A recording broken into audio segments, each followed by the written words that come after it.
Good afternoon. I'd like to call this meeting to order, a joint meeting of the City Council, Authorities Concurrent, and the Santa Clara Stadium Authority. Could you please have a roll call, Assistant City Clerk?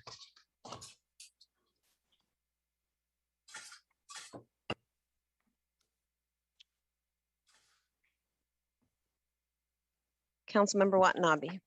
Here. Vice Mayor Shahal. Present. Councilmember Hardy. Sounds like she's absent. Councilmember Jane. Here. Councilmember Park. Councilmember Becker. Here. Mayor Gilmore. Here. Nadine, you have your hand up? I do, Mayor. I confirm with Julie that Councilmember Park will not be attending closed session, but may be at open session. Okay, thank you. All right, let's go ahead and excuse them right now.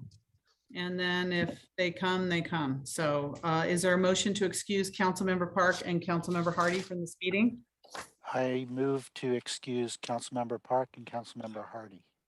Okay, is there a second? Okay, motion by Councilmember Jane, second by Vice Mayor Chahal. Assistant City Clerk, roll call vote, please. Councilmember Watanabe. No. Vice Mayor Shahal. Yes. Councilmember Hardy. Oh, I'm sorry. Councilmember Jane. Yes. Councilmember Becker. Yes. Mayor Gilmore. Yes. Okay, thank you. That passes 4-1. 4-1. 5-1. 4-1. Thank you. 4-1. I can't even count. Okay. Next, we have a public comment. Do we have any member of the public that would like to speak on the closed session items that we had listed this evening? Assistant City Clerk, do you see any members of the public that would like to speak? I can't see at this point. There are no hands at this time, Mayor. I do not have any e-comments or any Okay. public comment emails. Okay, thank you. We are now going to convene to closed session. Thank you, everyone.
Okay, everyone, thank you and welcome back to the joint City Council and Concurrent Stadium Authority joint meeting tonight.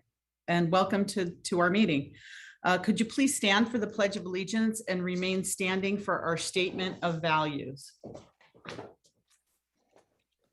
I pledge allegiance to the flag of the United States of America and to the republic for which it stands, one nation, under God, indivisible, with liberty and justice for all. As we gather, we humbly seek blessings upon this meeting. May we act with strength, courage, and will to perform our obligations and duties to our people with justice to all. Let us seek wisdom so that we may act in the best interest of our people, our neighbors, and our country. All this we ask so that we may serve our community with fairness and respect, putting their needs before all. Thank you. Please be seated. Assistant City Clerk, would you like to read the notice, please?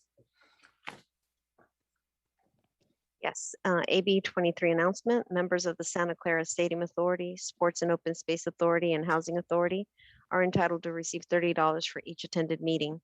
Statement of behavioral standards. The City of Santa Clara has adopted a code of ethics and values and behavioral standards for public meetings to promote and maintain the highest levels of conduct. This includes mutual respect, robust discussion, and allowing city business to be done in an efficient and consistent manner. Please note that as the presiding officer, the mayor and chair's direction, matters of process and decorum should be followed, and that use of the gavel indicates all conversations must conclude and everyone in attendance should come to order and attention. Welcome and thank you for your participation. So thank you. So good afternoon and welcome everyone. For today's meeting, the city continues to use a Zoom feature to allow public participation from the safety of your own home or office. Members of the public can join via the link and or call into the Zoom meeting displayed on the screen now. If you would like to speak on an agenda item or during public presentations, please raise your hand on the Zoom application or press *9 on your phone. Please only raise your hand while the item you're seeking to speak on is being presented. Staff will enter your name or the last 4 digits of your phone number and I will call on you to speak.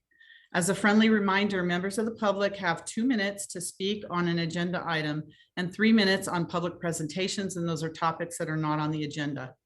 Prior to each agenda item, staff will lower each hand to ensure that members of the public are requested to speak under the appropriate agenda item. You may also submit your comments on the e-comment feature available on the Santa Clara Legistar page or via publiccomment@santaclaraca.gov, and the comments will be read into the record. So let's move on now with our council agenda. Reports of action taken in closed session, City Attorney. Thank you, Mayor. Council took no reportable action in closed session. Okay, thank you. Continuances, exceptions, and reconsideration. At the last meeting, we have item number 6, the written petition. I said I wanted it at the beginning of the meeting, but I really would like to have it after the consent calendar. We have a study session, special orders of business, and then at least we can dispense with our consent calendar before. So I'm going to move item number 6 based on our council authority last week right after the consent calendar. City Manager. Yes, Mayor, I would like to request the deferral of item 4N as in Nancy. Okay. This is somewhat malaligned to the council direction that we are also putting in place a separate ordinance to change the requirements for a city commission. This does not reflect that recent council direction. And so I'd just like to defer it so that we can finish the ordinance, bring it back, and then clean this documentation up. Do you have a date certain for that, or would you? I need to check with the city attorney's office on when that other. Okay, so just continuance, that would be. Yeah, it's not aligned to the previous council direction regarding the requirements to be on a commission. That's not in the charter.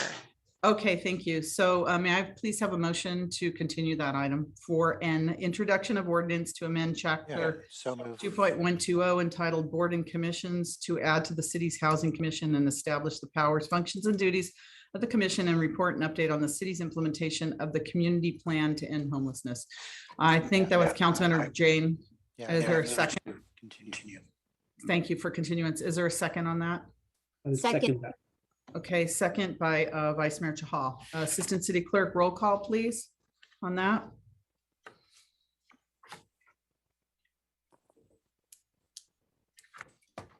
Councilmember Watanabe, Yes. Vice Mayor Shahal, Yes. Councilmember Jane, Yes. Councilmember Becker, Yes. Mayor Gilmore. Yes, and that passes unanimously. Councilmember Becker, you have an item? Nope, never mind. I just realized something a note, so forget that. Okay, thank you. Is there any other member of the council staff have an item, or any member of the public that has a continuances, reconsideration, or exception to the agenda? City Clerk, do you see anyone? I see no hands at this time, Mayor. Okay, thank you. That'll Oh. lead us. Oh, Kevin Park just popped on. We're promoting him. So we've excused his absence. So what do we do, city attorney? Sorry, I couldn't get that out. I think it's just simply fine that we note that he has now joined the meeting at this time. So the minutes should reflect that he's joining the meeting. Okay, you have At this that, point. Assistant City Clerk? Yes, I do, Mayor. Okay, thank you. All right, next we're going to move to our study session. I know there's a lot of people that are interested in this and will be joining us this evening. Study session on homeless encampments and vehicle dwelling facilitated by the police department. So City Manager? Yes, thank Okay, you. kick This us off. is, yes, this has been a while coming, and I'm happy to be able to present Derek Rush, our Assistant Police Chief, as well as Jonathan Beach, our Housing and Real Estate Manager, on presenting a very comprehensive report in terms of homelessness and what the current parameters are from a legal constraint as well as from program constraints. But we also want to look at this as an opportunity to begin the conversation on policy development. The time is right, as there have been named state programs. And so we are excited to receive input and look at how we problem solve going forward. So I'm going to hand it over to Jonathan, and then he'll kick us off. Jonathan? Thank you. Good evening, Mayor and Council. Jonathan evening. Beach, Housing Manager. We're excited to present tonight's study session on homelessness and homeless encampments in Santa Clara. Housing and homelessness is obviously a very important issue and a problem we've seen grow worse throughout the pandemic. We're hopeful that tonight's study session can be a launching point for a more focused and strategic approach to dealing with homelessness in Santa Clara. Slide 2, please.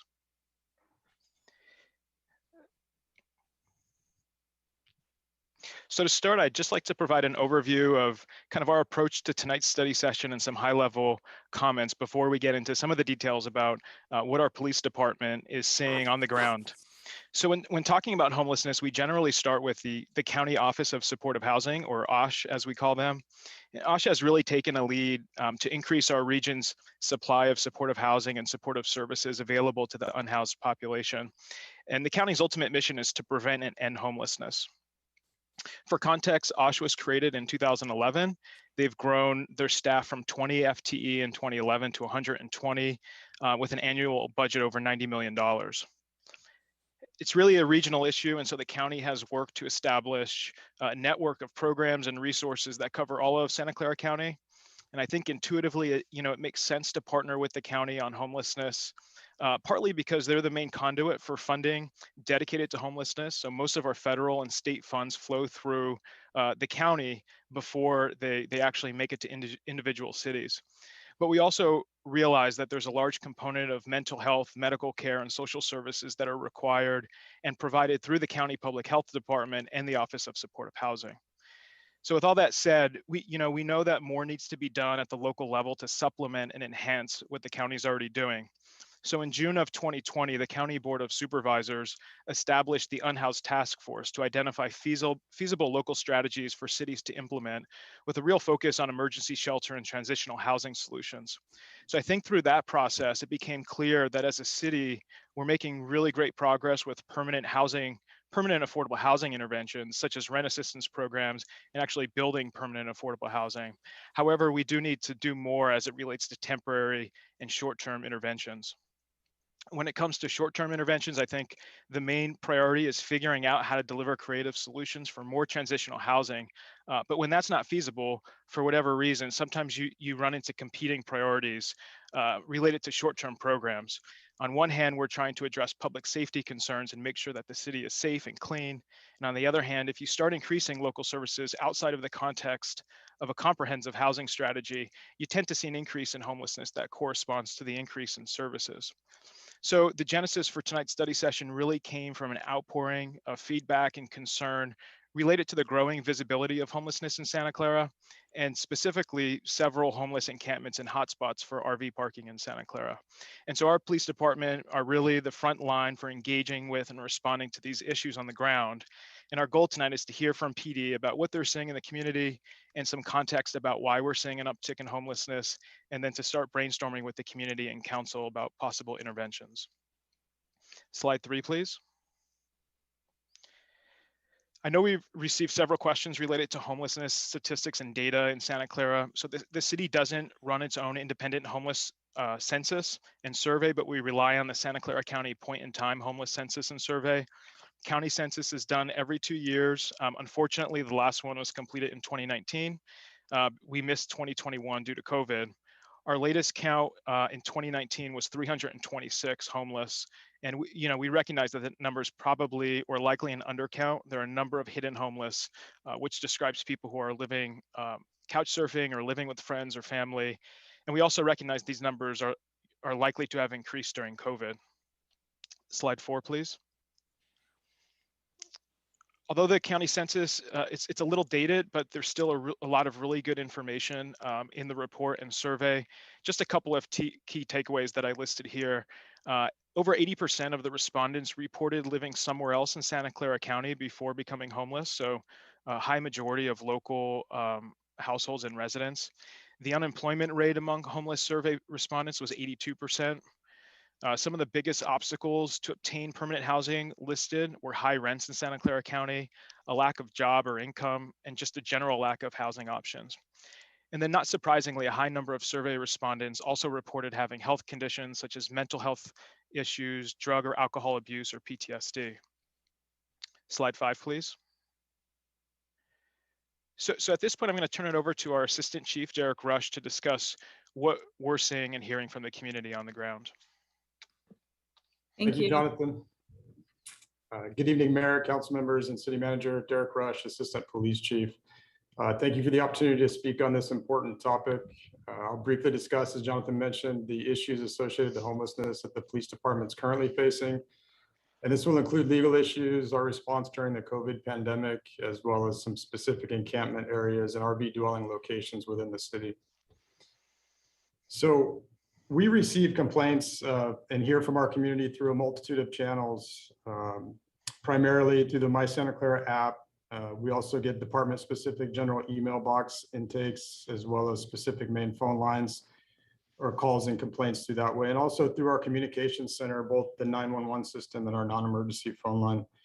The primary quality of life complaints received by the residents regarding homeless encampments include, but they're not limited to, just general blight, concerns of property value decline, business viability, concern for safety, and this is particular in our city parks. We get complaints of noise, fire, of vandalism, solid waste disposal, and just unhealthy conditions that impact our environment as well. Next slide. So there are many laws, court rulings, and city code restrictions that are impacting our abilities to bring lasting change. I'm going to speak on many of these tonight, but primarily I want to draw your attention to the Martin versus Boise Federal Appeals Court ruling. This was a landmark federal court decision in the United States Ninth Circuit Court of Appeals. They basically ruled in this case that ticketing, arresting, or otherwise criminalizing people living outside violates constitutional protections. And this is specifically if there's no option for sleeping indoors. The government cannot criminalize or an individual experiencing homelessness from sleeping outdoors on public property. And this is really kind of hamstrung our ability to bring any type of lasting change. Additionally, this cities cannot criminalize conduct that is unavoidable consequence of being homeless, such as sleeping in a car, trailer, or a motorhome. As a result, cities and counties were blocked from enforcing anti-camping laws, which we have. And that specifically, if we don't have access to adequate alternative sleeping locations for these individuals experiencing homelessness, such as a shelter bed. This case was spearheaded by a national movement against the criminalization of homelessness by the National Law Center on Homeless and Poverty. Many homeless advocates say issuing citation against quality of life ordinance, such as littering, trespassing, etc., are counterproductive because people experiencing homelessness have few resources to pay those fines. Another area that's limited our ability is the ceasing of enforcement of panhandling and solicitation violations. Santa Clara's solicitation ordinance, specifically 5.05.210, prohibits the solicitation in public right-of-ways or public parking lots. But in 2018, a US Supreme Court decision recognized speech associated with the solicitation and panhandling activities should be given full protection under the First Amendment of the Constitution. So examples of such permissible activities include, but are not limited to, panhandling on the sidewalk or the roadway median, selling of goods, food in and around public parks. And as a result of this decision, the police department is no longer enforcing this section of city code. I'll speak of the other 2 or 3 in just a minute, but if we want to go to the next slide, I'll talk about the coordination of services. So in order to bring lasting change and a successful intervention, it takes a lot of time and effort to bring lasting change. And this is going to include multiple visits, which will be required. And that's basically getting the homeless population to accept assistance that we're providing, or at least trying to connect them to. There's also jurisdictional issues that come into play that I'll speak about. And then also, as of late with all staff, is just the staff resources that are available. And then also the availability of our partner resources. We rely on them very heavily, and a lot of times their availability is going to dictate how long it takes us to bring change. And then there's also unique situations specific to every single person out there. There's different areas of need that we try to connect them to. The circumstances are different. So again, it just takes time and effort. Next slide, please. So the temporary impacts as a result of the COVID pandemic has also caused us some issues. You know, the pandemic has complicated this already complex situation. The Center for Disease Control has advised against law enforcement clearing homeless encampments or the displacement of homeless individuals, including those dwelling in a vehicle, because of the potential for infectious disease to spread and the potential to separate individuals from any support services close by that they may be participating in. The CDC guidelines have had multiple iterations throughout the pandemic, and there is no indication that the CDC will be lifting these restrictions anytime in the near future. Also impacted of homelessness that we've seen on the street is the early inmate release program. That began in April of 2020. The California Department of Corrections and Rehabilitation expedited the release of incarcerated persons with the singular goal of ensuring the health of our incarcerated population and the staff. It's estimated from reports that California has released approximately 76,000 inmates, including 20,000 inmates serving life sentences with the possibility of parole. This action has increased the number of unhoused individuals on our streets in our community. Also impacting the numbers is the zero bail. As you guys may know, the Santa Clara County Superior Court implemented the zero bail program in an effort to relieve lower level offenses and keep jail populations low amid the pandemic. The current order is in effect until January 31st, 2022, unless amended or repealed by the court. Many quality of life issues surrounding our homeless population are minor criminal offenses, littering, public intoxication, minor assaults, etc. Most of these offenses result in a citation and release, but there are circumstances where individuals are arrested and the individual is often released from the Santa Clara County Jail immediately as a result of this zero bail. This can be challenging for the community as well, and law enforcement, as you know, the community sees a subject return to an area just hours after the arrest. It's Definitely frustrating for them as well as for law enforcement. Next slide, please. So we primarily see the location of unhoused individuals in two primary locations. It's the private property and public property. So the private property, a landowner is required to initiate enforcement action for trespassing if they choose to remove the person. And then on public property, a person can be asked to leave. However, they are not required to do so. For example, a person sleeping overnight in a property owned by the city of Santa Clara is allowed to do so per the federal appeals court ruling if there's not ample housing available. Prior to the Martin versus City of Boise ruling, camping was not permitted on sidewalks and or parks or our public property, but obviously that's changed as of recent. Next slide, please.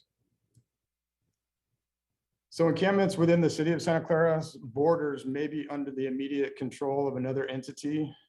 As you can see here, the homeless encampments that are in the creeks in our city are primarily the responsibility and under the jurisdiction of the Valley Water. You'll see homeless encampments along the freeway, and although that's in our city, it's the responsibility and jurisdiction of Caltrans. Under the expressways, fall under county roads, along the railroad tracks is Caltrain. We do look after the ones in the city parks, will fall under City of Santa Clara's jurisdiction. If they're on private property, that's going to be up to the individual private property owner, and that varies. There's a multitude of property owners. And in adjacent municipalities, we're seeing that impact our citizens as well. For instance, there's a large encampment north of 237 that impacts our city, but it's outside of our jurisdiction. And then on public streets, it's the City of Santa Clara's jurisdiction also. So we must work in collaboration with each one of these property owners to address the specific concern and the specific encampment, which delays our response. Next slide, please. So the homeless encampments come in all sizes. There are chronic locations. However, there are multiple other locations where transient encampments are established. Given the timelines of when these locations are brought to law enforcement attention, combined with a multitude of other factors covered in today's presentation, it's going to dictate our ability to provide resources to these individuals and address the concerns in a timely basis. These encampments come in all sizes. We see them all over the place in abandoned homes, behind buildings, in trash enclosures, under bridges, along freeways, in high vegetation areas along our creeks. We also notice that we see a lot of these encampments located close to goods and services that the occupants can access fairly easily, such as areas of food or transportation. If they have employment, they may be close to their employment or day labor sites. They may be close to church or social services where food or clothing is given away. And then also areas that provide shelter during inclement weather. Next slide, please. So this is just some of the photographs of some of the encampments that we have had interaction with. On the left there, you see Monroe and San Tomas. The middle left, there's Benton and White. The middle right, there's the Tracy footbridge between Mauricia and Tracy. And on the right there is Lafayette and Laurelwood. These are past photos, so some of these areas have changed and we have had some impacts, and I'll go over those photos in just a bit. Next slide, please. There's a couple that are at Home Ridge Park. This is one of the chronic areas that we've been focused on as of late. This is on Valley Water property, so it's in another jurisdiction, although it's in our city. This has had a lot of impacts to the surrounding community. This camp continues to grow. It's up to Homestead Road and backs up to an apartment complex on Homestead currently. This one provides challenges. We were out there not long ago and we encountered 8 individuals at this specific site. And one of the challenging things that we encounter is voluntary homeless. So 7 of the 8 people that we encountered here denied any services and did not want to go down the path of potentially getting houses or housing. We went out there with abode services and we tried our best, but only one of them wanted to enter into that program. And then also the challenge of the jurisdiction here. Next slide. So there are 2 phrases that we use: clean up or clear out. Cleanup is a service that the city does offer in our jurisdictions, and we try to have our partners do it as well. And that's just providing cleanup. If we can't get any lasting change, then we will provide limited services. Here you see a photograph of El Camino, the Calabasas Creek underneath El Camino. And on the left there, you see it pre, and then on the right, it's after a cleanup. Next slide, please. And here's the east side of Civic Center Park, where it's Civic Center and, or excuse me, Lincoln and El Camino. On the left is what it looked like when we were notified, and after a complete clear out and connecting the ones residing there to services, we were able to partner with our city workers actually here and clean this encampment completely up. Next slide, please. So the procedure for each case, like I mentioned, is completely different. Each encampment, each person has a different case or a different need. But our primary response after being notified is outreach. And we want to connect these individuals with services that usually the county provides. We'll go out there with abode services, try to get them to housing or whatever their specific need is, whether it's laundry service, meals, medical service, employment. We'll just try to connect them with the service to get them out of their current situation. And even when we go do the clear out, if it comes to that, it still takes some time. We have to give notification of our intent to clear the encampment, and then we have to give them 72 hours to respond to that notification. We'll continue to document throughout this whole time, and then also start coordinating with our partners to provide that cleanup. We must have a staff or a police officer present during the cleanup, and then go through the actual process of cleaning it up. And this is a lot of times a hazardous site, and so we need to take particular caution and care with the cleanup. And then we also are bound by a lot of rules and regulations as far as what we do with the property. So we have to sort it, we have to tag it, and we have to store it for 90 days. And if the person comes to us within those 90 days, we have to return their property to them. And currently the police department has 2 police officers on the community response team, and they respond to matters related to all quality of life issues in the city, including the unhoused individuals and the outreach to them. Next slide, please. So I know I talked about a lot of headwinds and a lot of things that that we're currently facing, but we are very attentive to the community and the needs of the community. We understand the concerns that they bring forward to us. And in spite of all those headwinds, we are still able to make some lasting change. Here are 2 previous encampments. On the left side is Lawrence and Stevens Creek. That was a very entrenched encampment, and we were able to recently work with Santa Clara Valley Water and clear that one up.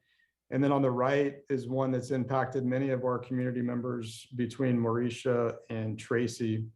And we were recently able to clean that one up as well. And we went out there today and it still looks like this. So that's positive for our community members that have expressed concerns with these 2 areas. Next slide, please. So switching gears, I'll now speak on the oversized vehicles and those residing inside those vehicles. So the Code Enforcement Division and the Police Department are routinely faced with matters related to recreation vehicles, boats, large trucks, and commercial vehicles. And primarily it's storage on private property, illegal parking on public property, some potential issues associated with the RV or personal vehicles or commercial vehicle, people dwelling inside them. And so we'll work in partnership with code enforcement as well as traffic engineering to address some of these concerns. Next slide, please. So I'll speak about the numbers, locations, and the complaints we received in just a moment, but I do want to quickly talk about the legal concerns surrounding RV parking. Although there was a pause during the pandemic in enforcement of some parking regulations, the police department has returned to enforcing abandoned vehicle abatement and most parking regulations. And this is except for the resident parking permit. And as a result, the police department is actively contacting inhabitants of vehicles that are residing in a car, trailer, motorhome, and we're conducting enforcement related to the parking violations on the public streets. Current parking regulations, specifically our city code section 10.05.470, limits an individual from parking in any one location for over 72 hours. The police department relies on the public to report such violations, but we can't simply tow a vehicle as a result of the resident filing a complaint.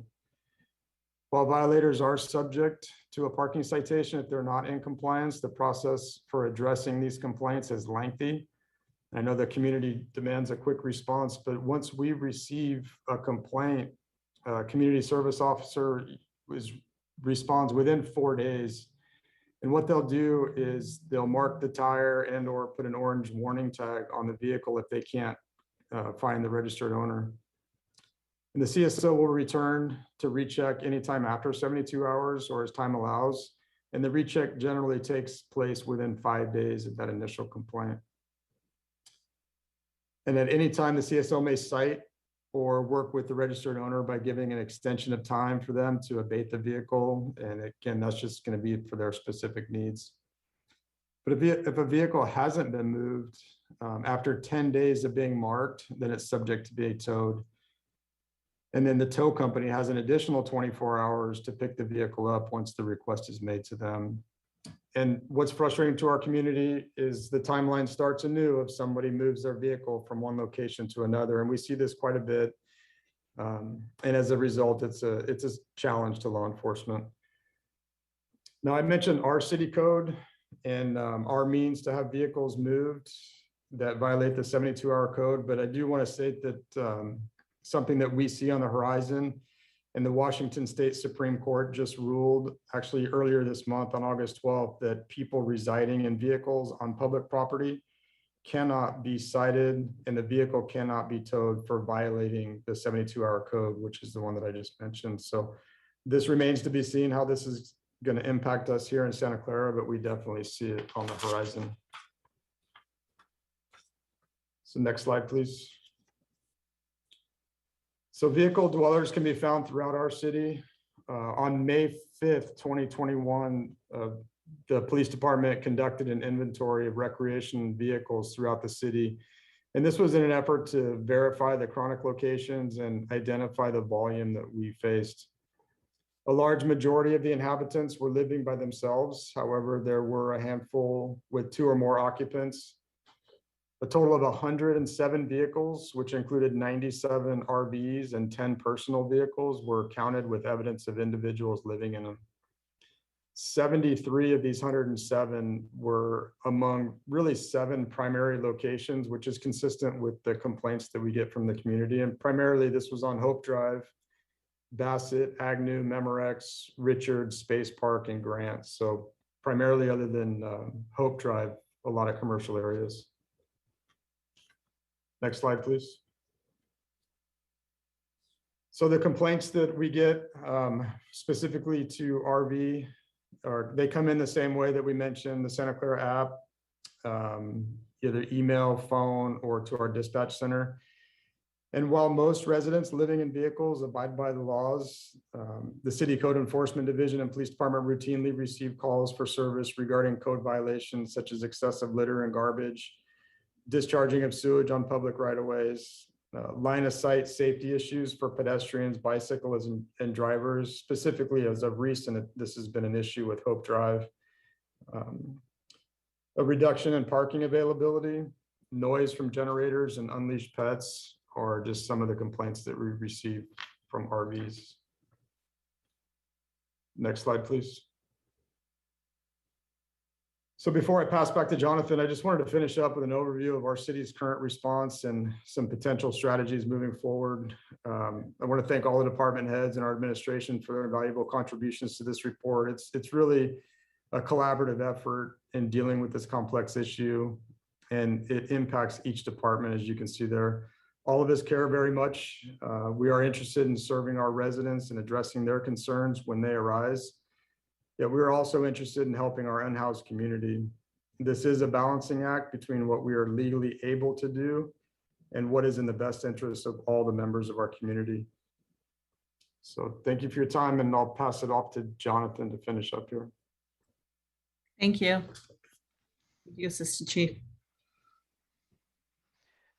Thanks, Derek. Next slide, please. So obviously, as Derek described, homelessness is a broad and complicated issue, and so it impacts many of our city departments at various levels.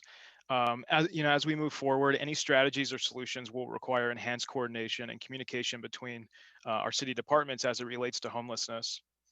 In terms of current progress within community development, the city endorsed the community plan to end homelessness on March 17th, which we hope will serve as our roadmap for addressing homelessness in Santa Clara.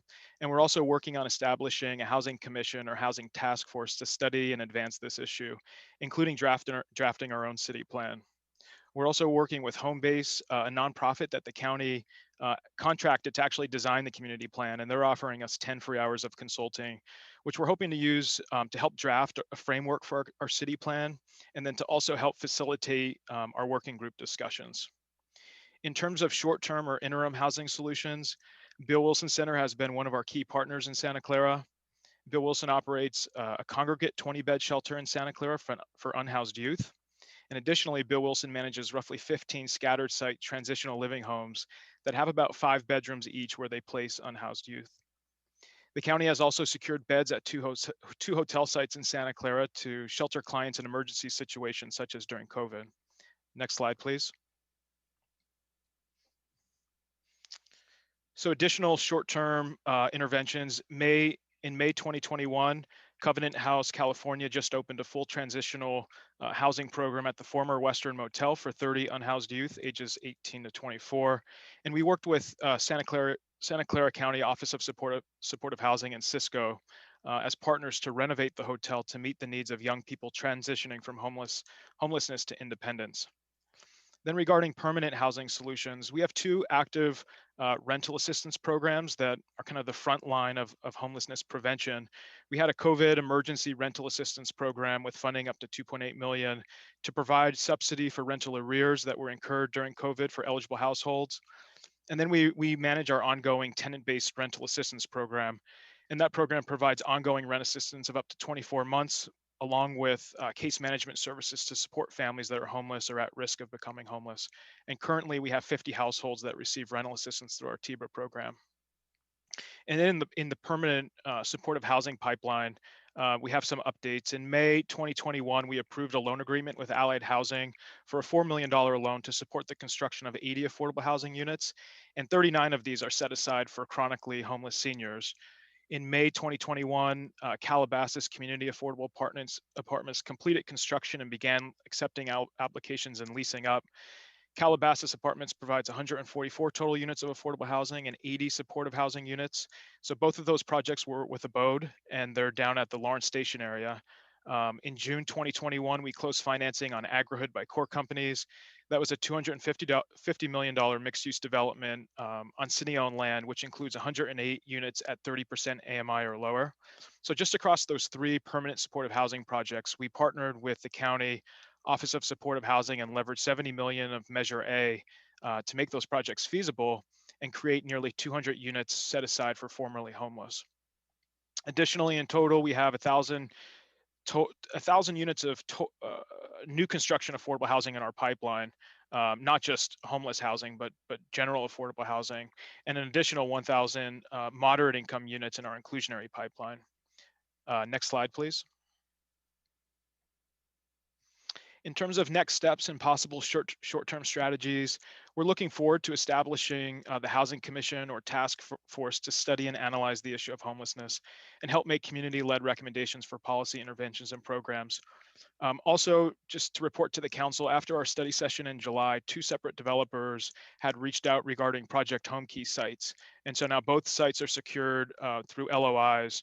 And so we're really hopeful to land a Home Key project this fall, which would add some much needed transitional housing units to our portfolio. Next slide, please. In terms of mid to long-term solutions, we're hopeful that solutions will come from the Housing Task Force and may include additional staff and resources dedicated to code enforcement and mental health and outreach workers who specialize in homelessness. We'll also need to further analyze the costs and benefits of restricting RV parking in Santa Clara and possibly safe parking programs. Next slide, please.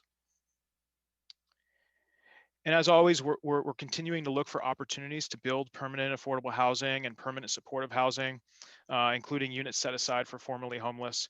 We can also consider establishing a cold weather shelter or perhaps modifying our inclusionary housing ordinance to provide deeper levels of affordability. Next slide, please. Our community members have really been active and engaged with this issue recently, and many have asked how they can participate or engage. So I think number one, we're hopeful to get some sort of housing commission or task force established, and we're hopeful that there'll be strong interest and participation through that channel. And then number two, I think Derek and I are always both happy to meet with the community members and listen and learn about what they're seeing in the community and brainstorm possible solutions. Next slide, please. So that basically concludes our presentation. We're looking forward to hearing council's discussion, feedback from council and the community, and taking your direction on next steps. Okay, thank you very much. City Manager, did you have any additional comments on that? So the idea today is obviously to receive input from the city council. We know that there are some opportunities, as Jonathan has covered, with respect to options and local opportunities. And so it's just a discussion to begin. Where are the areas of policy that you would like to assign us to begin to develop policy and work with the council? Okay, thank you. So we're going to start because we have a new council rules of how we're going to conduct all of our items at the meeting to allow for a more manageable meeting.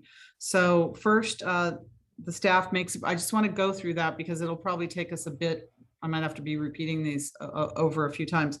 First, the staff will make the report on an agenda item, and this is a result of our goal setting session so that we're not having 8, 9, 10 hour council meetings. First is staff makes a presentation. And so then I'm going to recognize each council member that would like to speak to make comments or ask questions of the staff. We'll get all the council members first. The staff will then note the questions as we go along and then provide answers to their best extent to those questions. I'll then go to the public for the public's comment and then go back to staff in the event staff would like to answer or provide additional information to the public. And then I'll call on any council member that would like to either make a recommendation or a motion, but each council member has one chance to start. So now I'm going to ask for council questions from staff, and we're going to take them all at once and then ask staff to respond. And I'm hoping everybody wrote their questions down like I did. So we'll start with you, Councilmember Jane. Yes, thank you, Derek and Jonathan, for that great presentation. Could you go to slide 3, please, on your presentation? Could you just, and you're just going to ask the questions and we'll go to the staff at the end. Yeah, I'll ask the question.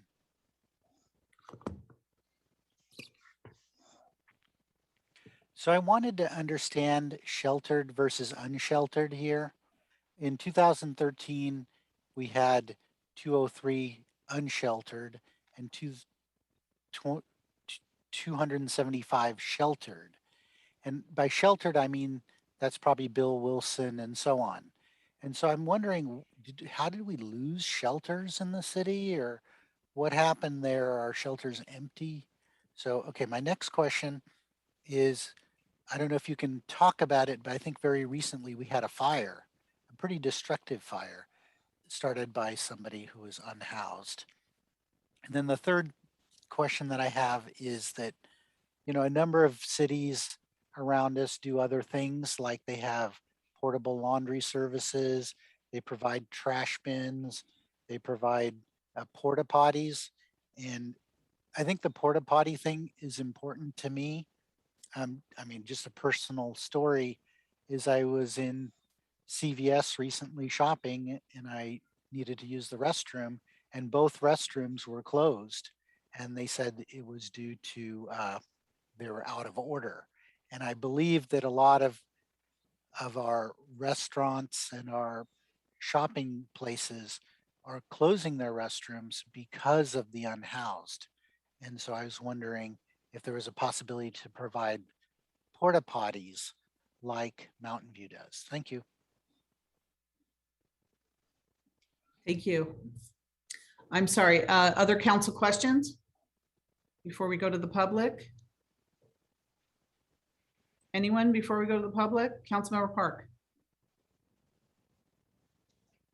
Yeah, so keying off of Councilmember Jane's questions, I know that there are needs that the unhoused have that go beyond just the shelter. I mean, the immediate needs are if people had water, not just water to drink, but water for washing, water for cleaning, that is actually a very big issue.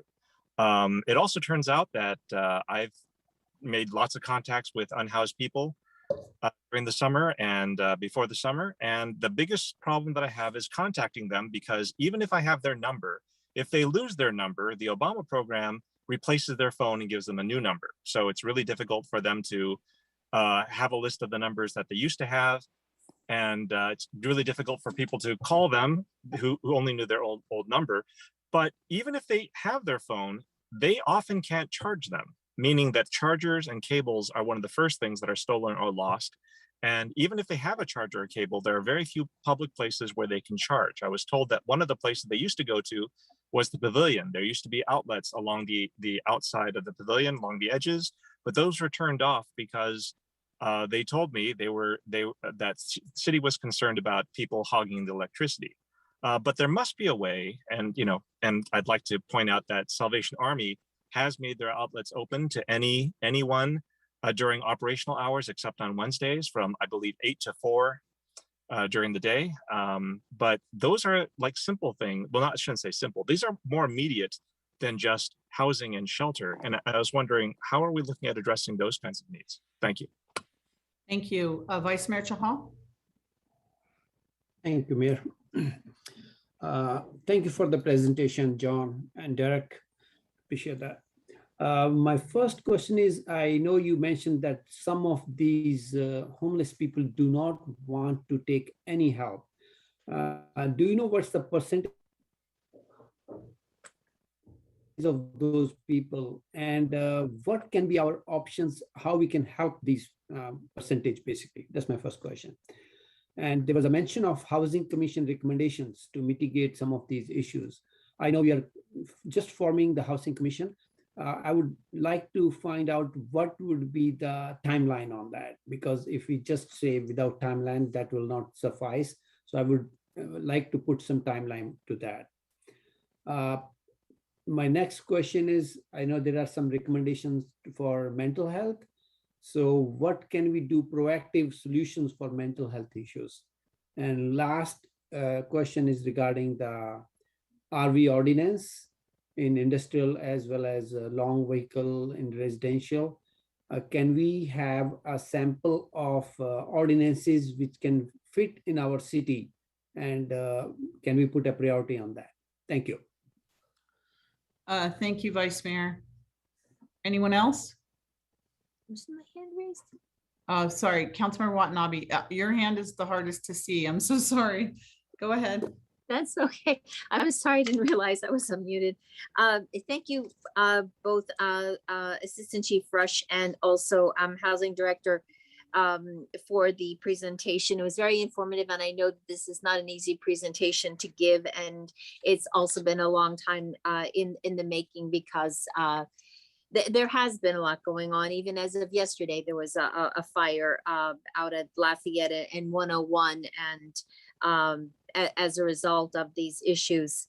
So I have two questions. Number one, are we working with local churches for as possible locations? I have talked to the pastor of one church off of Monroe who actually has parking available, and in the hope that some RVs would come and park at their church, and they actually have the approval of their board to create such a program.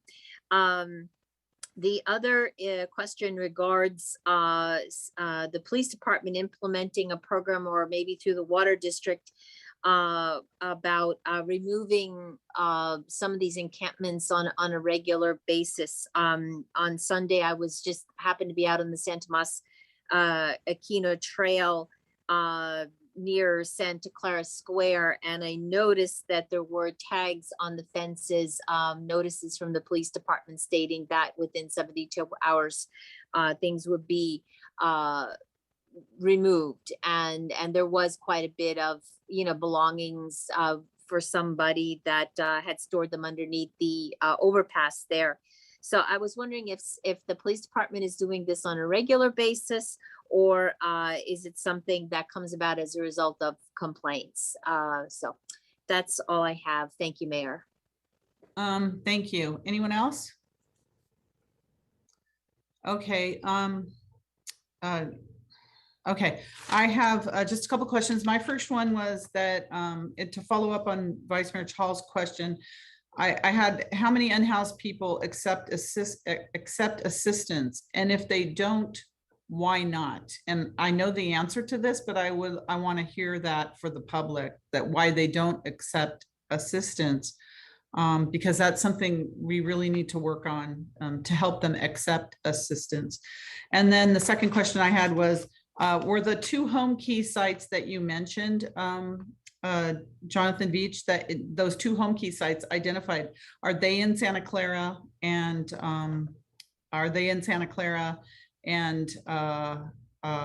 what's the timeline on those?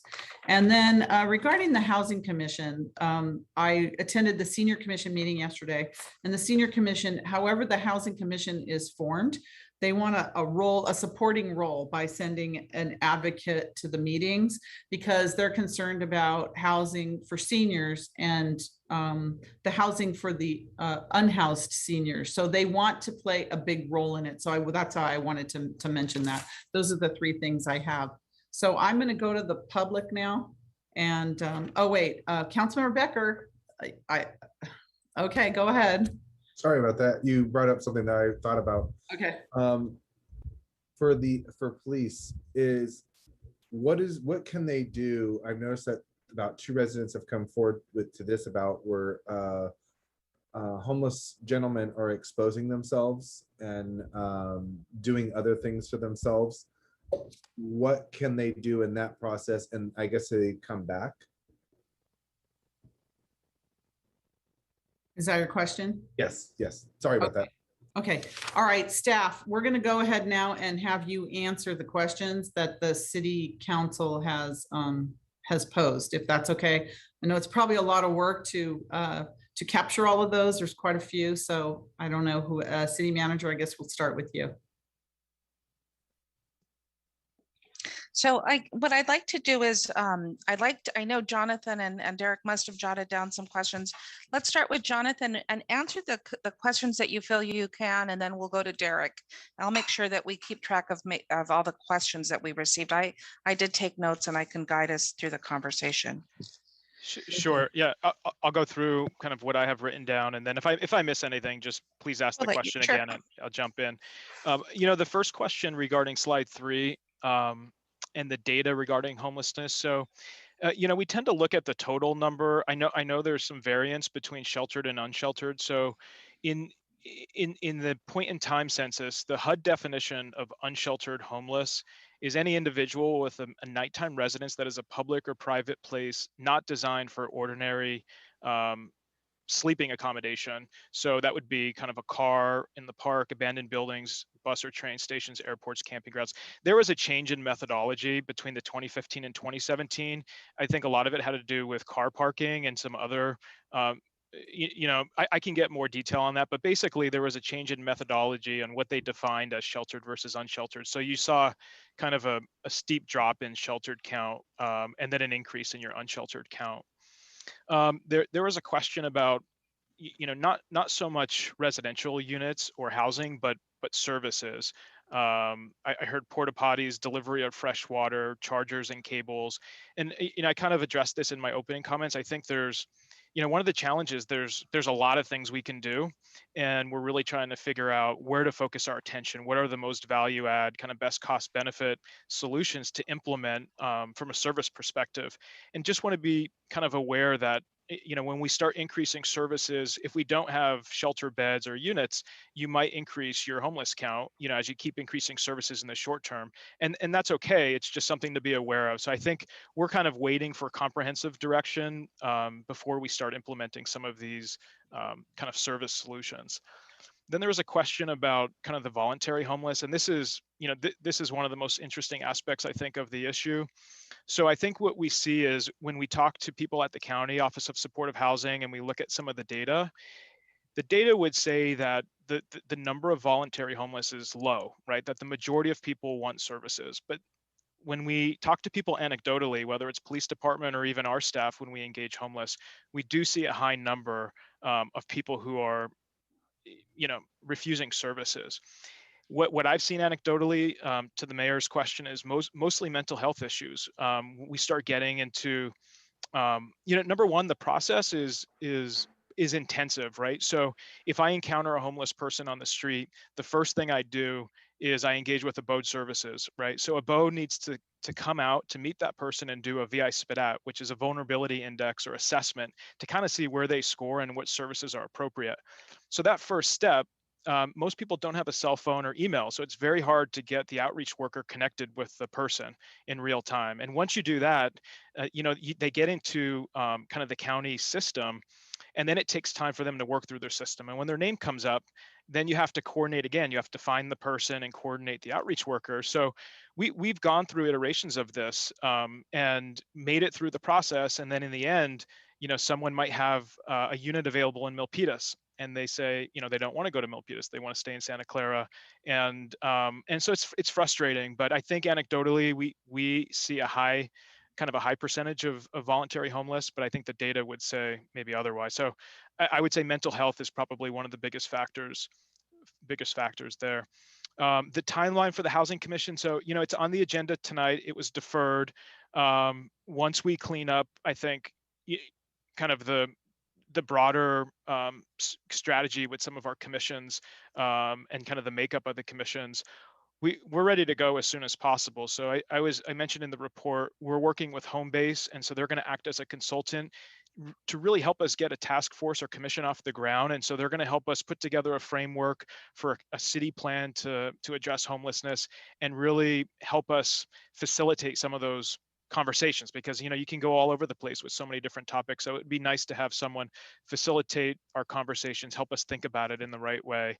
And so we told them sometime in October to be ready for a meeting, and so hopefully that is still in place. Project Home Key. So Project Home Key. So the NOFA isn't released yet, so there isn't officially a program, but with everyone's experience in Home Key 1.0, the process is warp speed. And so everyone's trying to front run a little bit and start securing sites and getting ready for it. But there's not a formal Home Key program yet. We're expecting it in September. And so we don't necessarily have formal proposals. There's a site on White Oak Lane off of Lawrence Station, and there's a site on El Camino, the Bella Vista Inn. So those are the two sites that developers are looking at potentially to kind of convert or build interim housing solutions. Timeline probably will be similar to Home Key 1. I would guess by the end of the year, everything needs to be in place. And so you would start, if it's a hotel conversion, you would start leasing up in January. If there's a build out, a little time after that. And then the last point, working with churches, I know Director Crabtree has some experience with the safe parking. They took a study session a year or two ago. And so I don't know if he wants to kind of weigh in on some of the work we did reaching out to churches for safe parking. But I think we were kind of waiting on a broader comprehensive strategy, because safe parking kind of needs to go along with RV, the strategy with RV, if you're banning overnight parking or what you're doing there. And there's a lot of work that goes into kind of building out your safe parking program. So I think we have some ideas, but still need to do some work there. I think I hit most of the questions that I kind of wrote down here. Yeah, I would just want to add that for the Housing Commission, yes, as the council deliberates on establishing either the ad hoc task force on homelessness or the Housing Commission, of course, we want the appropriate members such as a senior role or a senior commissioner to provide input on senior needs on homelessness. Part of the questions that came up from Councilmember Jane as well as Councilmember Park are what are the immediate items that we can do, such as garbage cleanup or electrical outlets or water. We do provide water through our public parks, and we also provide restrooms for them obviously through our public restrooms. With respect to the outlets, we have experienced in the past that some of them have either been tripped up or the circuits are tripped or vandalized. And so right now it has been a low priority just based on going out and fixing as well as examining it from the fire hazard standpoint. But these are the kinds of items that we want to hear from the council in terms of the immediate actions. What the council would like to see us work on based on your experience and observations in working and engaging or researching the homeless community in Santa Clara. So I'll pass it over to Derek. I just wanted to capture those two items. Derek? Great, thank you. So we took some notes here to address Councilmember Watanabe's question regarding the removal of items inside the creek. So Valley Water is working in conjunction with the current CDC guidelines. So they're very responsive to those and willing or wanting to abide by them, but they are doing cleanups and clear outs. As I mentioned earlier in the presentation, down at Stevens Creek and Lawrence was one. And then the one Councilmember Watanabe that you mentioned, they're actively working on that one as well. Can I just add, Councilmember, on your question, we are required to tag, or any public agency is required to tag the property and hold it for 90 days. So what may look like garbage removal or garbage cleanup is someone's individual property, and we have to respect it within that framework, which is why you see the tags.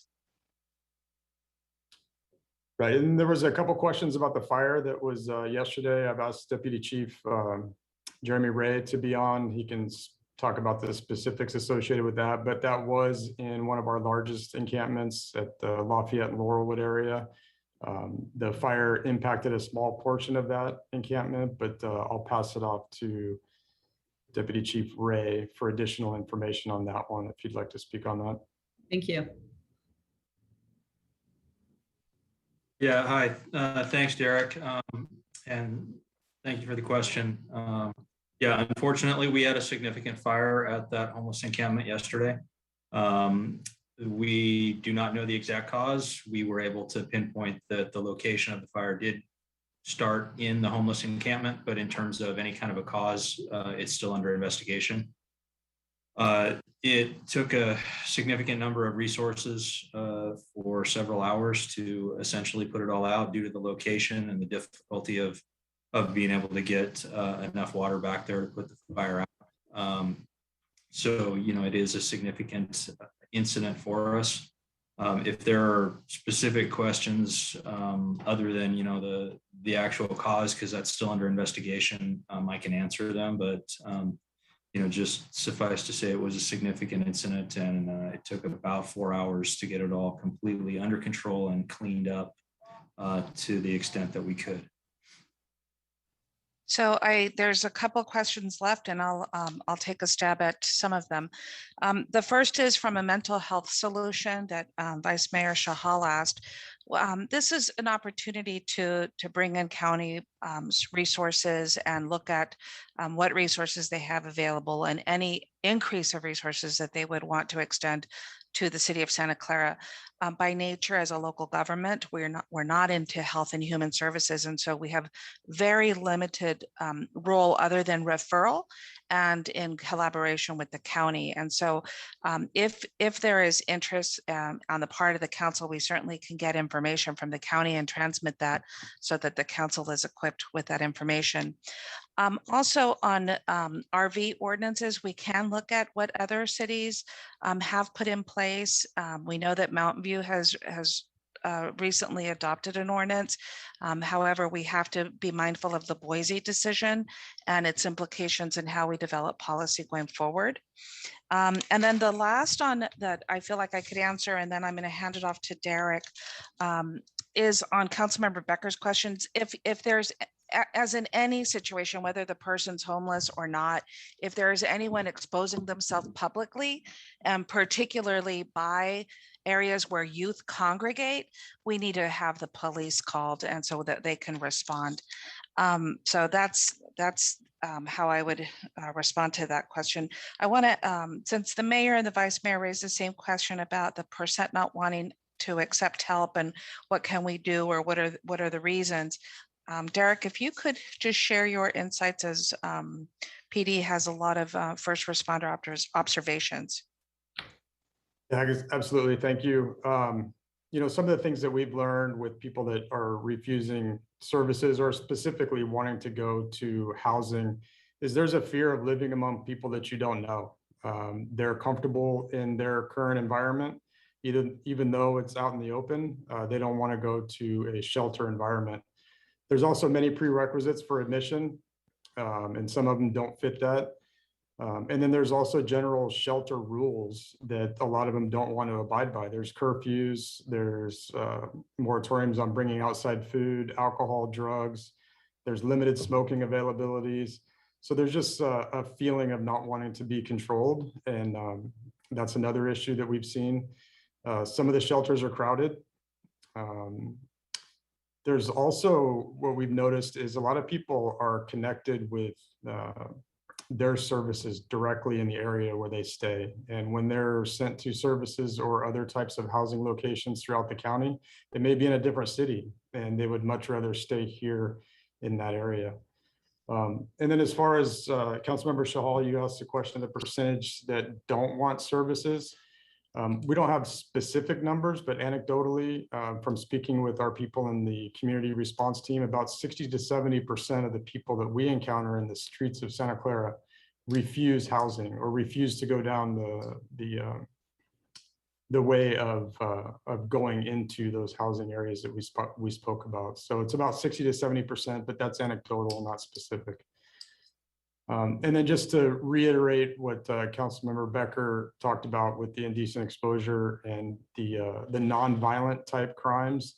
I mentioned the zero bail that's currently going on right now, and it's very frustrating to the community. But as Deanna spoke about, I mean, that's obviously something that needs to be immediately drawn the attention to the police department, and we will absolutely respond. And that's an arrestable offense. We will do that and take immediate action because it's obviously something that we need to take very seriously, and we do.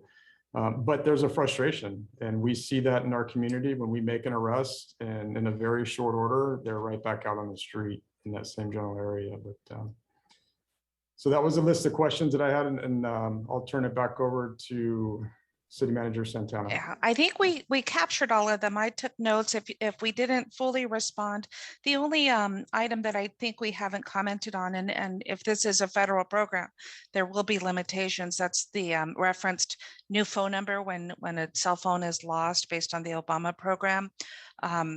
This is as we look at legislative advocacy, we could always add it to an ad for homeless services at the federal level, but at the local level, we would be very hard pressed to have an immediate impact on the federal program. Okay, thank you. Thank you, City. Thank you, all of you. I think that was our first time in doing this. And I think that you did a fantastic job. Thank you so much. The council will get another round as we come back after the public, but I'm going to go now to members of the public who would like to speak on this issue. So you can please put your hands up when you're ready. We're going to start with Alex. Go ahead, Alex. The floor is yours. There you go. Hey, council members and Mayor Gilmore, this is Alex Shore. coming to you from Catalyze SV. I also happen to, in one of your neighboring cities, serve on the Housing Commission. I'm not here in that capacity today, but I do know it's been a really valuable experience as a community member for me, serving on it the last 6 years. And I think it could be really, really helpful for you as a council and staff to have some of your residents be able to weigh in on this issue and help you with some policy issues. I think it's great that you're doing this study session. I'm so glad that you're doing it. And I know homelessness is a quality of life issue that affects all residents of Santa Clara. On the other hand, it is my opinion that at the end of the day, homelessness is a result of not enough affordable housing in our community. And I loved Jonathan's slide where he talked about building more affordable housing at higher percentages, like 15%, he mentioned on one slide. That is absolutely the work we do at Catalyze SV, is advocating for more housing and more affordable housing on site. It is such a crucial part of the equation.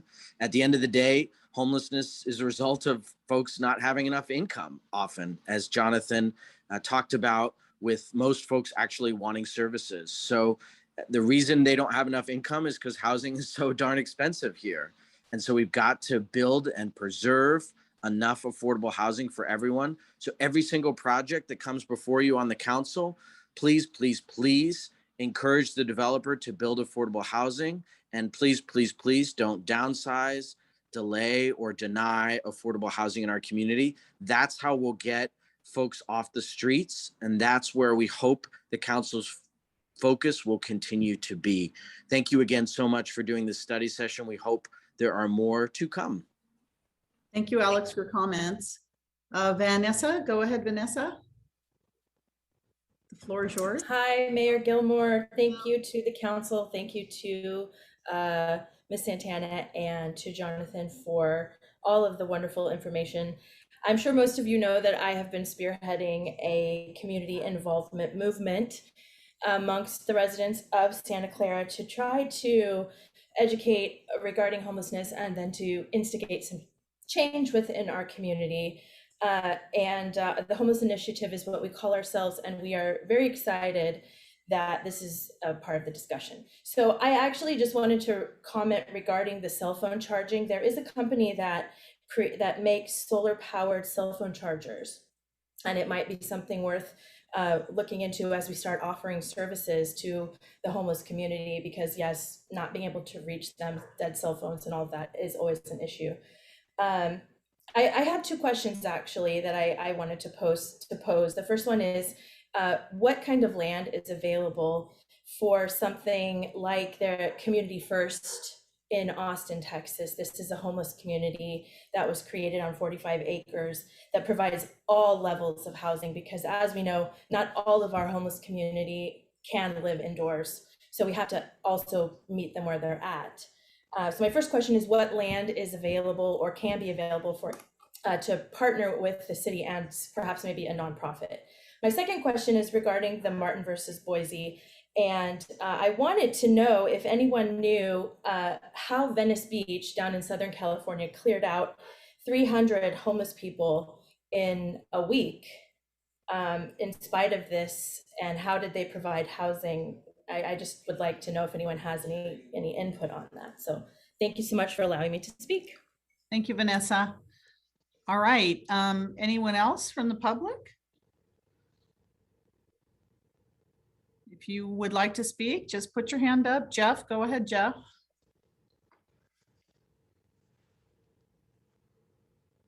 You're muted. Hi. Hello. The Santa Clara County Supervisors adopted Laura's Law recently, allowing for court-mandated mental health treatment. This permits judges to compel patients to seek outpatient mental health treatment through court orders. The law is meant for the toughest cases, restricted to people who are a serious risk to themselves or others with a history of rejecting voluntary treatment. Is this something that we could consider adopting here in the city of Santa Clara? Thank you, Jeff. Vicky, go ahead, Vicky.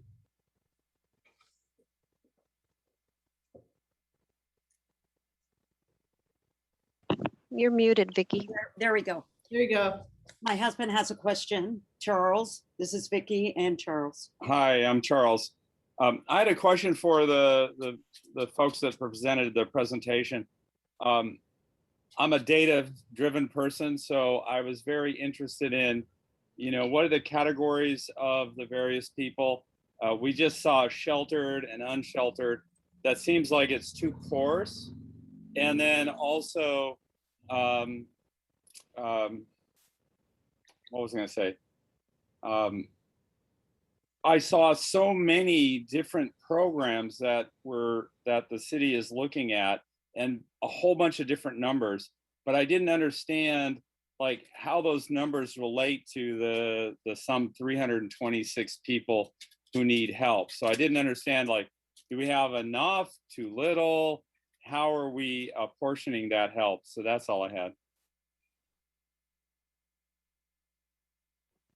Okay, thank you. Anyone else? Now's your time. If you'd like to speak. Assistant City Clerk, did we have any e-comments on this study session? We do not, Mayor. Okay, so if I don't see any other member of the public that would like to speak, so I'm going to ask our city staff if they'd like to comment on any of the public comments or questions. So I'm going to defer to Jonathan as to what, or Derek, if whether they have any information with respect to the question about Venice Beach, and Jonathan on the City of Austin's program that they were able to provide. And then on the question about mental health and whether the city can do that, I think we would need to have information about under what basis the county was able to put that program in place, what services do they provide, and whether the local government, if it takes such an action, if we are then required to provide similar services, of which as a local government we don't provide mental health services. So it does require some research if Jonathan doesn't have that information readily available. Go ahead, Derek. I'll speak to Vanessa's question regarding the Martin versus Boise case and the clear out down in Venice Beach. So we did look into that, and that city was able to offer apartments, rooms in hotels, and also congregate shelters for the people that were cleared out. The Martin versus Boise case is very specific and clear that those have to be provided before any type of clear out takes place. And that's what took place down there in Venice Beach. Okay, thank you.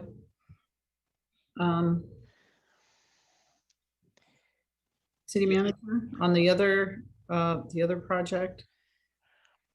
So the other question was on the City of Austin, and I'm not certain whether we'll have to do research or if Jonathan is ready or has any information on that program. I do know that as what was raised with respect to the resources and whether we need more, this is an area that as we all know, it has grown within the state of California, and there is obviously a lack of housing for this population. And so it is an opportunity for us to look at long-term resources and long-term programming of how we begin to respond to this section of our population. We are at a moment in time where through COVID, where we recognize that as well as through our housing production realities, we recognize that this is a quality of life issue for our residents. And I mean both those that are housed and those that are unhoused. And there are some services that we should be able to provide. And so that's the conversation around, yes, we will need more resources. We just want to hear from the council in terms of the policy development in the areas that you would like to see us begin to provide, as well as how we develop policy going forward. So Jonathan, if you don't have any information about the Austin program, we can certainly bring that back as a future conversation as we continue this conversation with the council. Yeah, I mean, we can do that. I think kind of the essence of the question was, do we have land available to implement a model like that? And I think the answer is no. You know, land is very scarce, and I'm not aware of any land where we can implement something like that. Most of the programs that are coming through the city in partnership with the county are on private sites, right? So Agrihood's different. That was a city-owned land where we developed that project. But the abode projects down at Lawrence Station are both privately owned sites. And then the home key sites that we're talking about on White Oak Lane and Bella Vista Inn are also private sites. So that's been the challenge, is trying to find money to acquire private sites to implement some of these models. But we can talk about what land is potentially available. I don't have anything that off the top of my head. And there was a really good question about data. So I think there were two questions. Yes, the data in the slide is very high level. I would say, you know, the homeless census survey on the if you go to the Santa Clara County Office of Supportive Housing website and look at the point in time census, it's probably a 100-page document, and there is a lot of nuanced data about what the homeless population looks like. And I would refer you kind of to that report to find more detailed information. But the follow-up question about the numbers is a good one. So, you know, as when you look at the number 326, like I said, we know that's probably an undercount, but it's not a terribly big number. I guess it's all based on perspective. But if you look at the housing units in our pipeline, for example, there's close to 200 units of permanent supportive housing, and a lot of units that we have online through tenant-based rental assistance and other programs. And so you would say, you know, that can add up to 326 pretty quickly. But the reality of the situation is that when we partner with the county, and I kind of frame the conversation starting this way, that it's a regional issue. And so a lot of the housing we provide gets referred through what we call the coordinated queue and coordinated assessment. So anybody in the county kind of goes into the system. And so this goes for Santa Clara residents as well. If you're homeless and you're a Santa Clara resident and you go into the county's coordinated system, you're eligible for housing across the county. And I use the case study of somebody, you know, from Santa Clara qualifying for housing in Milpitas. Sometimes, you know, residents have to be flexible to move around the county, but it's the same for us when we're housing individuals. Sometimes we get referred residents from Sunnyvale or San Jose or neighboring cities. And so the point is that it's not a one-for-one trade-off. If we create 326 units of homeless housing, we don't necessarily get our number down to zero.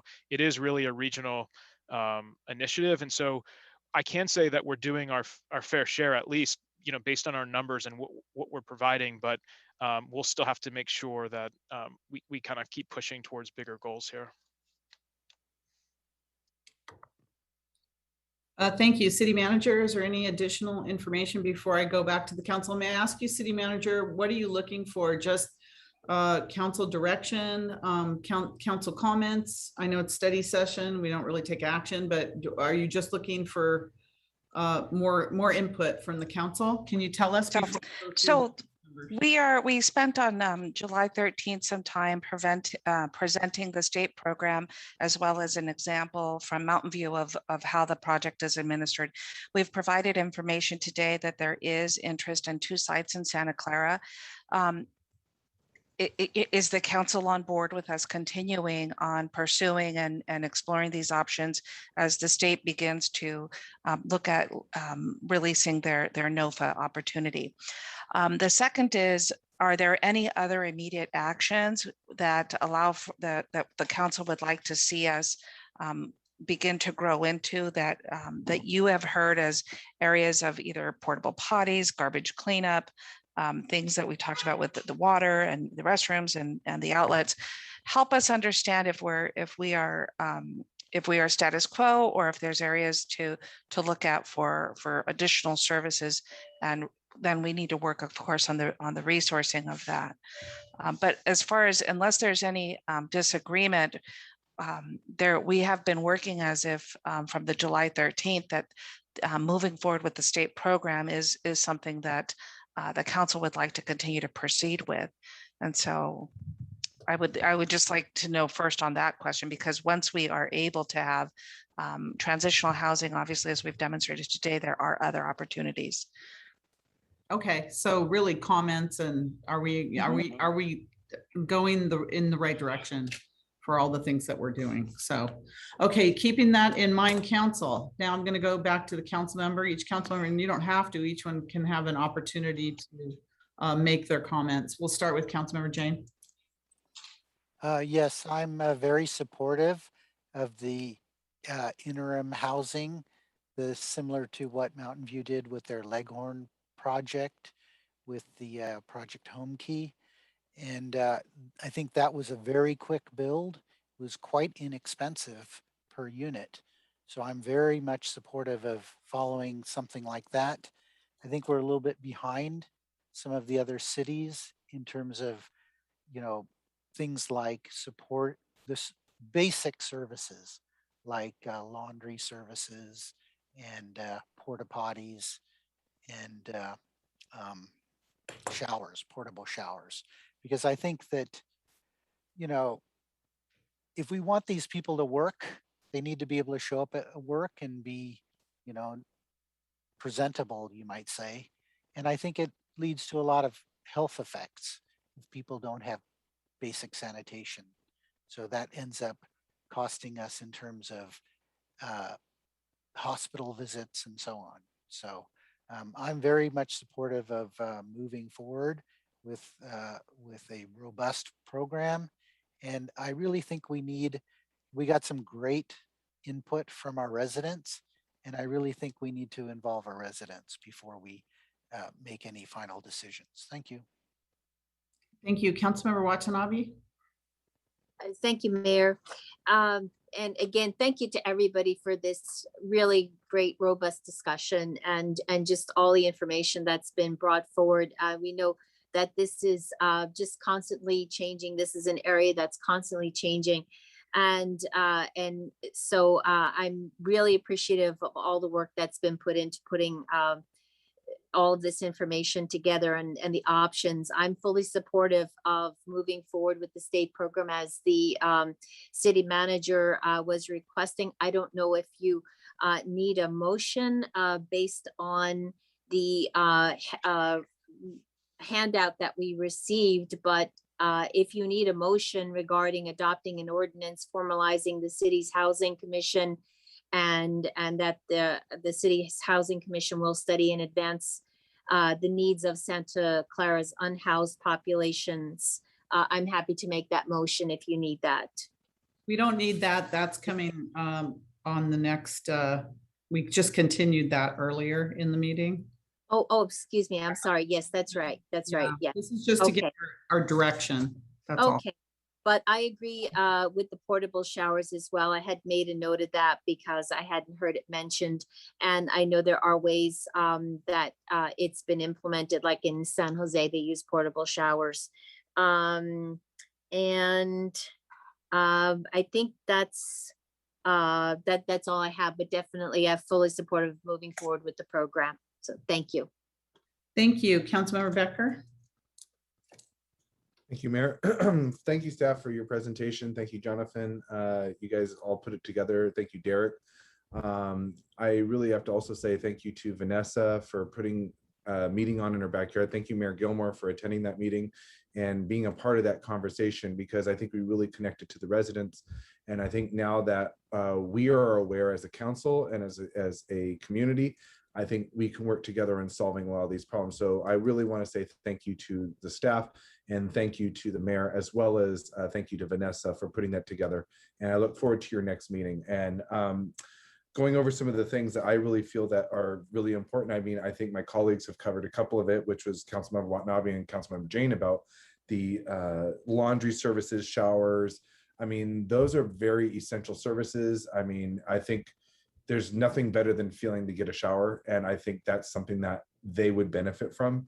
And you do need, as Councilmember Jane said, trying to seek employment, you need somewhere to go shower, shave, and get ready for job interviews too. So that is an important factor. I know that over at the Covenant House, they do that. They have an area over there for them to wear special clothing to, job interview, and a room where they can actually have interviews at. I like to say that the task force, I think, is a very major component. I know that's coming up in the future. Councilmember Jane, I believe, had a presentation for that, which I look forward to seeing. That task force, I think, is going to be really important. And I think based on some of the public feedback myself and Mayor Gilmore got at Vanessa's meeting, I think there's going to be plenty of people that would be interested in serving on solving these issues.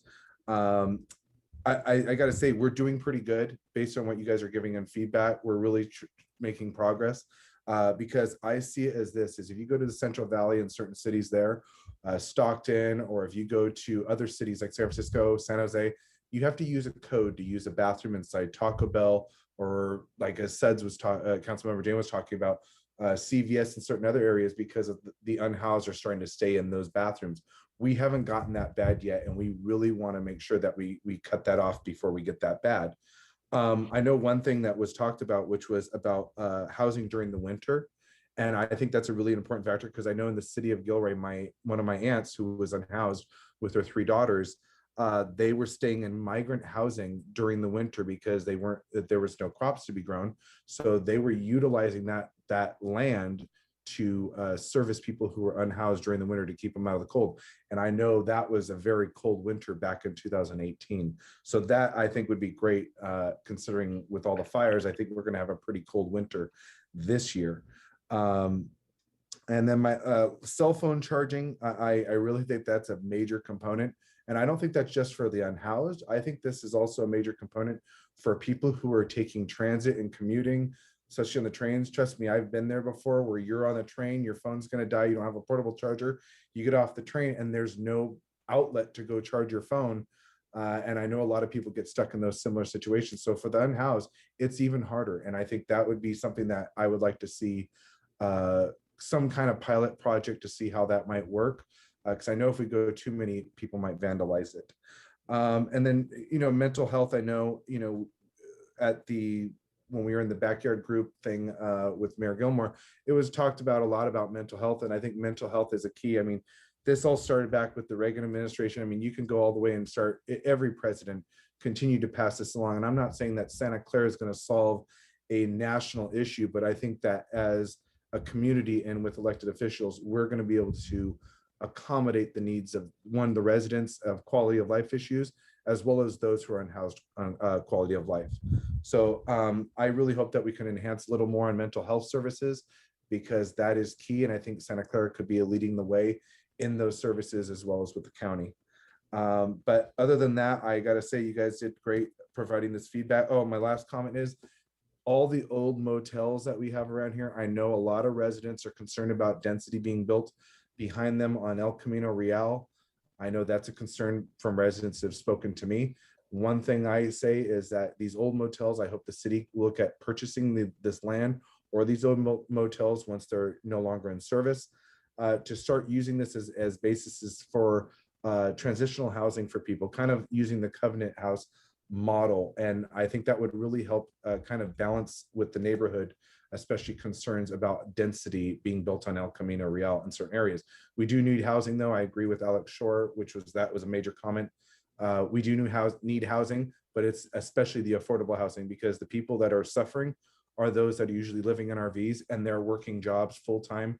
Councilmember Park and I were in the Creek recently, and there's people that live in the Creek that work full-time jobs and they just can't afford the housing. So it's got to be way below market rate housing for people to even have a fighting chance. But then again, thank you guys for this presentation, and thank you, Mayor Gilmore. Thank you. Thank you. Vice Mayor Chahal. Thank you, Mayor. I will add some, Councilmember Becker was very elaborative, and I really second that. But I have a few points which I would like to say. And first of all, thank you everyone who contributed toward this report, Assistant Chief Derek and John and City Manager. First of all, if somebody wants to have a TBRA assistance, is there a lot of bureaucracy why people will not take it? If there are some bureaucratic steps, I would like that to be solved so that a person can get easy assistance through that program. That's my next comment is regarding RV ordinance and long vehicle parking. I know we are looking at different models from Mountain View. But I would like to have some more information. I can Google myself, but what is the Washington State case stands in that process? Where does we stand on that? Like what changes we might have to make, keeping that in view. Home key project, I'm very supportive of that type of home key project with Mountain View did. And I would request the council and the staff if can fast track, if we have availability of land for 2 of those projects. I would say, what can we do to fast track that project basically? I know Mr. Jeff Houston mentioned about mandatory mental health treatment at county level. I would be very supportive of looking at that program and how we can implement that over here, especially keeping in view almost 60% of our homeless population is not ready to accept the facilities we are trying to provide. And that, I think majority of those fall into this category. So whatever we can do to mitigate mental health issues, that would really help. And whatever we can partnership with county, that would be a great step forward, basically. Providing amenities, whether it's water, shower, laundry services, all for that. Whatever we can, city can do for those things, I'm all for that, and I hope my colleagues will be helping on that one too. One thing which I looked at, Cisco. Cisco has partnered with Affordable Housing Project. Cisco has partnered with the Covenant House Project. And that's such a great gesture from a private companies. And when we have a public-private partnership like that, it really helps. So I would like staff or chamber or whosoever to explore such opportunities within public-private, so that we have more financial resources to take care of these challenging issues within our community. How we can do that through chamber partnership, be good to take care of it. And fast track the task force implementation through Housing Commission. That would be my other comment. Overall, great information. And I think as a leaders, as a proactive, progressive city, we can do a lot in coming months and years to solve this problem. Thank you. Thank you, Vice Mayor. Councilmember Park. Yes, thank you. I actually think that shelter is one of the hardest issues to address, which is why I'm interested in the services which may have more immediate solutions. I mean, water for cleaning and laundry, power for charging, lavatories. I think that those, we could look at those issues in parallel, and I would like to know what we can get up and running quickly, because if we can get housing up and going, I'm sure we can find a way to get issues like water, charging, and public toilets up and going as well. And those would be a benefit for everyone. Also, I hear that there are maybe many unhoused people who will not use public areas, but maybe we could identify areas in the city, whether they're behind churches. I know a number of churches, especially during the time of COVID, that have unused lots in the back. But maybe we could identify areas that the unhoused could use to camp.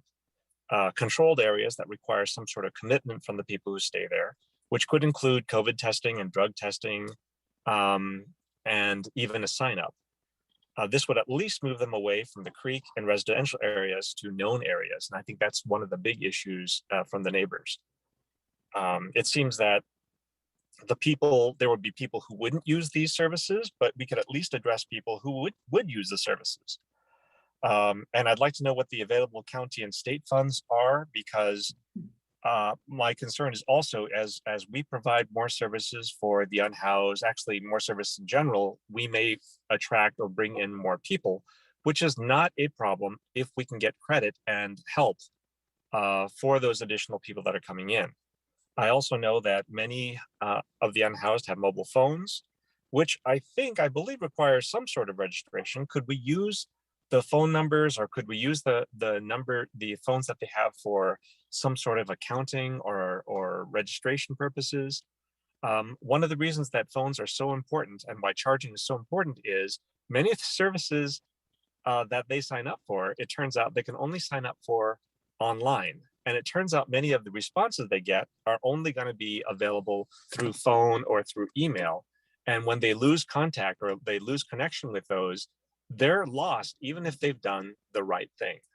What we have to realize is people are often afraid that unhoused people are going to commit crimes, steal things, take things, be violent. And unhoused people have those same fears about other unhoused people too. So we do need to find a way to address their needs, especially when we realize that many of the unhoused people out there are parents and children. So that is one of the biggest concerns that I have. Thank you. Thank you. And I'm just going to very quickly say that thank you to Jonathan Beach and Assistant Chief Rush for all that you're doing. I think that especially during the pandemic, the city has taken on a lot of services that are normally provided by the County of Santa Clara. As the city manager mentioned, public health and other types of social services are usually coordinated and paid for by the county. But the city of Santa Clara has taken on a lot of these issues, especially during the pandemic. And we've paid for these things. So I think we're considering it's not our initial charge. I think we're doing a good job. We have a lot more to do. There's, as you can tell, you know, there's so many things that we need to do to help, and not only the unhoused people that are all over our city, but there's also fear from our residents of some of the unhoused people, especially around schools and other areas that we have to address as well. And I'm so glad that our police department has a very sensitive unit that goes out to help. And Councilmember Becker and I had met one of the officers that does that in the backyard on Mauricia Avenue with Vanessa and Caprice and all the neighbors there.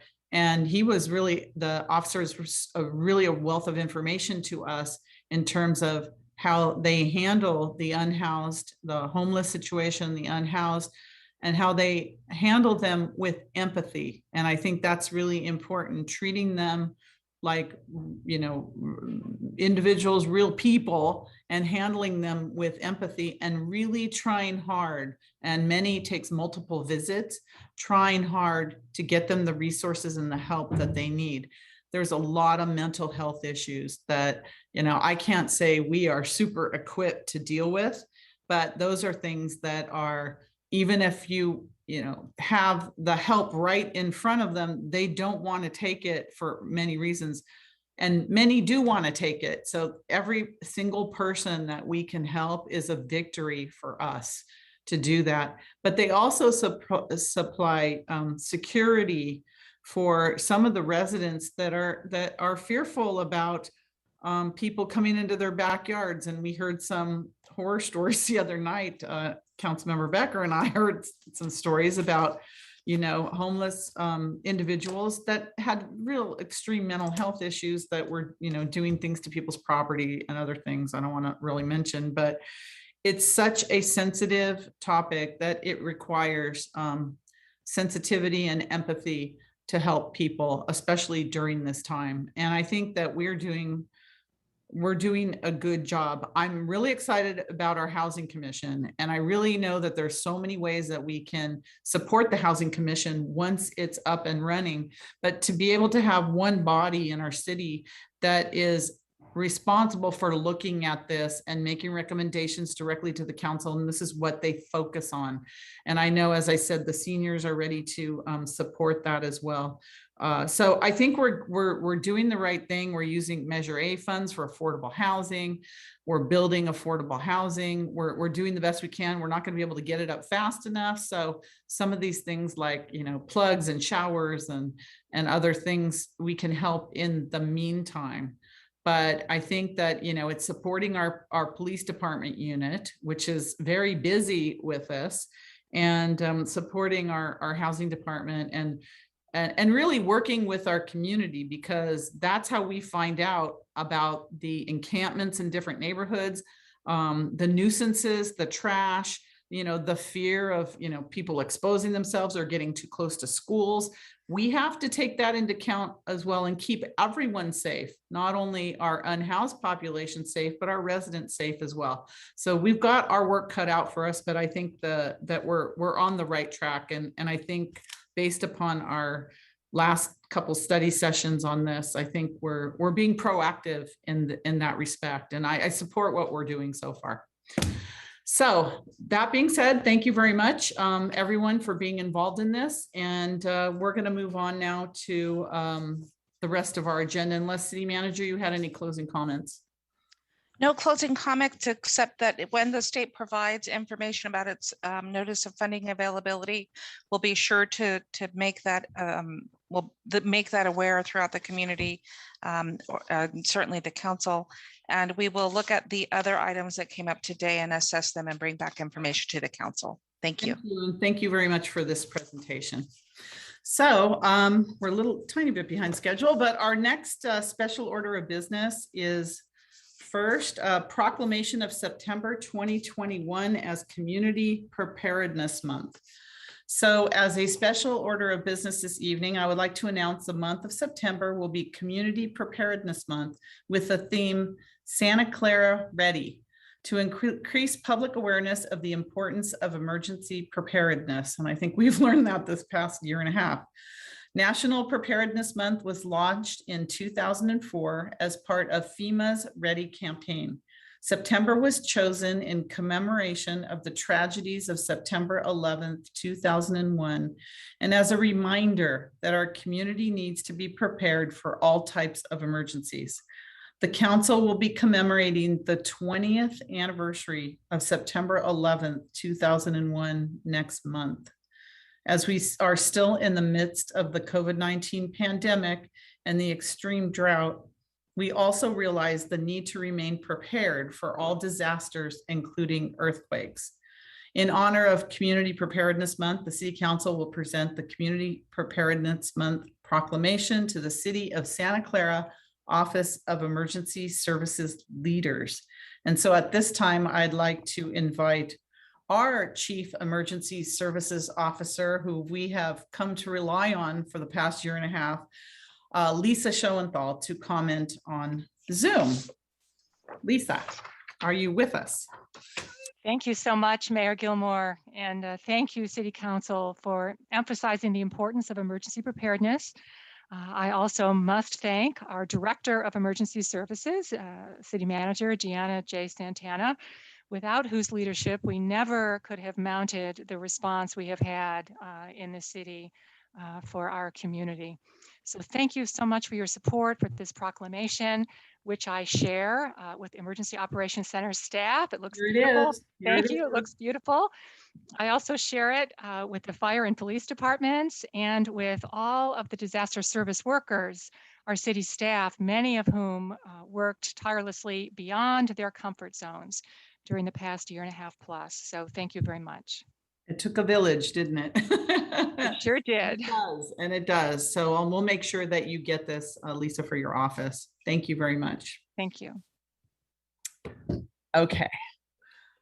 Next, I have as a special order of business, I would like to recognize the following outgoing commissioners for their years of service and contributions to the city of Santa Clara. And this is one of those items that I really regret that we're not in public, so that you can see the people who have spent so much time volunteering and providing service to the city of Santa Clara. But I'm going to go ahead and read their names and their terms of service. So I would like to recognize the following outgoing commissioners for their contributions.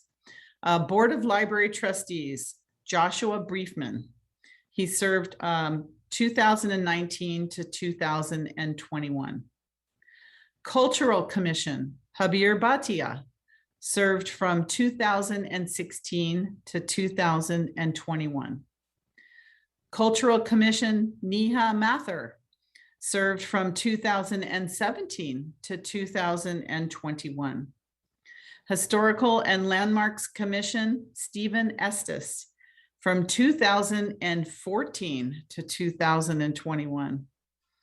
Historical Landmarks Commission, J.L. Spike Standifer, 2013 to 2021. Housing Rehabilitation Loan Committee, Darius Brown, from 2019 to 2021. Housing Rehabilitation Loan Committee member Carmen Pascual, from 2013 to 2021. Parks and Recreation Commission, George Guerra, from 2013 to 2021. And Senior Advisory Commission, Anna Segovia, from 2019 to 2021. So can we give them all a round of our applause on Zoom? Congratulations. I don't know if anyone is here and if they'd like to say anything from the names that I mentioned. I don't know if anyone's here, but I want to make sure that we have their awards, proclamations, trophies, all the things that we give them, I believe are here at City Hall. We'll make sure that you all get your recognitions from the city with our heartfelt thanks for all the service that you have provided. Okay, we have one person here, Habir. Go ahead, Habir. Hi, everyone. Thank you so much for that honor. It really has been a pleasure, and I encourage everyone that's in the audience, virtually or not, to participate. We often, forget that commissions are a very important part of the community as a way to give back and help shape the policies of our cities and great quality of experiences for our members. And I've really treasured my time and feel very happy to know many of the ideas were implemented and the commemorative months were launched so we could celebrate all our communities. So thank you very much, Mayor and Council, and to all the other commissioners, congratulations. And thank you for all your service as well. Thank you so much, Habir. Thank you for your service. Is there any other commissioner that might be online tonight that would like to say something? Any retiring commissioner? I just want to give anyone a chance. I'm trying to see the names here and see if I see anyone. Okay, thank you. Now I have two council hands up. Is there Councilmember Watanabe, Councilmember Park? Is that on this issue? No, I'm sorry, that was left up from last time. Okay, Councilmember Park, your hand's up. Is that on this issue?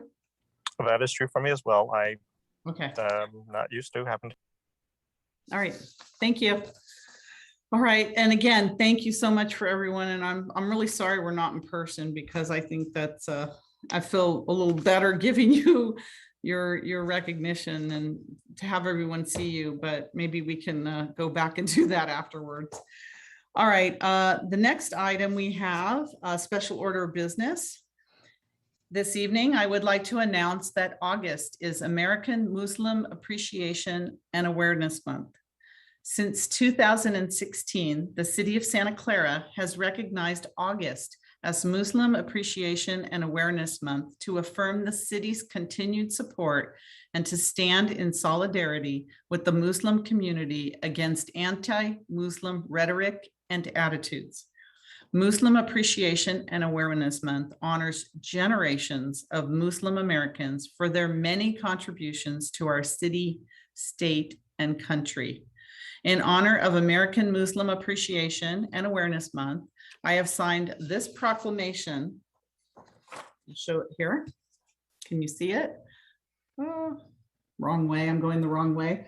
Recognizing the month of August 2021 as the 6th annual Muslim Appreciation and Awareness Month in Santa Clara. At this time, I'd like to turn the floor over to Samina Usman, Senior Government Relations Coordinator at the Council on American Islamic Relations, or CARE as we know it, to accept the proclamation and to say a few words.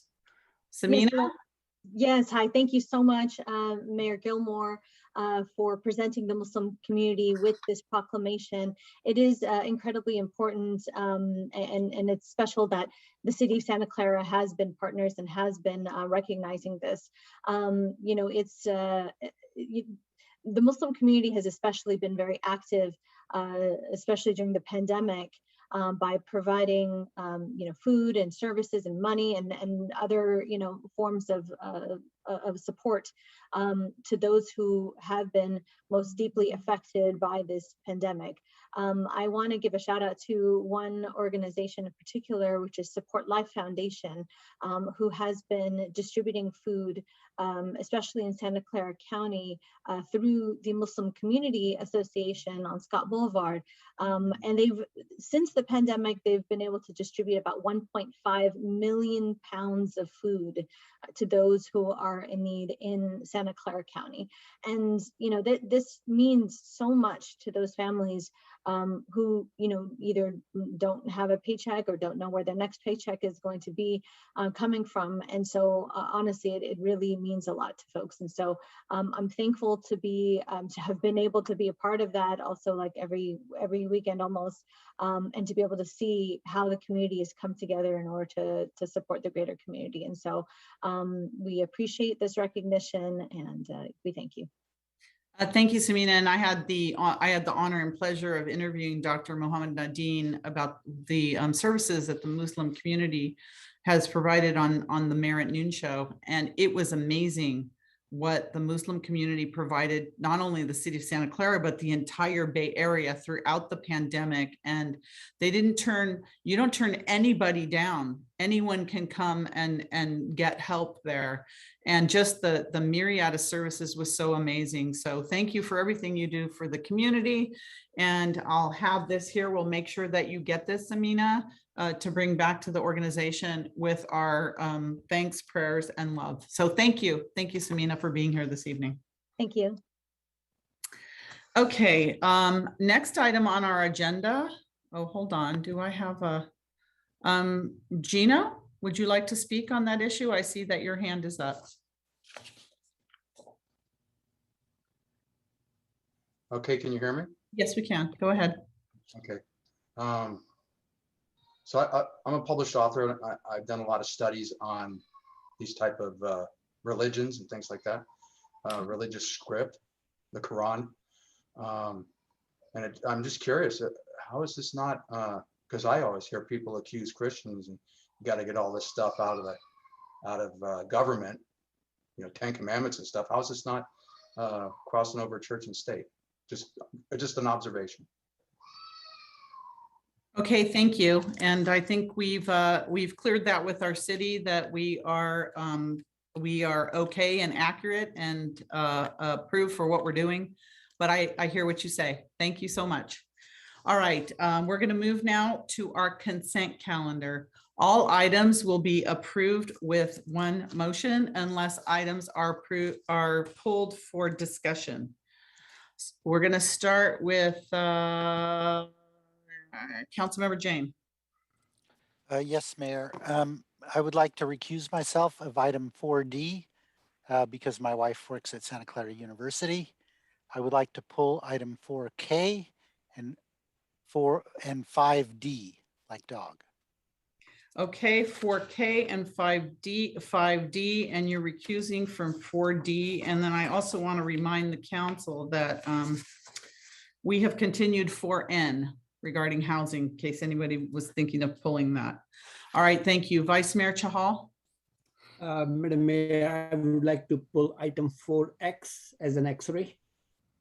X is an X-ray. Okay, so Vice Mayor Chahal, X, 4X. Okay. Any other member of the council?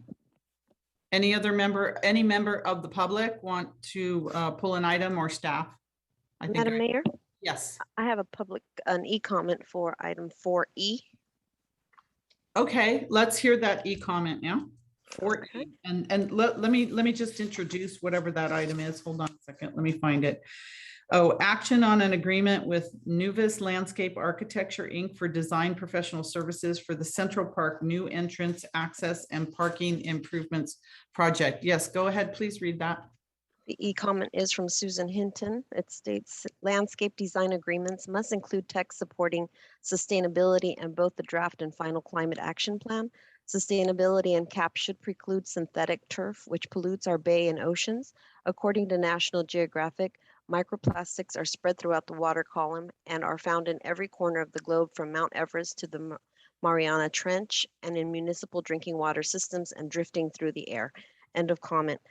I would like to note for the record, item 4U, that's action on a resolution revising the council and authorities regular meeting dates. Yes, okay. Under recommendation number 2, it should state cancellation of the October 5th council and authorities regular meeting and set October 19th as a joint council and authorities and stadium authority regular meeting, and not, it should not say September. Okay, thank you. Thanks. I meant to say that, but I failed to. So thank you very much. Okay, is there a motion to approve the balance of the consent calendar? Yes, I would like to move to approve the balance of the consent calendar. Okay. Second. Motion by Councilmember Jane, second by, who was second? If I could hear again. Second by Park. Okay, thank you. Second by Councilmember Park. No other discussion. Assistant City Clerk, roll call vote, please.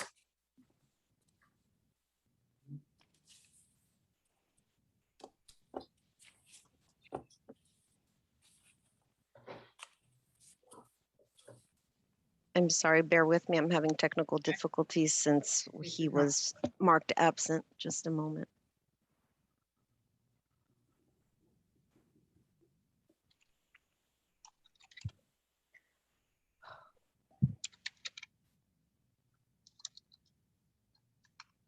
I'm going to have to do this manually. That's okay. Councilmember, Board Member Watanabe. Yes. Vice Mayor, Vice Chair Shahal. Yes. Councilmember, Board Member Jane. Yes. Councilmember, Board Member Park. Yes. Councilmember, Board Member Becker, I'm sorry. Yes. Thank you. And Mayor and Chair Gilmore. Yes. Thank you very much. And that passes, I believe it was unanimous, right? 6 with 1. 6. Okay, so thank you very much. The next item we have, I think, is the item that we pulled up from last meeting, and that was a written petition. And that is item number, I know it's back here somewhere. Okay, item number 6, which is action on a written petition, Council Policy 030, submitted by Leon Lee Brofman on July 12th, 2021, to add an agenda item to a future date about censure admonishment of Council Member Park. And this is continued from August 17th. Ms. Brofman, are you here to present your written request?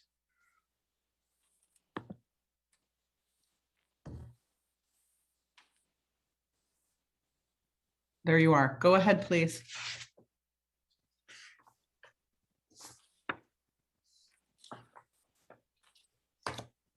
Lee, you're muted.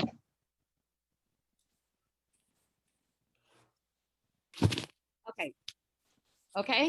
Yes, we can hear you. Go ahead, please. Okay. I want to put this issue in context since this happened at a meeting on regarding the El Camino specific plan on July 6th. And I realized that was a couple of months ago that, so the issue is the residents, including especially the neighborhoods directly impacted by the specific plan, spoke out, especially against the height requirement of 4 stories and favored 2.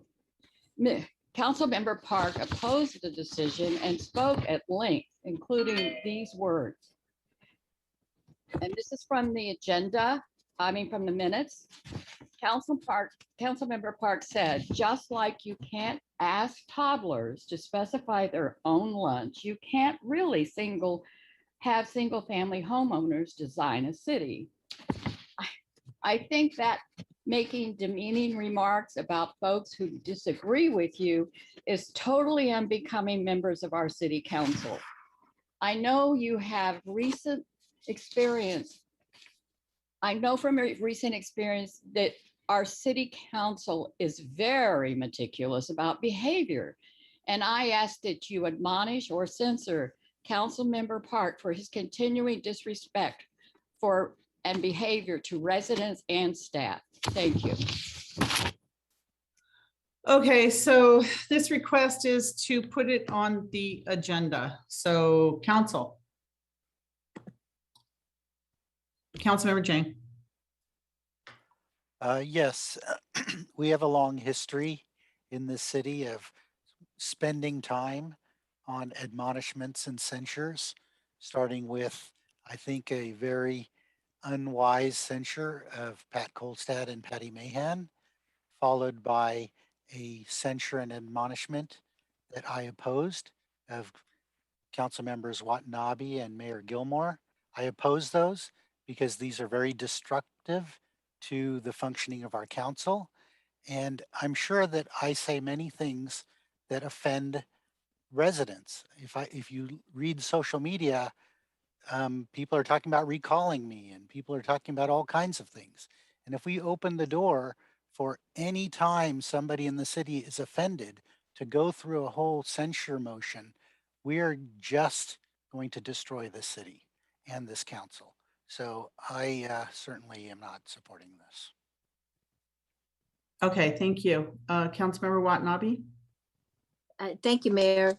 And thank you also for to the resident Lee Brofman for bringing this forward, because it just raised the opportunity to also ask some questions of our city staff, particularly city manager, regarding any other complaints that may have been raised as a result of Councilmember Park's behavior.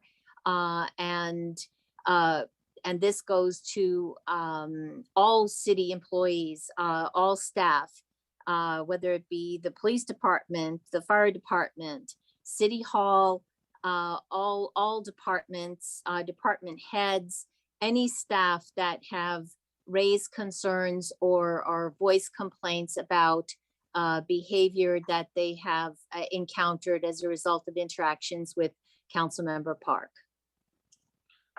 Okay, we're going to go through the council first before we answer any questions based on our new policy. Councilmember Becker. Thank you. So I have a lot of the same concerns that Councilmember Jane has now. I'm hesitant because we continue to go down the same path, and I'm kind of regretful for what I've done before, and it just seems like this is just going to continue to get out of hand. And I know there's a lot of concern about that, and I know everyone thinks it's hypocritical, but to be honest, what Kevin Park said is, I think, not offensive to the residents of Santa Clara.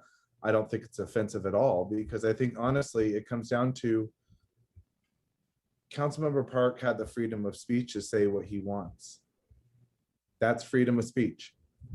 And my other concerns are, I guess it's more questions for Lee. My first question is, on your written petition you submitted, you claim you have address here at Scott Boulevard in Santa Clara. In an email you sent to me, you were asking me to put this on the agenda to censure Councilmember Park. You were sending it from Geneva Drive, saying that you were a resident of District 6. So I'm just curious as what residence is the one that you're using in the correspondence with me or council or the public? My second question is, have you even reached out to Mr. Park? Have you even had an actual conversation with Mr. Park about the issue? Because I know for one thing is, if I made an insensitive comment to somebody, which I did earlier this year, and I did end up making a public apology about that insensitive comment, because I should have actually thought before I spoke. I made that apology. So maybe you should have reached out to Councilmember Park to discuss that, which I ended up saying in my response to your email. And lastly, this is another question which I'm just trying to make sure I'm 100% accurate in reading what I saw in public records. Is were you Mayor Gilmore's treasurer during the 2018 campaign? Those are my questions.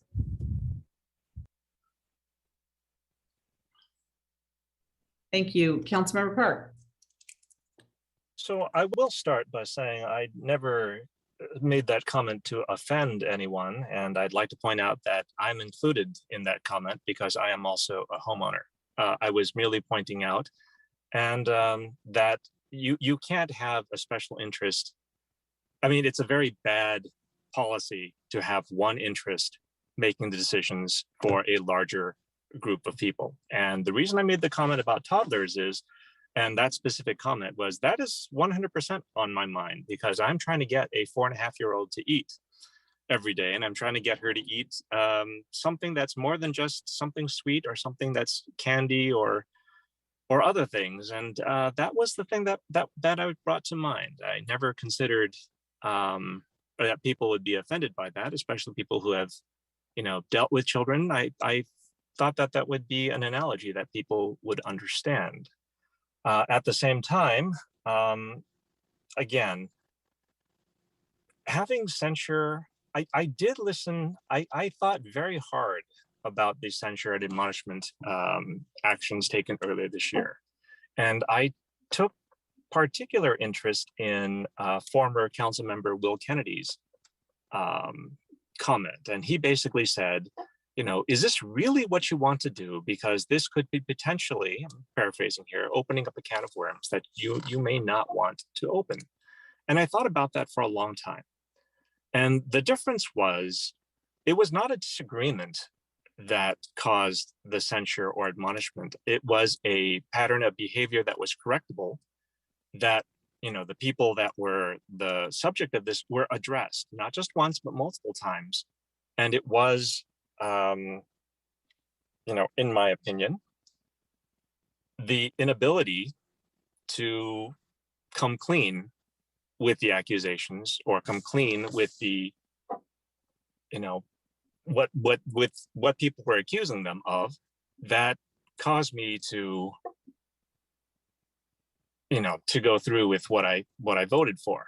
And I thought about this a long time because, we had a meeting where I was out. I was with my family and I thought about this for a long time. And I realized that disagreement is not the reason for censure or admonishment. I think that offense, like, things happen in every meeting where any council member could be offended. And I think that one of the better parts of civility is to not be offended and to address the issues. And in this case, I don't know that the issue is there to be addressed. And I don't know that people have actually talked to me about that or asked for clarity. I've talked to a lot of people about this. I've talked to press, I've talked to media about this, and I've asked them just straight up, is this something that offends you? And the consensus, at least just from what people have been telling me and what people have been showing me on social media is,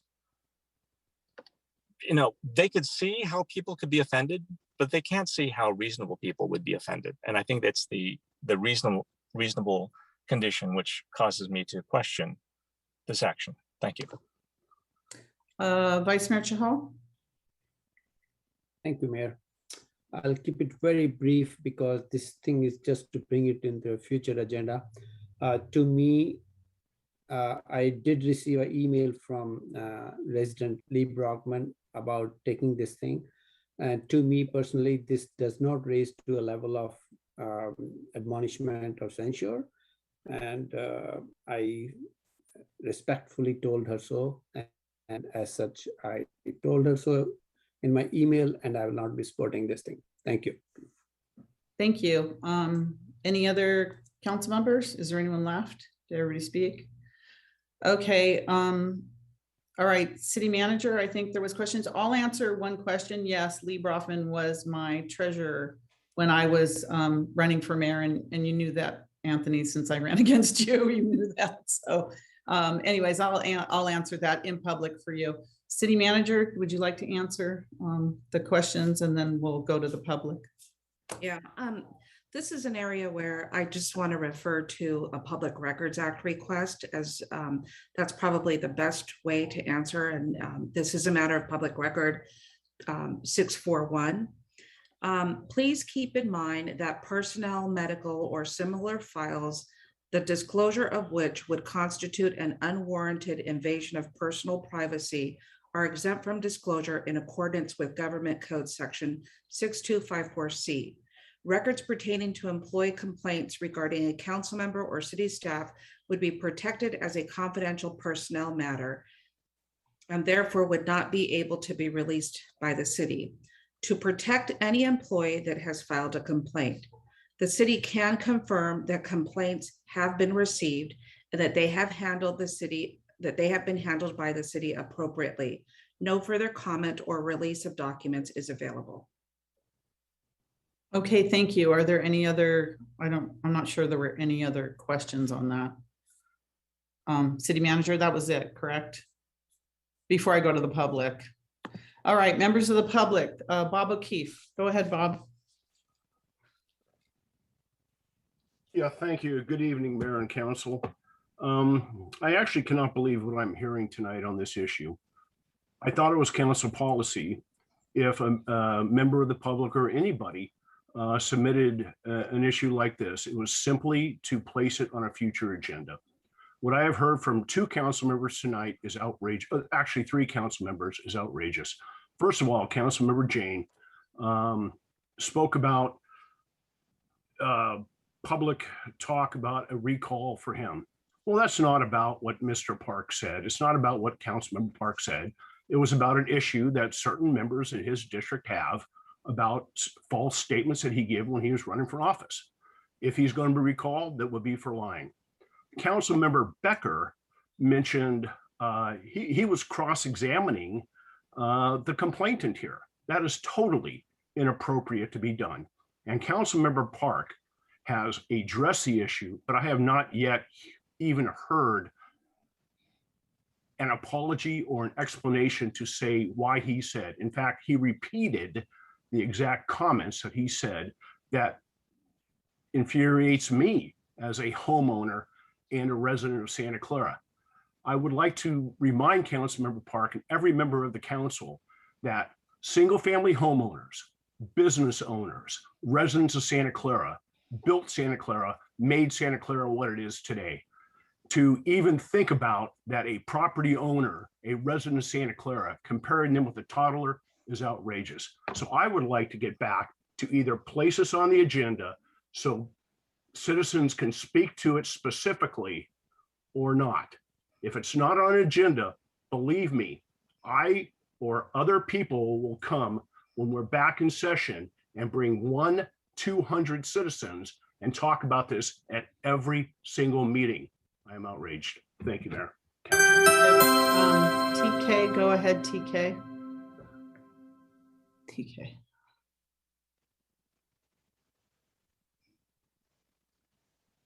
Hello? TK? Hello? You're unmuted.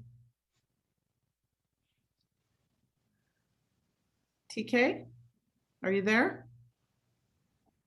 Assistant City Clerk, do you, I see they're unmuted.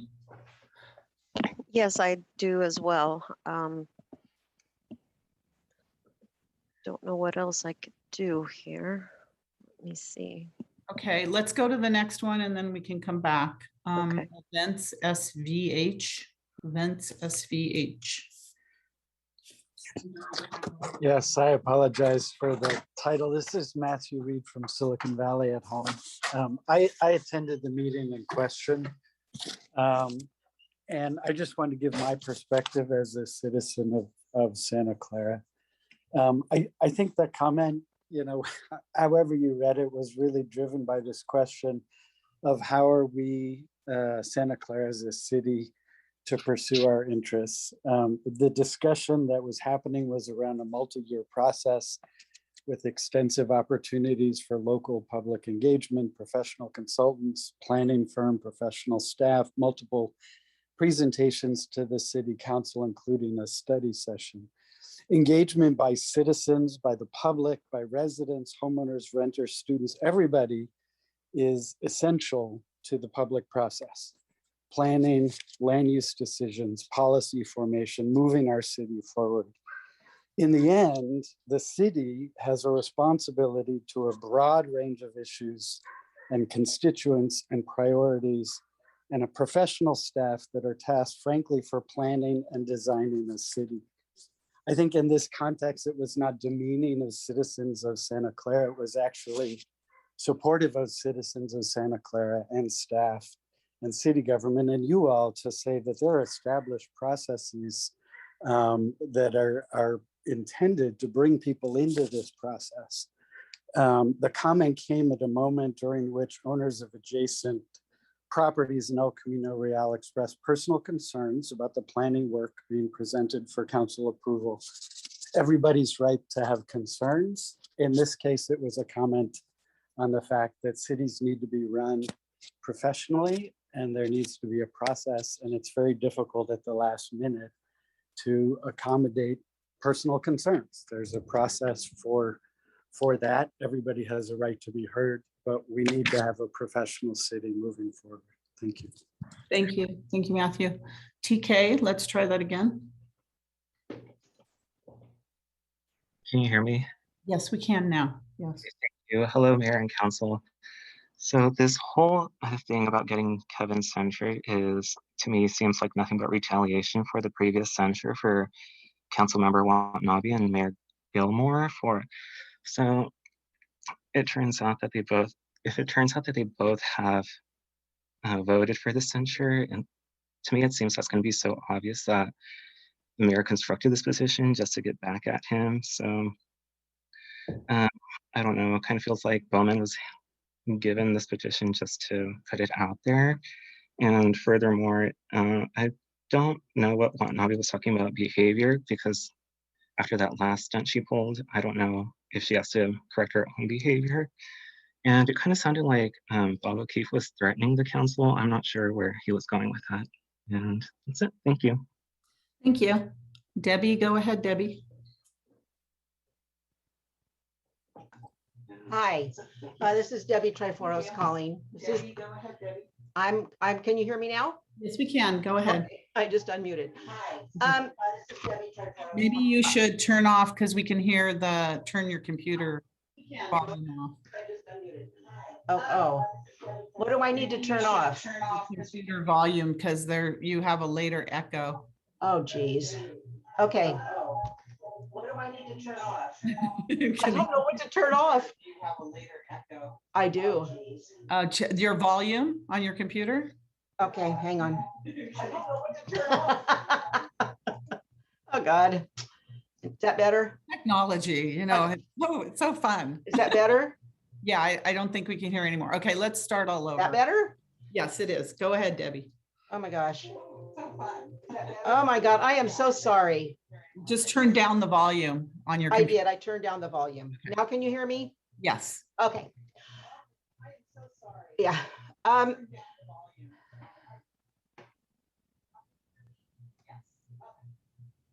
right. I think I want to address a couple things. Lee's input. I agree with Lee's input. I think Councilman Park has got a very condescending way to speak to people. He has offended so many people that I know of. And I don't want to make this personal, but it's just what people say. I also want to address Anthony's comment. What was that about? Was Lee your treasurer? I mean, Anthony, what were you trying to say there? Is that Lee did this because she's a friend of Lisa's? I mean, here you guys go again, going right after the mayor. There was no reason. That has nothing to do with Lee's discussion. So I think, Suds, all of you new council members, you've got to, the people just aren't buying it, and you've got to come across as a little different. No more arguing, and let's have some city council meetings that actually do something for our city. Thank you. Thank you. Is there anyone else that would like to speak that hasn't spoken already? I can't call on people twice. Okay, council?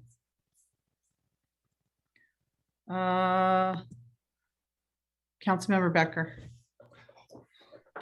Thank you, Mayor. So, as going back to some of what the comments were by the members of the public, renters, homeowners, everybody built this city. And what Councilmember Park may be offensive to some, but it's his freedom of speech. What happened with Councilmember Watanabe was wrong because of the situation, and it was unethical. Councilmember Park's comments were not unethical. They were just his freedom of speech, and certain people don't even find offense to it. So I really find a hard time supporting this. I find a hard time being behind this because, I heard what Bob O'Keefe was saying, and Bob O'Keefe asked the question of why am I asking questions to Mrs. Browman? Well, the questions I am asking is because I want to know how truthful and how honest and valid that this petition is if she's providing me two different addresses on her petitions. That is the only reason why I asked those questions, because if I wanted to actually entertain this petition, I wanted to know how truthful it was. So I just find it really hard to support this, and therefore I will not be supporting it. Okay, is there anyone else that would like to speak? Okay, no one. I'm just going to say that I appreciate Ms. Brofman's petition. There were people that were offended by that comment. I heard it through the community. I mean, there was no doubt about that.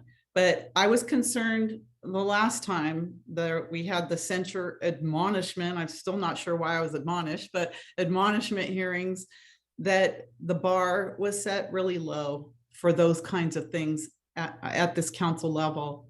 And I think that the comments that Councilmember Park made offended people. We've gotten emails. There's no doubt it offended people, and I think he may have further offended people tonight by saying reasonable people would not have been offended. So I think there's further offense tonight.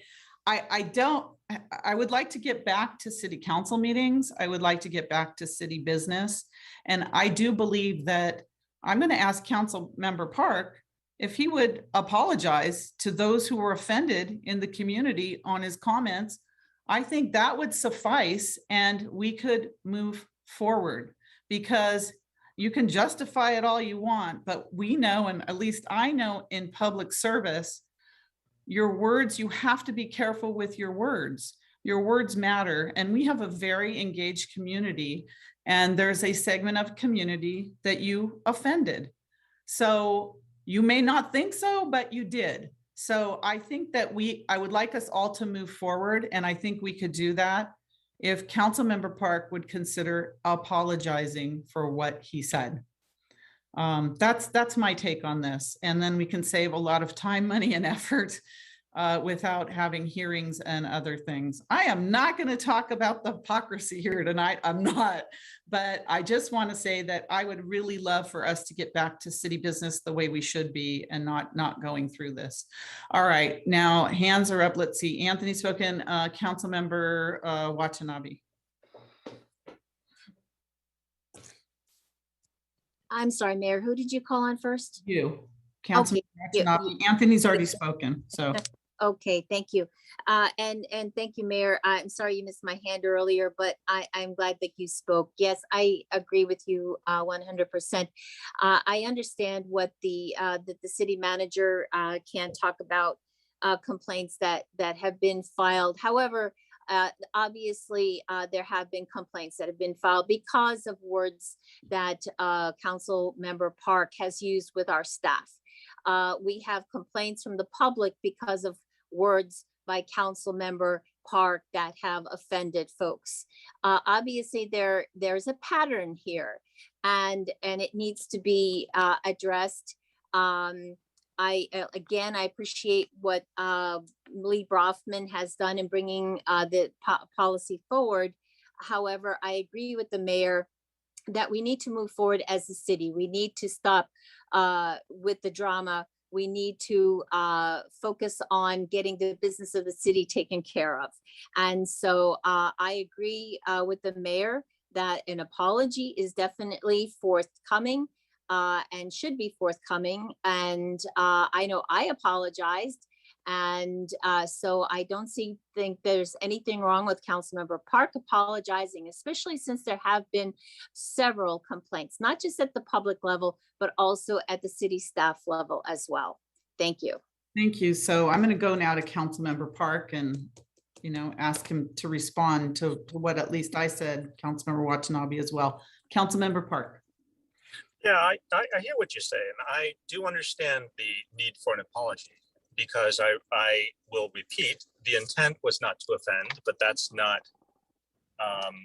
what happened, which is people were offended. And I will apologize, especially to Lee, for what I said, if it offended her, and it did offend her, but that was not the intent. I would have thought that people would be able to see the comment in a larger perspective, and it seems like some people do and some people don't. And my apology is for the people who don't. I do try to be somewhat careful with my words. I tend to be very direct as well. I think that's just the way that I talk. And I do tend to be somewhat playful because, again, that is a little bit of the way that I talk. At city council meetings, I tend to use what I call my teacher voice, because I realize that, a lot of people are listening. But the interesting thing is, it's not just the people at city council and not just the people in the city that are listening. I just returned from a political meeting where I heard from people all over the world. And it turns out that people all over the world are listening to Santa Clara city council meetings. And one of the reasons, it turns out, kind of scary, but it's true, is me and some of the other new city council people. And I would hope that rather than say that the new city council people aren't doing things the way that we used to do them, or they're doing things that we're not used to, I would hope that we could embrace some of the changes, some of the differences, and when we do feel offense, actually have a conversation about the offenses rather than simply throw around censure and admonishment actions. But I do apologize if people were offended, and people were offended. I will try to, keep things in mind in the future, but at the same time, offense is a pretty interesting animal, which is offense can happen at any time for any reason, and it doesn't even need to be justified. It's a feeling. Thank you. Okay, I'm not quite sure what to make of that completely, but I heard a partial something of an apology. So thank you for that. All right, anybody who hasn't spoken on this issue? Okay, we are going to now, thank you, Ms. Brofman, for submitting that. And there is not the, desire to put it on a future agenda. So we are going to move on now. All right, the next item we have is public presentations. Do we have any member of the public that would like to make a public presentation on an item that is not on the agenda? All right, so item not on the agenda, we have TK, go ahead.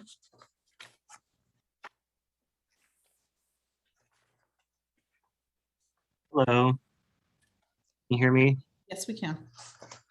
Hi, Mayor and Council. So I have a question about what was spoken last meeting regarding the usage of city resources to reach out to residents. And because it seems that it is only okay for the mayor to use city resources to promote herself and those who she invites on her segment, but she'll go at anything to stifle city council members from reaching their respective communities. So my question is, why is the mayor allowed to use the city's YouTube and Facebook page for herself with her Mayor at Noon segment? So does that mean that council members are allowed to use the city's Facebook and YouTube page to keep up with residents up to date as well? And why or why not? And with the mayor like to answer, or maybe could the city attorney explain who can or cannot use city Facebook and YouTube page?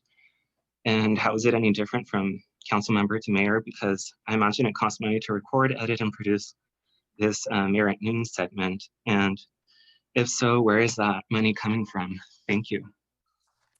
Thank you. Gino, go ahead, please.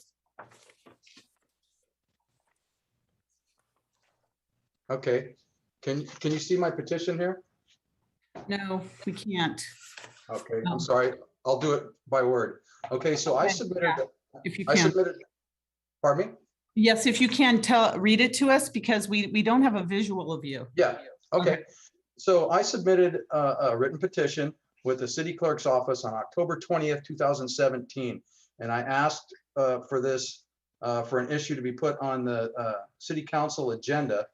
And I was kind of railroaded out of the meeting by a well-dressed man with a nice card. And eventually, long story short, he had me deal with city works. The petition was signed by notifying the city of an extremely dangerous condition on Newhall Street between Park and Alviso. And everybody signed it with two things in mind. One was to advise the city, so if serious injury or worse happened, that the city can't say, hey, we didn't know about it. We notified them for the specific reason that we want to protect our family and our property.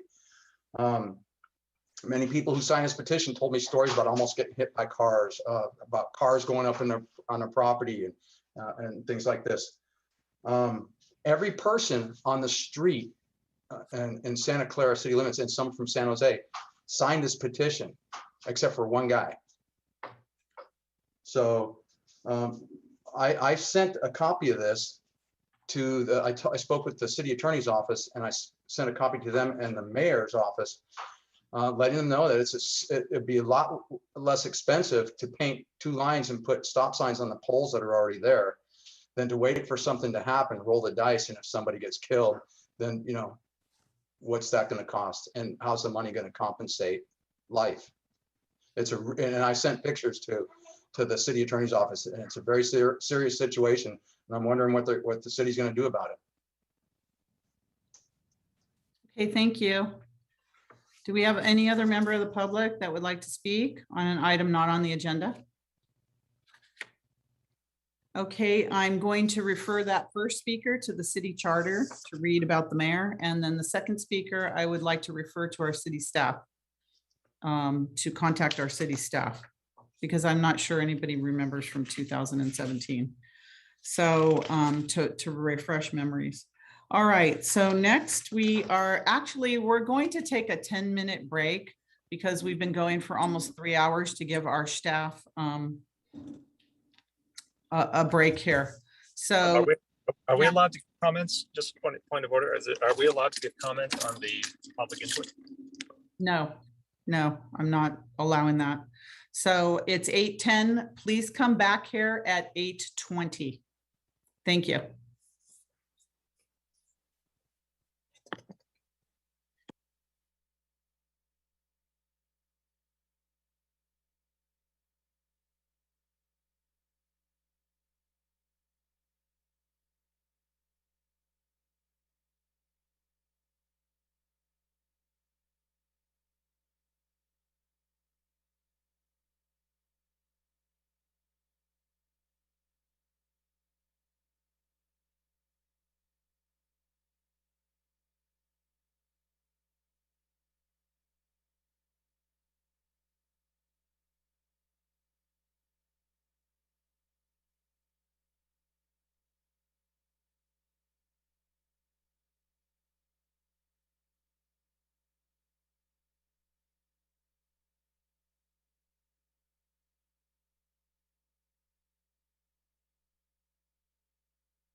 Our next item is consent items pulled for discussion. The first is item 4K.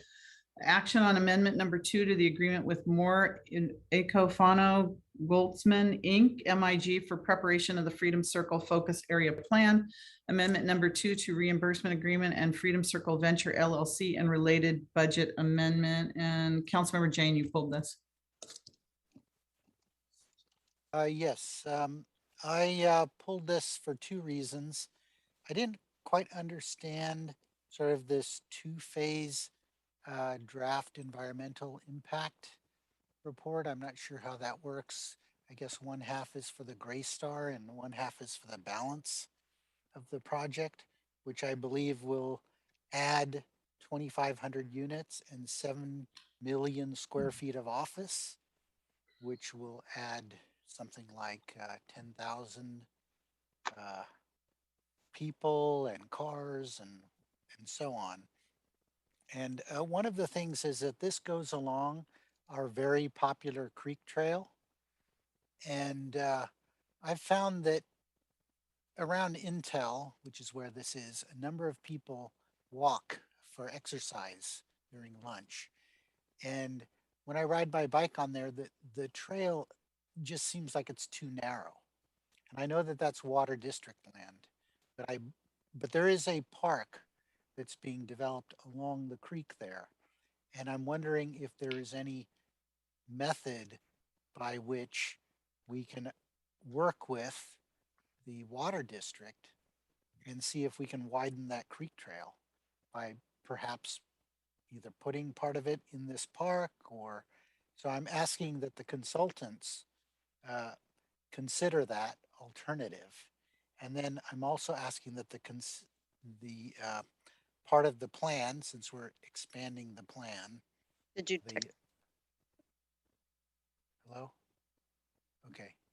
That it include a robust TDM plan and that the projects will then be subject to our climate action plan that we're soon to adopt and our REACH codes. So I just wanted to make those as part of the study that's being done for this plan.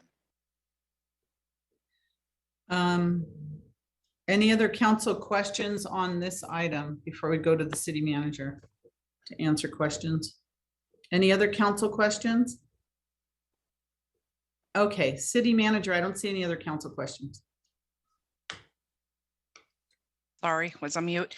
I believe that we can add this type of scope. I would like to just hear that confirmation from our director of CDD, if whether that would require any fiscal amendment, or would we need to come back with that information? I'm sorry, I did miss the question. Can you repeat the question, please?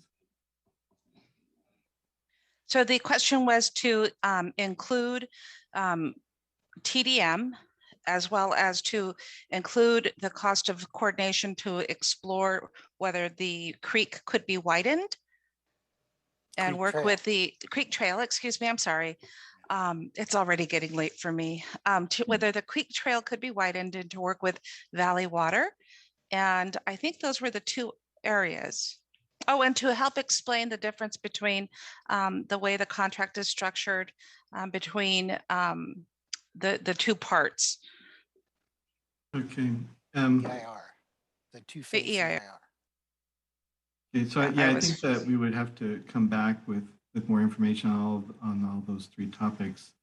It would take some additional work to look into what would be required to widen the creek trail and provide a report on that, as well as the other items. I think it's best if we come back with more information on those.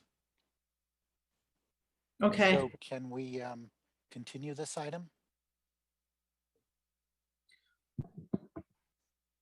What does it do for us to continue this? Does it stop the whole process? City manager? Andrew, I'll defer to you in terms of timeliness. My understanding is that it's not time specific for action today.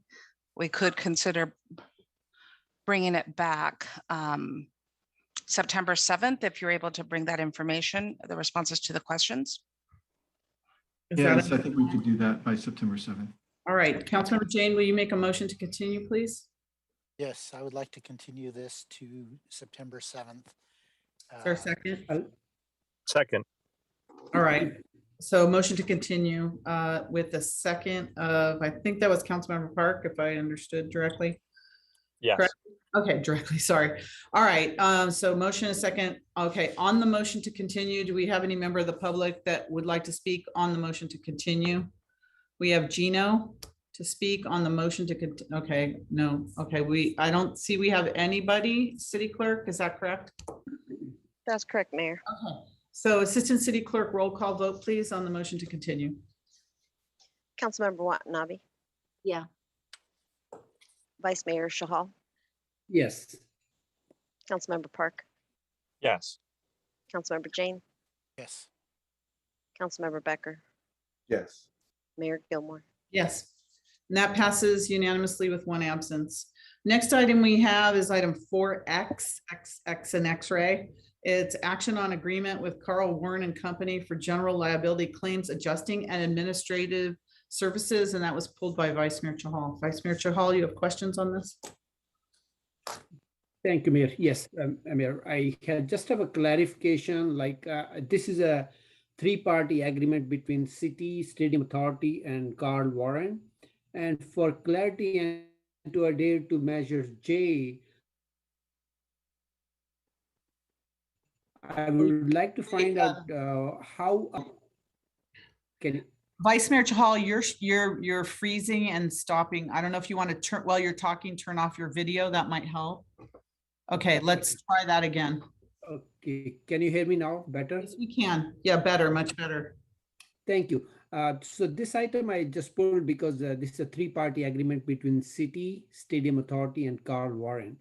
And just to adhere to measure J, I would like to find out how are the payments arrangements between City and Stadium Authority being made on this thing. I didn't see any details about how the proportionately number of cases, depending on that. I just want that clarification so that we adhere to measure J on this.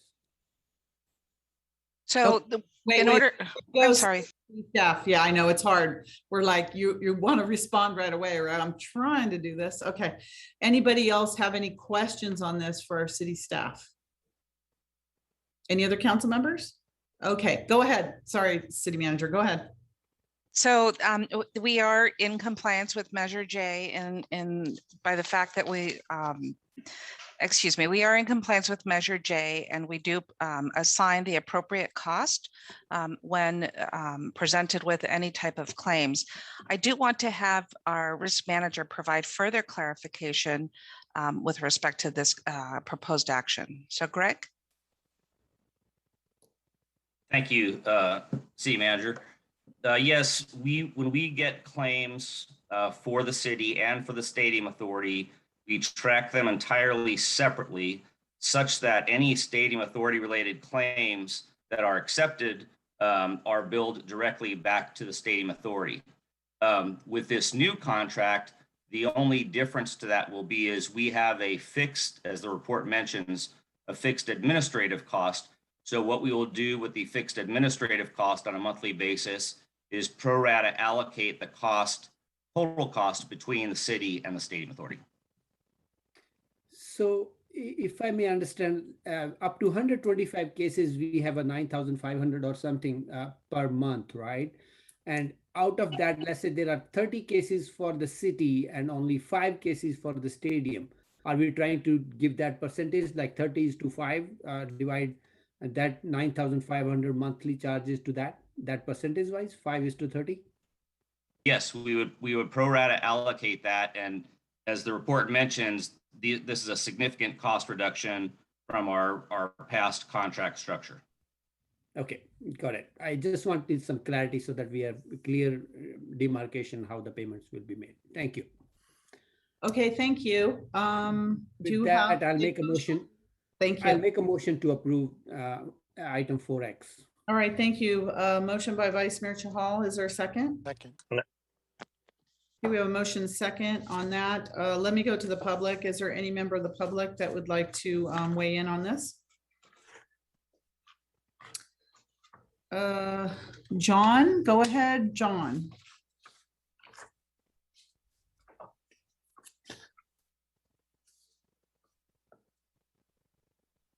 John?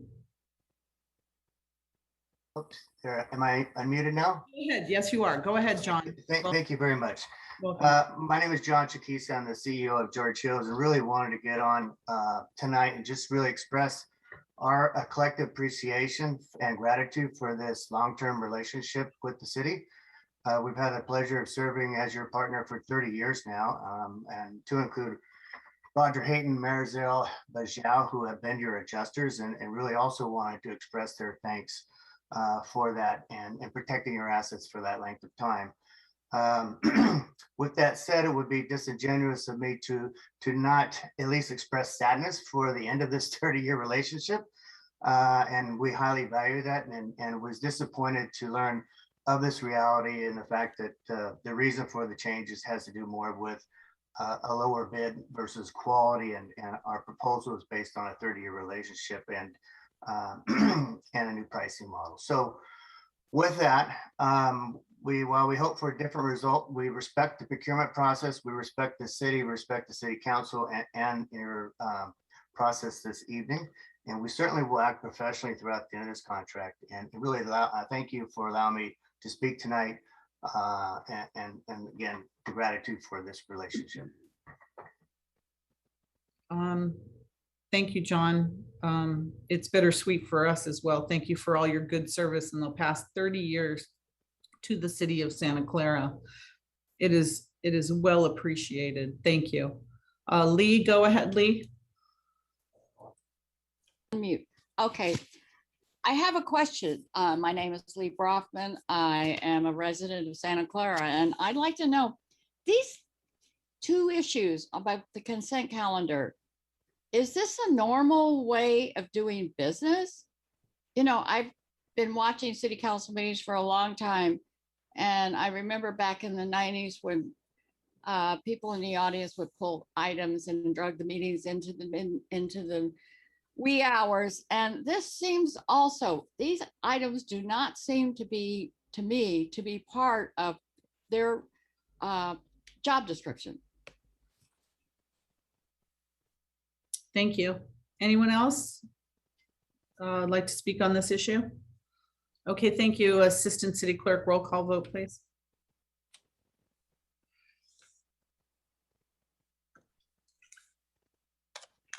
Councilmember Watanabe.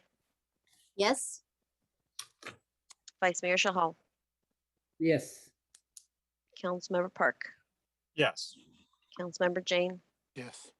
Councilmember Becker. Yes. Mayor Gilmore. Yes. And that passes 6-0, 1 absent.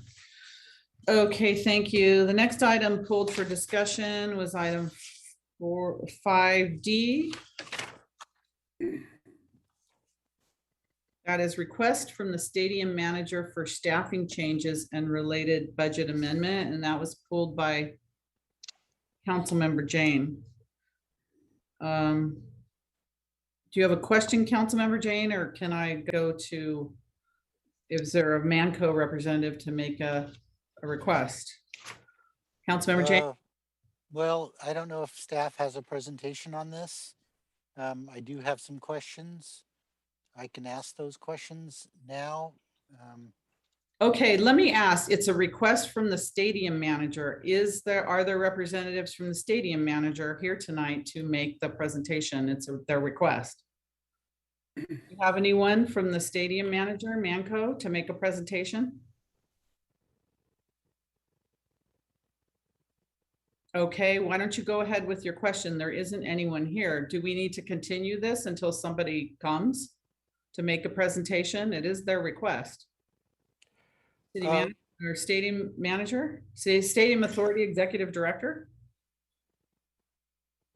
I have a presentation on the second part of the request. I do note that there is a stadium manager representative there online. Okay, who is that? What's her name?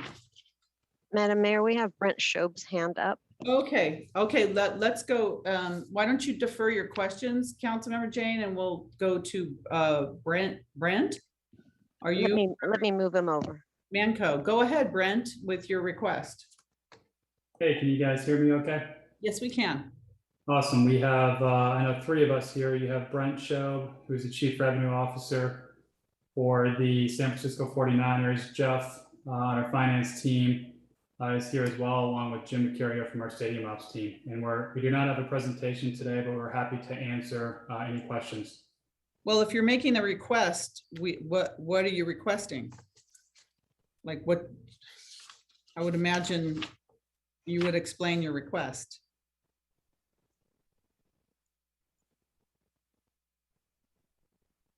Yes, we're ultimately here. I know the request was put in from our team, so we're ultimately here to answer any questions that the staff or the board may have. We already submitted the request. Okay. Stadium Executive Director. There is no presentation, so I don't, maybe we go to Authority Member Jane. What is your question? Questions? Yeah, I saw a number of letters back and forth between the city and the stadium manager on this. And I am fine with recommendations 1, which is to approve the request to add a director of procurement and also to add an accounting manager and staff accountant position, number 2, and also to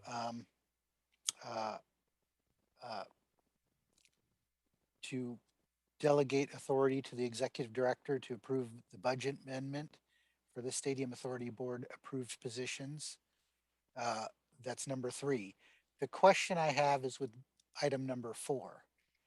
And it says to direct staff to report back on a competitive process to contract with an independent professional event booking contractor instead of funding additional 49er organizational employees for booking non-NFL events. My first question is, when you say booking non-NFL events, there are 2 types of events. There are ticketed events and there are catered events. And this seems to encompass both of those. I wasn't sure if that was going to cover both of those events. And then I also wanted to know, like, what is the time frame for going through this competitive process to contract with the independent booking contractor? My understanding is that from what I've read and seen, that it looks like things might be coming back in 2022. And I want to make sure that if things are coming back, that as many events as possible get booked at the stadium so we can make some money. So that's really my question, is really on number 4. All right, Vice Mayor Chahal. Thank you, Mayor. And I have a question about the same number 4, but I would also like to point out we have replacement rights management agreement clause 3.3. So how does these 2 things go along, like number 4 request and replacement rights number 3.3? Because 3.3 is very elaborative, that we have to go 30 days notice, then they go for a 60-day corrective plan, then 30 days more to look after, and after 2 years of corrective plan, then we can have a outside agency who can book non-NFL replacement right, basically pursue the non-NFL events management. So I'm a bit confused about number 4 and that clause. And I do have some other recommendations on top of what staff recommendations are. Basically, I'll come to those later. Stadium Authority Attorney. I can wait to answer that question until all the questions have been answered. No. I want to go through the authority members first. Okay. Any other authority member have questions? Okay, I do. I was hoping to hear a presentation since we're not going to hear one.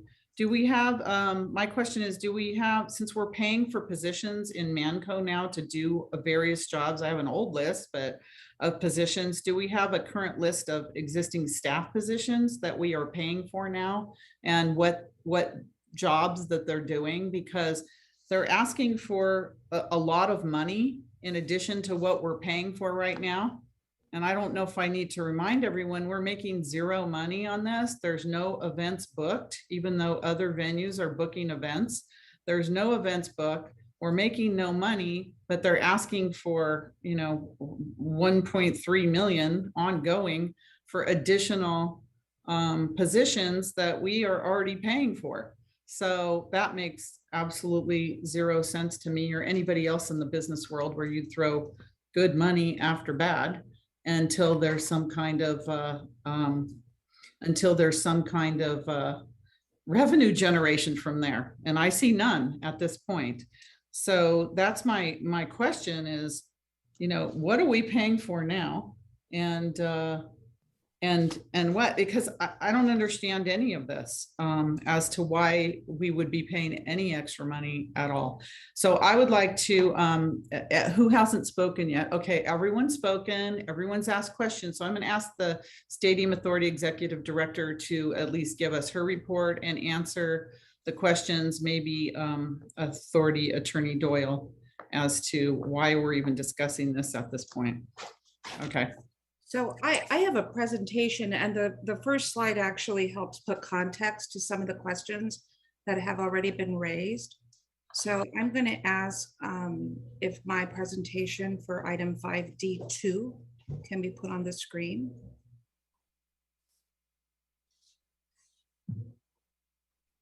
So can we go to the next slide? So I think it's important before you consider this item, and I have to say that a lot has happened since we issued this report and finalized it last Wednesday, that leads me to recommend slightly different sets of recommendations based on a flurry of activity that has occurred since last week. But let me start by just backing up that the context of this request from the stadium manager is for new positions for the expenditure of public funds on a terminated management agreement for which the board unanimously approved. And that sets the context where we have right now a majority of the board who took an affirmative action to terminate the agreement. What's interesting here is that the issues for which they are requesting public funds are issues that are directly related for the unanimous approval for the board to terminate the agreement. Procurement violations, poor track record of non-NFL events, lack of fiscal transparency, and violations of state law. If the board takes action to approve the stadium manager's request, the SCSA must reserve all rights to recoup any and all costs based on the stadium manager's breach of the management agreement and its continued violations of the state local laws. So I understand that this has been a lobbied event. I understand that there's a lot of information that board members may have or that the stadium manager may have that I don't have. I think it's only fair that I allow myself to share with you where I get my analysis. You may have more that adds to a different perspective, but as the executive director, you have to understand as a board, I am bound by my duties to first set the context of which this recommendation is based on, and then from there analyze it from the litigation standpoint, from a state law standpoint, as well as just from the administrative process and legislative actions of the board. So the stadium manager, for additional background, has already projected that there will be a net shortfall in this current fiscal year of anywhere between $0 and $600,000. This additional request, when annualized, is $1.3 million on an ongoing basis. We have not been able to confirm with the stadium manager that the addition of these annual funds will have an impact favorably on the projected shortfall. Next slide. So the approval of the adding of the following staffing request is for a new head of public ticketed event position, a new director of stadium builder license, a new senior financial analyst position, a new director of procurement position, and filling an account manager position and staffing account positions, moving them forward from what was the board approved for Q4 to Q2. These positions were either not budgeted in the Stadium Authority's budget that the board approved, nor were they originally anticipated. With the exception of the last positions that I mentioned, we're just moving from one quarter to the other. The partial year request that the stadium manager is requesting is $650,000, as well as a budget amendment for what's left of the fiscal year. Next slide. So the stadium manager submitted a summary of the positions, and in large part, they justify the request based on a position that had been vacant for years and converted in the board's budget process from a deputy city manager to a management analyst.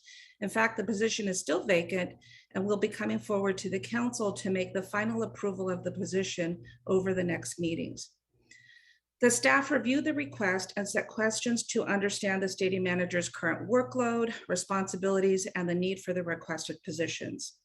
Staff's questions and stadium manager's responses are outlined in attachment 2, and there are still pending questions and concerns from the stadium manager based on the responses or quality of responses that we received. Next slide.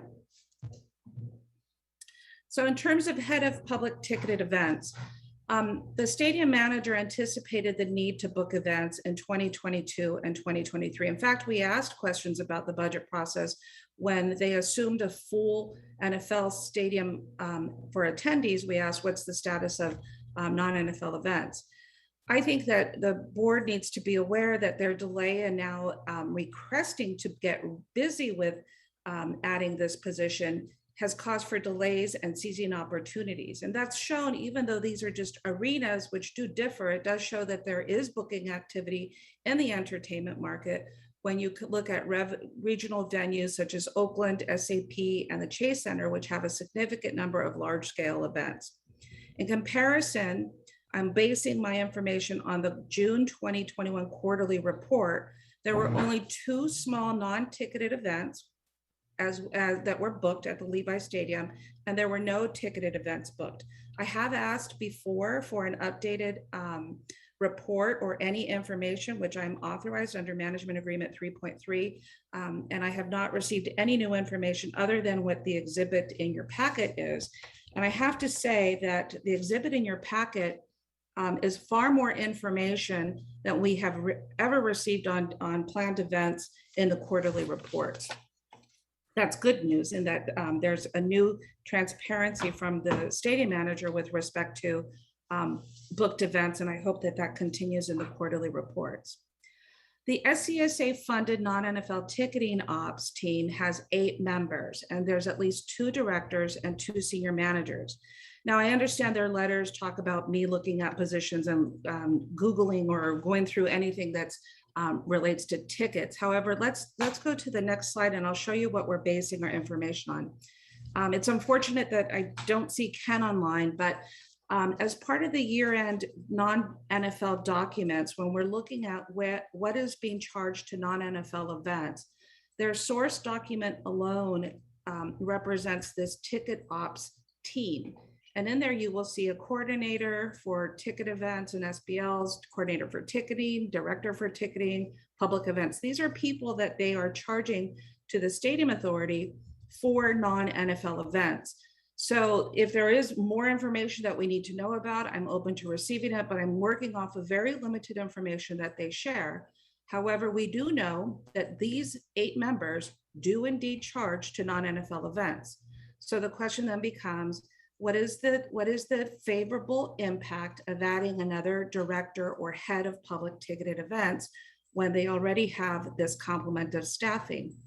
We tried to get an understanding from the stadium manager, as you see in the responses, as to whether there will be a change in the trajectory of past years of poor fiscal performance.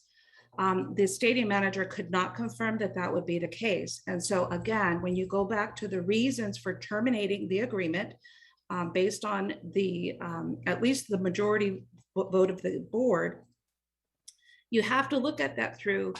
We've had 3 years of shortfalls, and there is a projected shortfall. Your action needs to consider whether adding public funds with no guarantee of a favorable turnaround strategy, which we've asked for, is the prudent thing to do. Next slide. So key concerns, through their own responses, there was indeed confirmation that the 49ers are performing non-NFL related work and commingling 2 separate agency duties. This confirms our longstanding concerns with conflicts of interest and improper commingling of a private business and a public agency.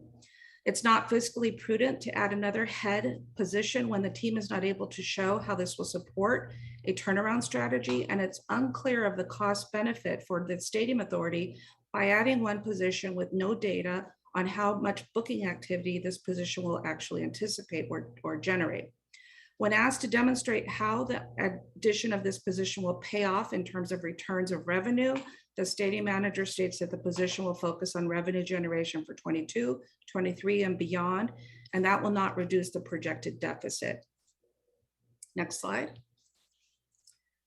So that's for that reason, we know that they're saying that the private 49er business is involved in the non-NFL ticketing. There is a risk of whether the commingling will continue. Excited that Brent's here because we have had previous discussions about some of the inappropriate signing on the Red Box Bowl. Perhaps that can help us as clarifying the risk that we have already identified. And that is one of the justifications as to the termination action. But if the board decides to approve this position, the board needs to establish how it itself will prevent conflicts of interest based on the 49ers past practice of the stadium manager's response, confirming the 49ers role. My purpose and professional obligation is to disclose to you the risk. With it now, you know about it, and you have to take some form of action to manage that risk if you decide to add this position. The stadium executive director will require, through your action earlier this year, this position will be subject to filing Form 700, as we have already seen in non-NFL event contracts, conflicts of interest. Alternatively, and this is where the recommendation comes, is that through the termination agreement, the outcome allows for, the goal of the outcome is to get a new booking, someone who's non-vested, who's not commingling their private business with a public agency. And so I'll leave the rest of the legal language to Brian to explain how we get to the legal agreements and the provisions of the management agreement. I'll go on to the next item. So, next slide. So there is a director for SBL that we didn't make any recommendation other than we feel that they should absorb the duties and bring back material information about the increased duties as to whether really this management analyst that they claim is going to be the reason for their need to increase by 1 staff member causes a full-time impact before we spend the public funds. I could note that the only reason why we're adding the management analyst position is that we have a 26% reduction in city resources. I've covered that well as Public Records Act requests have recently been transferred over to our assistant to the city manager, Christine Jung. And as we all know, the public records requests on the stadium authority side are very heavy, most of which come from the stadium manager themselves. And so the vision for this position is so that that individual can support the public records request of the stadium manager, as well as any other entity making request, as well as we can keep up with some of the board directives. I think it's important to note that I would be hard pressed to really understand how we could make workload for them that would quantify the addition of one staff member for them, in that over the last year, by way of absorption between Christine, some of the staff members from finance, we were able to digitize the database. And in fact, the stadium manager ended up asking us for a copy of the database for whatever efficiencies they hope to gain. We provided that. We continue to find errors in their SBL agreements, for which we have to use our staff resources to call out and send them back to the stadium manager. We have documented a request for them to do the due diligence internally. We think that $2 million should stretch a long way with respect to requesting at least accuracy in the legal documents that they're asking us to execute. But more importantly, we've also determined, based on their own request for SBL approvals and actions, that when they referred us to go to their website, their SBL map was wrong. And we went through a couple of reiterations with them so that they couldn't update their website and make sure that to maximize SBL sales and revenue for the stadium authority, that the right SBL map was online. So from that perspective, we just think they should try absorbing it for the remainder of the fiscal year. If they're able to quantify that, they bring it back as a budget process. And by that time, we'll have some data in terms of whether this management analyst has really caused what their claim is. Next slide. So I said that already. Let's go to the next slide. So the same is for the senior financial analyst. Again, their justification is that they feel that the management analyst that the stadium authority hires is going to bring about more work for them that justifies the addition of a senior financial analyst. Again, we're right around the corner from the budget. They should absorb any additional work, bring back an actual set of data that supports the addition of the position. And then if that's the case, the board can recommend it during the normal cycle. Just don't think that that's an appropriate request for public funds, considering where we are within the context of the termination action. Next slide. So Director of Procurement. Now this one I thought about. I did recommend the position. However, as I mentioned, a lot has happened over the last week, and I'll use some of those references. The position has been filled. There was a notice that the position was going to be filled on or about August 15th. I understand there may be some confusion on our part. Again, I don't get full information all the time. But interestingly enough, if the position has been filled for 2 years, and procurement has been a cause for terminating the agreement, we have to look at what has happened over the 2 years and whether there has been any material demonstration of improvement. The responses do not explain whether the position will do public works CapEx projects. We looked for that as you bring forward a director of procurement, and unfortunately it's not listed in there. And we also recognize that there has been significant impacts on repairs and maintenance and their obligations to maintain the standard of care. Let's go to the next slide. My concern with this addition now is that if the person has been on board for 2 years, there has been no material improvement in the standard of care when you evaluate these projects, the CapEx projects alone. And if you look back at 1920, there was only a 2% spend rate. 2021, a 2% spend rate. 21-22, a 3% up year to date. Now, the problem with this is that, well, maybe they're going to fill a person and we're going to get moving along. However, we all know what happened over the last week.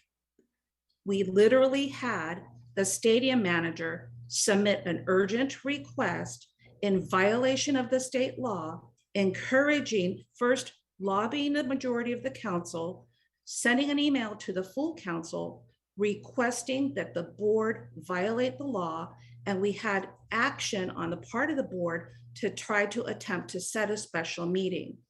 I just want to put in the public record, your agent in no way can ever ask you to knowingly violate the law. And in turn, you as a board can in no way ask me to violate the law. I would hope that a director of procurement would have seen that and cautioned their general manager and their own staff to not present or publish those emails and those requests. That didn't happen. So I do have some serious concerns about how this director of procurement is going to proceed when even in the most recent activity, these are the exact issues that led us to terminate the agreement. And this person has been on board for 2 years and the exact issue persists. In fact, it got worse. Let's go to the next slide. So I did approve the position and I put serious caveats in it where this person has to be able to show once and for all that they can implement a public works CapEx project, which to date is not, there's no evidence. And this board itself recommended a procurement plan that they submit and that they have not. I have to say, as under the context of the termination agreement, for which again, I'll say it again, that was unanimously approved by a majority of the board that's currently seated, the stadium manager should not request any emergency or any other action that intentionally violates the law. You as a board will need to make sure that this does not happen again, and that installation of this position, if you do, that this person will not engage in those illegal activities. For that reason, the stadium executive director, based on the resolution activity authority that you've provided, this position will be required to file a Form 700. Next slide. So county manager and staff accountant, these I'm recommending. However, the letter that they sent on Monday, I have to disclose to the board. These positions have already been funded. I total approval of going forward in Q2 so that we get this FMS management system implemented sooner than later. However, the response from the stadium manager says that this position will be devoted primarily, but not exclusively, to the accounting system requested by the SCSA. Next slide. This is my concern, and it's very documented over the last year of our concern with respect to the FMS. We know through the year-end documents that the stadium manager has presented us in mid to late July. We know that they are undergoing a significant account cleanup based on work dated back to 2014. We don't know why they're doing it. We've not seen it before in their year-end documents. But what is important is that this board recognize that your stadium manager is telling you that they're not going to devote these people primarily, exclusively to the FMS system. That means if whatever else they're assigned to, you could be paying as a board and authorizing the use of public funds for duplicative services. Over the years, we've already paid for accounting services.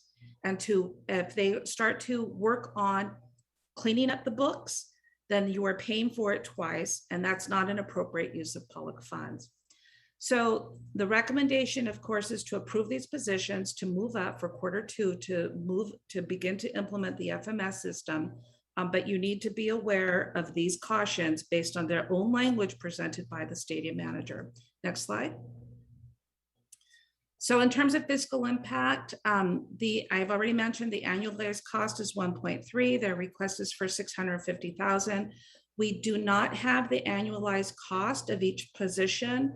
When we did request the breakdown, we were told that we would have access to it at a confidential meeting. And that's what we would intend to do if the board approves any of the positions so that we understand what the annualized cost is for each position. Next slide. So my recommendation, I did alter it slightly just based on the events of the last week, as well as to protect the board from some of the significant impacts that have happened. Approve the director of procurement, demonstrate the compliance, the ability to comply and execute CapEx projects. It's important. That's where a lot of the repair and maintenance for the facility is lacking, as confirmed by some board members. Demonstrate compliance with all applicable procurement requirements, direct the stadium manager to provide the cost of approving staff changes, and submit the procurement plan and schedule that the board directed. If the board decides to approve the head of public ticketed events, the board needs to establish how it will prevent conflicts of interest based on the confirmation of the 49ers that they are involved in scheduling of non-NFL events. You cannot knowingly take an action where you violate conflict of interest laws. Approve the stadium manager request to fill a budgeted accounting manager and staff accountant position instead of in Q4 to Q2. And as I mentioned already, that these individuals should not be assigned in any way to cleanup activity or non-authorized stadium authority or duplicative expenditures that we've already paid for through our shared expenses. Next slide. Delegate authority to the executive director to make the appropriate budget amendments if the positions or whichever positions are approved for future review and salaries and benefits. Direct staff to report back on a competitive process that's consistent with the termination action agreement. It's consistent with the goals that had been established unanimously by the council, and that's why we brought that forward. Direct the stadium manager not to request emergency action or any other action that violates state law and not present stadium authority board with a request that wastes time and resources of intentionally violating the law. I have to say that the stadium manager wasted a lot of stadium authority resources for their urgent request at a cost to the stadium authority and at a time when they themselves have asked us to keep our staff costs down. The stadium authority reserves its rights to recoup any dollars if it is discovered that the stadium manager is not complying with state law or in any other violation of our legal agreements. And as I mentioned, for full disclosure, certain positions will be required to file Form 700 Statement of Economic Interest to ensure that there are no conflict of interest. I feel that it's a protective, responsible action, given what we've already had with respect to known conflicts of interest. Next slide. That's it. I think I've answered most of the questions with the exception of Brian needs to speak to the management agreement clause. Okay, thank you. Stadium attorney. Yes, thank you, Board Chair. I just wanted to make two comments about the idea that the section 3.3 in the management agreement. Number one, the executive director has already made the point that we have in fact terminated the management agreement. That is the official position of the stadium authority. And therefore we have terminated that section.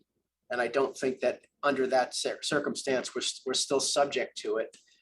And furthermore, I think it's really important for the board to understand that in the tax appeal case, the 49ers took the position in order to obtain their halving of their possessory interest tax. One of the main things they represented to the tax appeal board below was the legal position that the stadium authority had the right to terminate the booking of non-NFL events, and that was the reason that the tax appeal board should view that the possessory interest of the stadium authority as a public asset, not subject to possessory interest tax.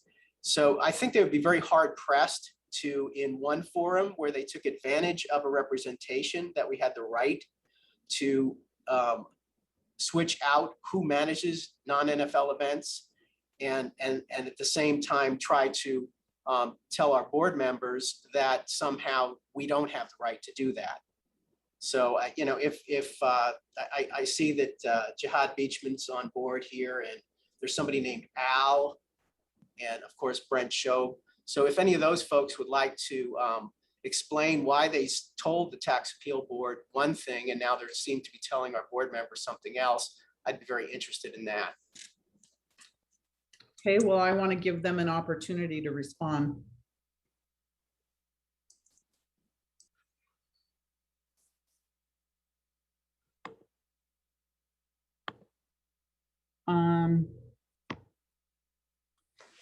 Hold on. Jihad, go ahead.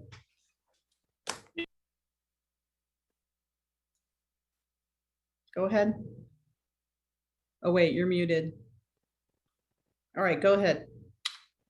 Hi, this is Jihad Beachman with the 49ers. Just wanted to respond to a couple points there.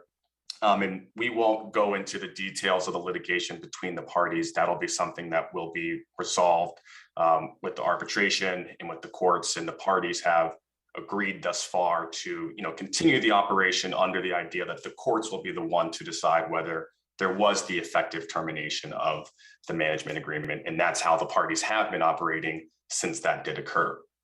With respect to Mr. Doyle's contention about us saying that it's impossible for the SCSA to terminate the ability to book those events, I think the lease and the management agreement are very clear. The management agreement is very clear about the steps that must be taken for that to happen. So there's, we certainly aren't saying that it would be impossible, or we're saying that the SCSA wouldn't be able to do that. What we're saying is there are specific procedures that are in place that both parties agree to, which have not occurred in this case. And so that's something that we're handling separately, and we don't want to get into that specifically as part of this public hearing, but that will be handled by the courts. Okay. Did that answer the tax appeal question that was referred to you? I think Mr. Doyle's position was that, we're saying two different things, but we're not. We're saying the same exact thing. We're saying that there are specific procedures that do allow for the SCSA and the manager to agree that a third-party independent person could be brought on to perform that function. Those things have not occurred. That procedures that have been put in place for that to happen have not occurred. And so the idea that one party could thus go ahead and make a decision that doesn't comply with the agreements between the party, that's what we're saying is not contemplated by the agreements. Okay, Jeff, go ahead, Jeff.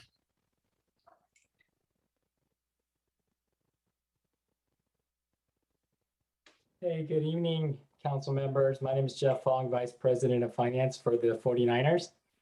Would it be possible to bring back up the NNE slide? I try to take notes, but I'll try to unpack as many questions that I thought came up one by one.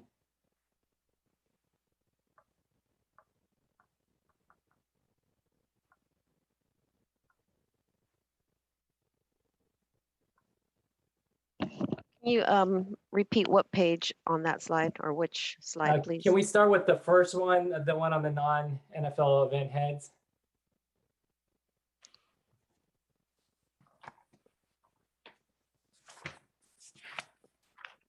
This is the one you're talking about? Yes.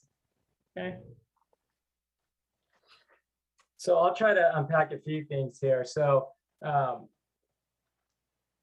the city manager mentioned about the budget for the NNE head. So just kind of want to take everyone back. When the original FY21 budget was submitted in January of 2021, the impact in timing of COVID restrictions was still very unclear. And while the future is still uncertain, what we're seeing is that the situation has improved and the market is now seeing significant interest for major ticketed events, especially starting in 2022. So before I turn it over to my colleague, Brent Shobe, our Chief Revenue Officer, who can tell you a little bit about what he's seeing, I wanted to address what's these positions that are listed up here, from the coordinator of SBL and ticket finance to the ticketing representative. So it is true that the stadium has many employees with the word ticket somewhere in their job title, which does make sense. We are in the ticket business, but these employees have very different areas of training and expertise. For example, a ticket taker at the entry gate would not be familiar with the procedure for calculating and remitting ticket charges. And so this position that we're asking for is a role that serves as the main point of contact for promoters, and is really like tasked with networking, sourcing, and negotiating ticketed public events. So it's very different than what these positions are listed here. And if I may, I'd love to invite Brent into the meeting so you can hear from him as to what this position would do and what he's seeing in the marketplace right now. Brent? Thanks, Jeff. Yeah, so ultimately, this role that we're looking for, the head of ticketed events. So as Jeff said, it's a much different role than our current staff members on board. So really this position is to be the main point of contact for promoters, agents, artists, etc. in the concert world. Ultimately, they're tasked with proactively reaching out, networking, sourcing, and negotiating these events. Internally, they're truly the project manager to make sure everyone's on the same page, meeting timelines, deadlines, working with all stakeholders internally and externally. So ultimately, that's the role we're looking for here. And as Jeff mentioned, looking at the concert industry and the concert business through our connections with the promoters, through our resources, through the stadium and arena networks, we really plan for a big, and they plan for a big concert season come 2022 and into 2023 as well. So ultimately, we see this as a very beneficial position to generate maximum revenue back to the SCSA as part of this setup. I think important to also touch on the difference between a stadium and an arena, which was contemplated here. And I know our compliance manager touched on this in his letter, but ultimately an arena, most of these arenas are less than 20,000 fans versus a stadium is much different shows, much different profitability equations, etc. So ultimately in our mind, that's really comparing apples to oranges. Ultimately, what we're looking for is profitability for our stadium in general. So overall, like I mentioned, ultimately this new position is to be our main point of contact and liaison to make sure that we're maximizing revenue impact as these concerts start to show, which a lot of these are wanting to start to hold dates and looking to start negotiations in the very soon future.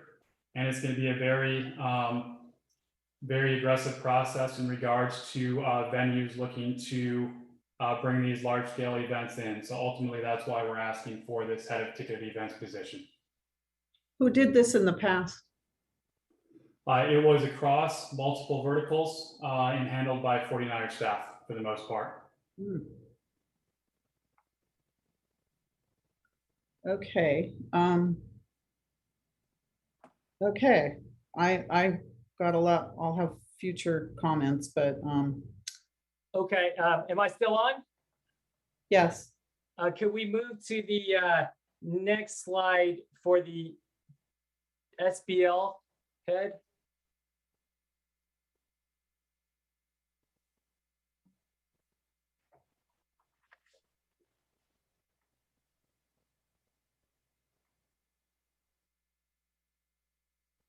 Great, thank you very much. So I'll try to address a few of these.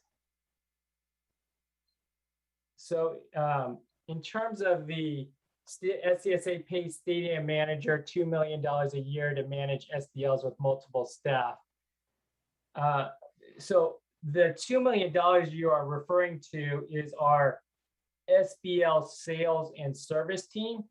So they are your customer facing group that basically like collects your SBL dollars from customers. So the $25 million that you received last year in SBL payments, as well as they sell SBLs. But big picture, the current staff, they don't necessarily have the skill set or time to deal with requests from City Hall because they are customer facing. And this position, the director of SBL information, is more of an administrative one and consists of an entirely different skill set than what is currently on our staff.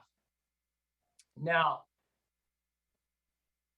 in terms of the additional workload that SCSA has absorbed, you know, the way, this is kind of similar to what we talked about when I was up here in March. The way I look at it is that, you know, the city staff overhead costs, so the SCSA G&A have increased by about 500% since the opening of the stadium. And, you know, city staff has gone well beyond their existing resources. So if you just do like a calculation, when the stadium opened the city staff budget was $800,000, and the budget that was put up here was 6 months ago or so was 5.1 million. So that's over a 500% increase over that period. And the third item I wrote down was about, I believe the city manager mentioned that there were some errors in some of the work. So, you know, big picture, the way I look at this is that certainly in processing, you know, $500 million in sales and collections, you know, over time, there will be sometimes errors. We don't want them to happen, but the number of volume that they are handling is really high. So if you look at the error rate, to me, that is remarkably low with the amount of dollars that they're working with. And so, you know, I think that the statement that there's a lot of errors is very misleading. Okay, is that it on this? That's it with the SBL. Can we move to the, I'll talk briefly about the financial analyst. Okay, go ahead. Okay, can we move to that slide, please?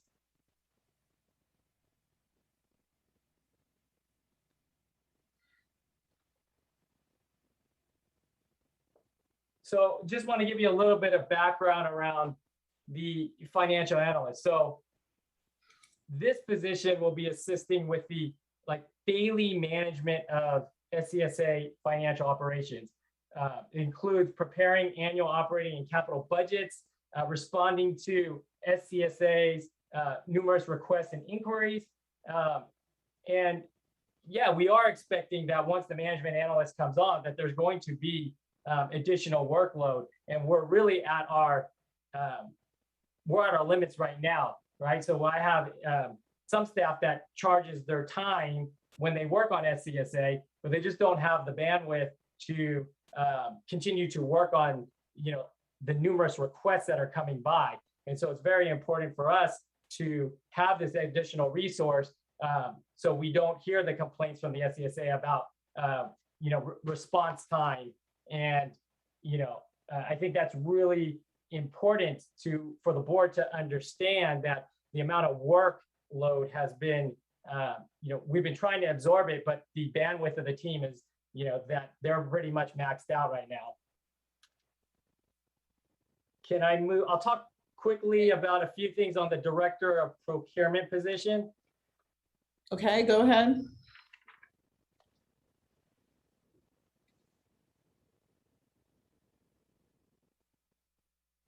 Okay, yeah, there's not too much here.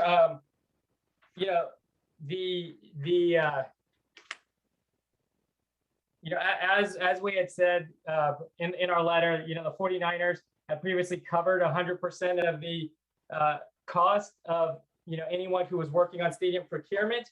But, you know, if you look at what they're working on Levi Stadium procurement, and really that should be a 50-50 cost. So, you know, I understand that this one is on the approved list, makes sense to us, but just wanted to let you know that. Let's flip to the accounting one.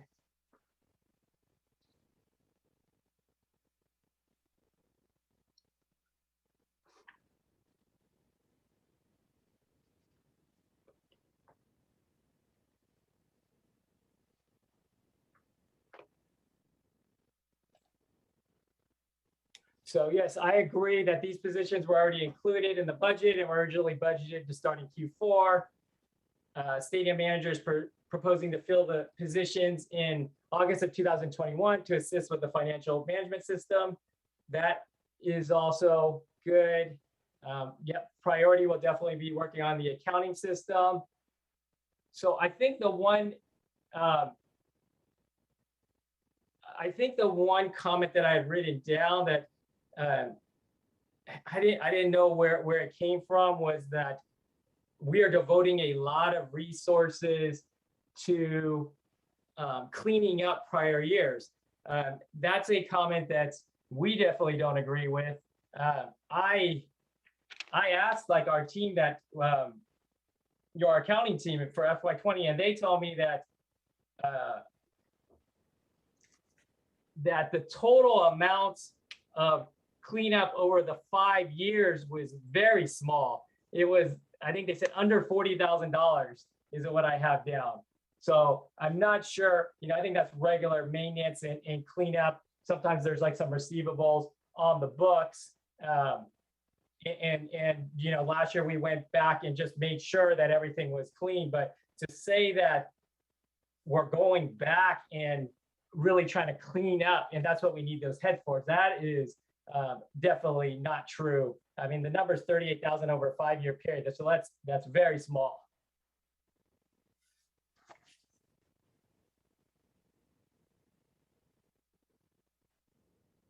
Are you finished? That's what I have. Yes. Thank you so much for your time, letting me have this opportunity. Thank you. Okay.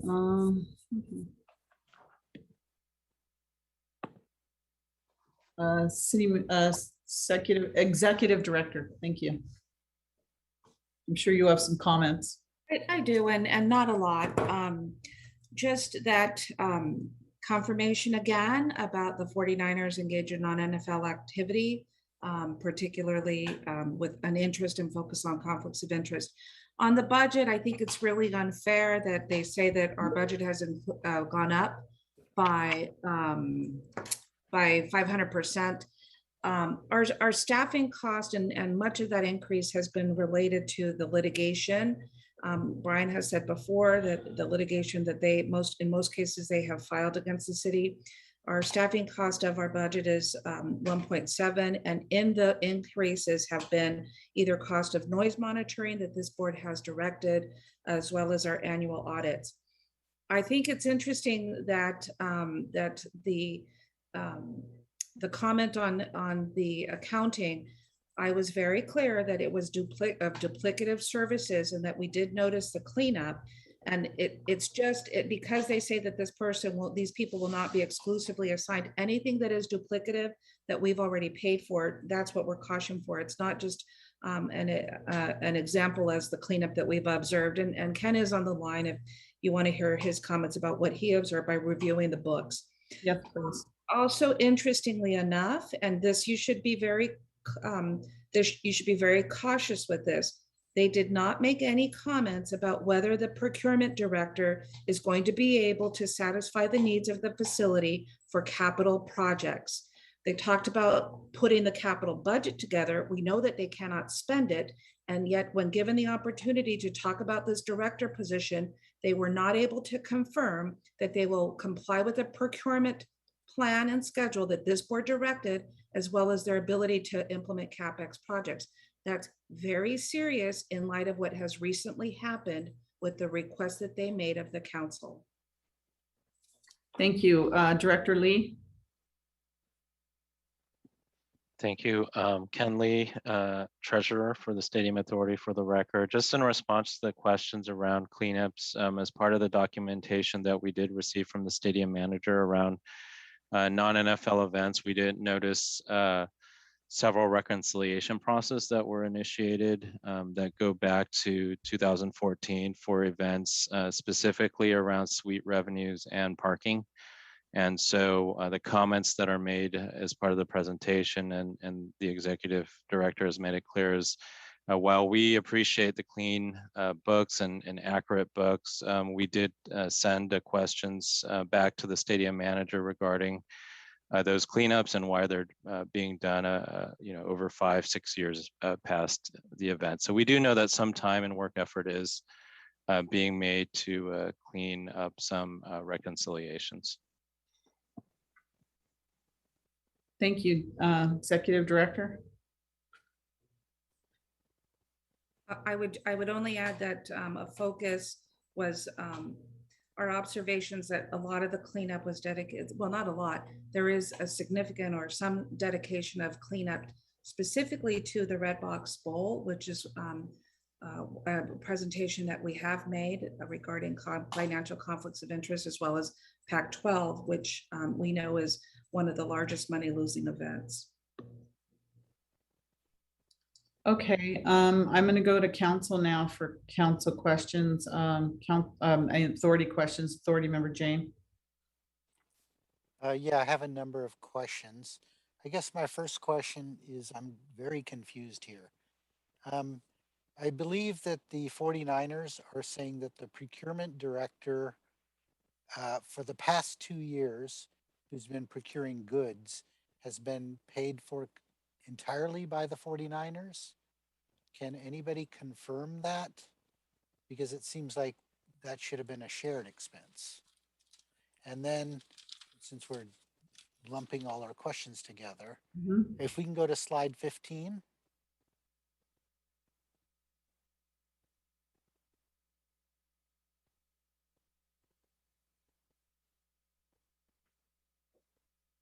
Okay, so maybe it's 16, sorry. I'm sorry. Okay, so that I believe what they're saying here is that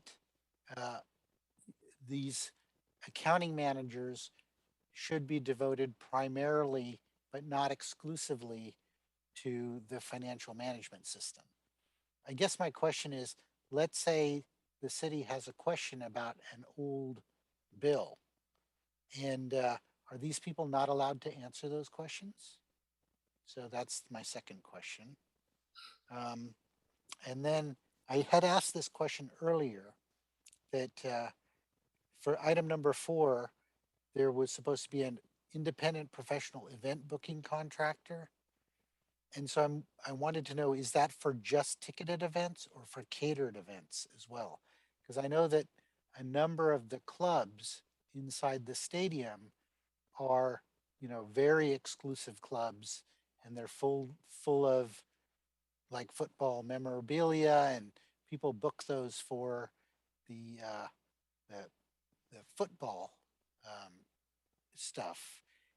And I'm wondering if the the contractor would be allowed to have all of that memorabilia there when they book events because of licensing issues. And then my last question is on page 18. So here, for number 2, we have the head of public ticketed events position. This is the updated recommendations from the executive director. So if the head of public ticketed events position is approved, then we have to establish these conflicts of interest. But if you go to the next page, there's a recommendation number 5, which says direct staff to report back on a competitive process to contract with an independent event booking contractor. So are those number 2 and number 5 in conflict? Will we have 2 people doing the same thing? I'm not exactly sure how those 2 work together. I guess those are my questions. All right, authority member Watanabe. Thank you, Chair. So I have a couple of questions. I heard several comments made regarding the fact that a council majority that is currently seated did vote, was part of the voting process that voted to terminate the management agreement, which is now in litigation. So based on that, do we have to approve these requests? I also have a question about if there was to be an agreement by this board to approve these requests. I just want to confirm that it would be a gift of public funds, and it would be good to have a direct explanation of what that consists of and how it would impact the board as well as stadium. And Also, let me see, regarding the standard of care, the executive director had the slide about the standard of care for the stadium. I just want to confirm that based on the CapEx amounts that have been allocated over the last, say, 4 years, I just want to confirm that only 2% of, basically, it looks like only 2% of those amounts have been used over each year over the last 4 years. And so I would like to confirm that as well. But more importantly, I really want to just make sure that we all understand about the expenditure of public funds and what that means and the impact. And that's all I have. Thank you. Okay, any other authority member now? Now is your time. Authority member. Vice Mayor Chahal. I mean, Vice Chair Chahal. Go ahead. Thank you, Mayor. Can you? Very echoey. Very, very echoey. Go ahead, try again. Hello, can you hear me? Yeah, now you're echoey. I'm logged into on the phone because my internet is really bad. If I drop out, I'll log in via phone, Madam Mayor. Yeah. I have a question regarding Director of SBL information position. So if we digitize everything, like we are already digitized most of the SBL licenses, and if we digitize everything, and there are only 5 types, if I understand right, there are only 5 types of SBL licenses. So to retrieve that information, we should have a pretty good database, and retrieval of that information will be pretty fast. And that whatever we are digitizing will be shared between us and the stadium manager. That's my question on this one.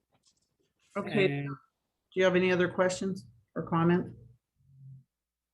No, that's it. Thank you. All right, Authority Member Park. Yes, thank you. So I was going to note that booking an arena is not quite the same as booking a stadium in terms of size and cost, especially during the time of COVID.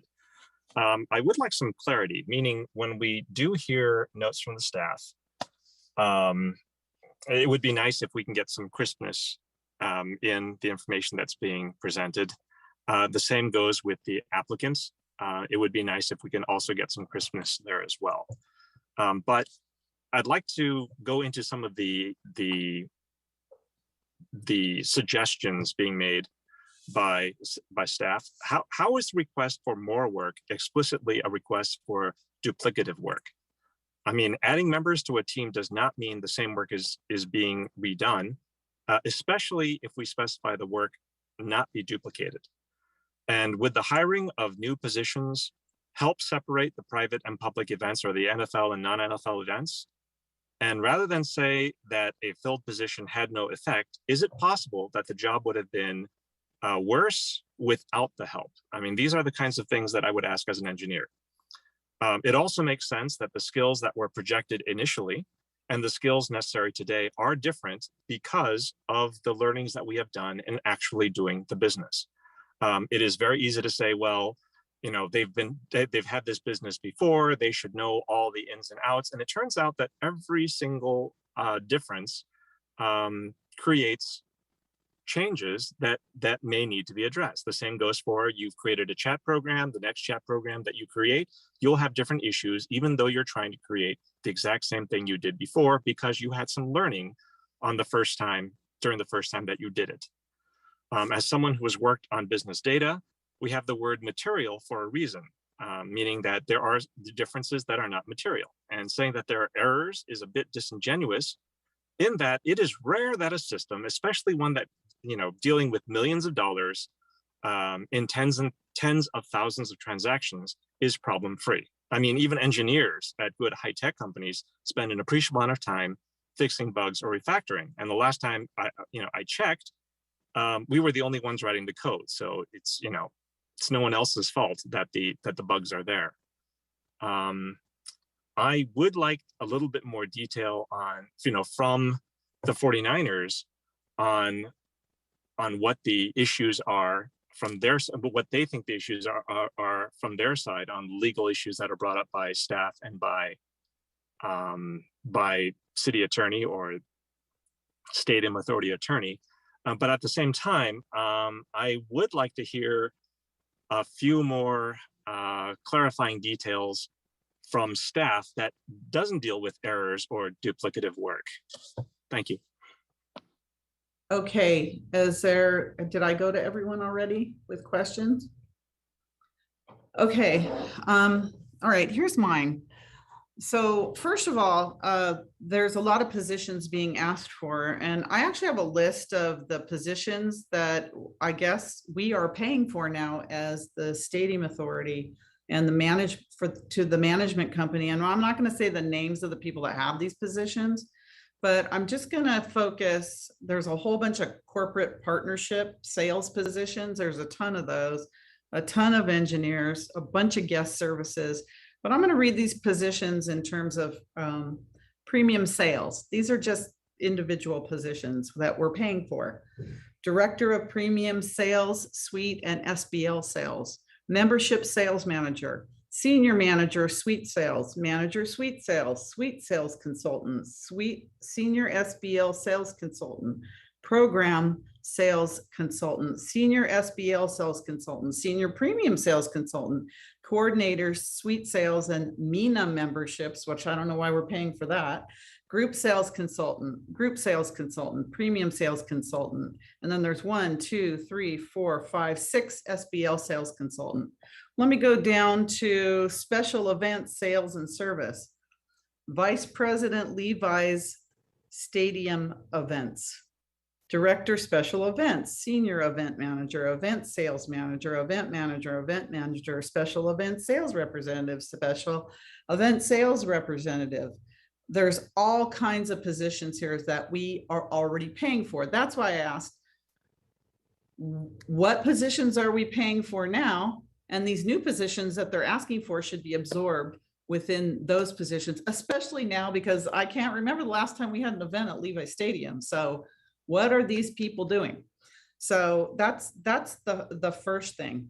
The second thing I wanted to point out is we terminated the management agreement. It was a unanimous vote by the stadium authority, of which 4 of us are still on this authority board right now. We terminated the agreement for a reason. Procurement violations, and they have procurement managers, procurement violations that have not been corrected. Poor track record of booking events. We have no events. You can say, oh, nobody's having events. People are having events in big venues. They are. But where we made our bread and butter was even the smaller events, even our convention center. Spectra is booking us events in our convention center. They don't have to be super big events, but we actually made more money on the small events. Violations of state law. I want to remind everyone, wage theft, violations of state law, serious. No fiscal transparency, and we are in court for that. And I'm very confident that we're going to prevail. No fiscal transparency. There was a reason that we terminated this management agreement. There was a reason, and those were all the reasons. Nothing has changed. So here's my question. Would it be accurate to say that we are voting to fund positions that we have unanimously concluded that they are not able to do well legally and therefore decided to terminate their contract? That's my question. So I wanted to point all that out because we should not be throwing good money into this operation that is completely mismanaged and violating the law.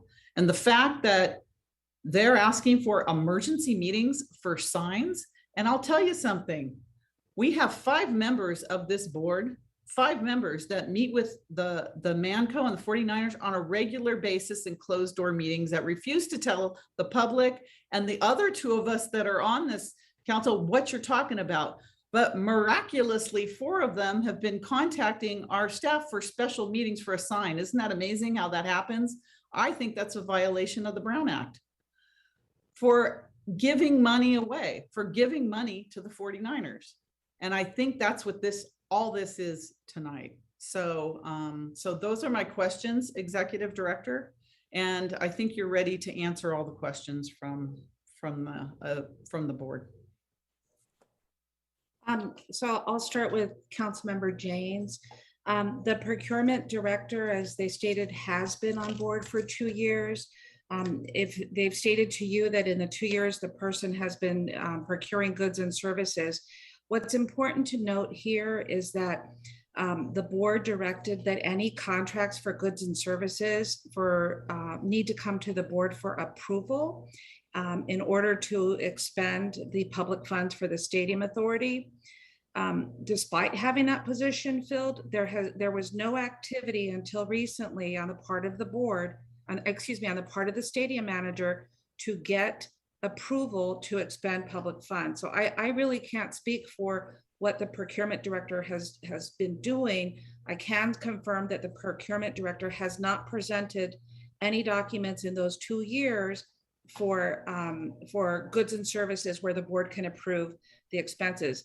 I say that in the context of our CFO, the Stadium Authority Chief Financial Officer, or Treasurer, he can confirm that there are shared expenses for procurement that the Stadium Authority has funded. So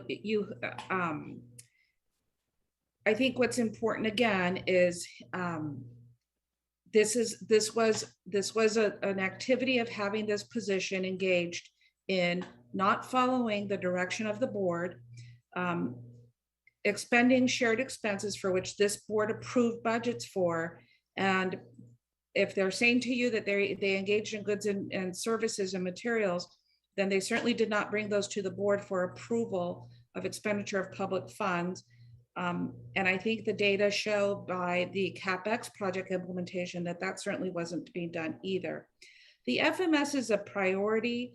I think we all agree that that's a way to once and for all make a major step towards the financial transparency that we want from the stadium manager as well as for the Stadium Authority. We regularly ask questions.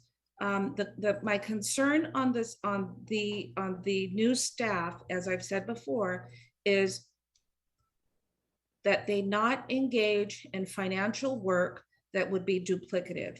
If there's information requests that lead to the FMS getting done faster and things of that sort, I'm all for that. We know that the FMS is key to the financial transparency for this organization. But we also know, as Ken stated, and as the documents show, they have engaged in some account cleanup that they presented to us this year that differs from past.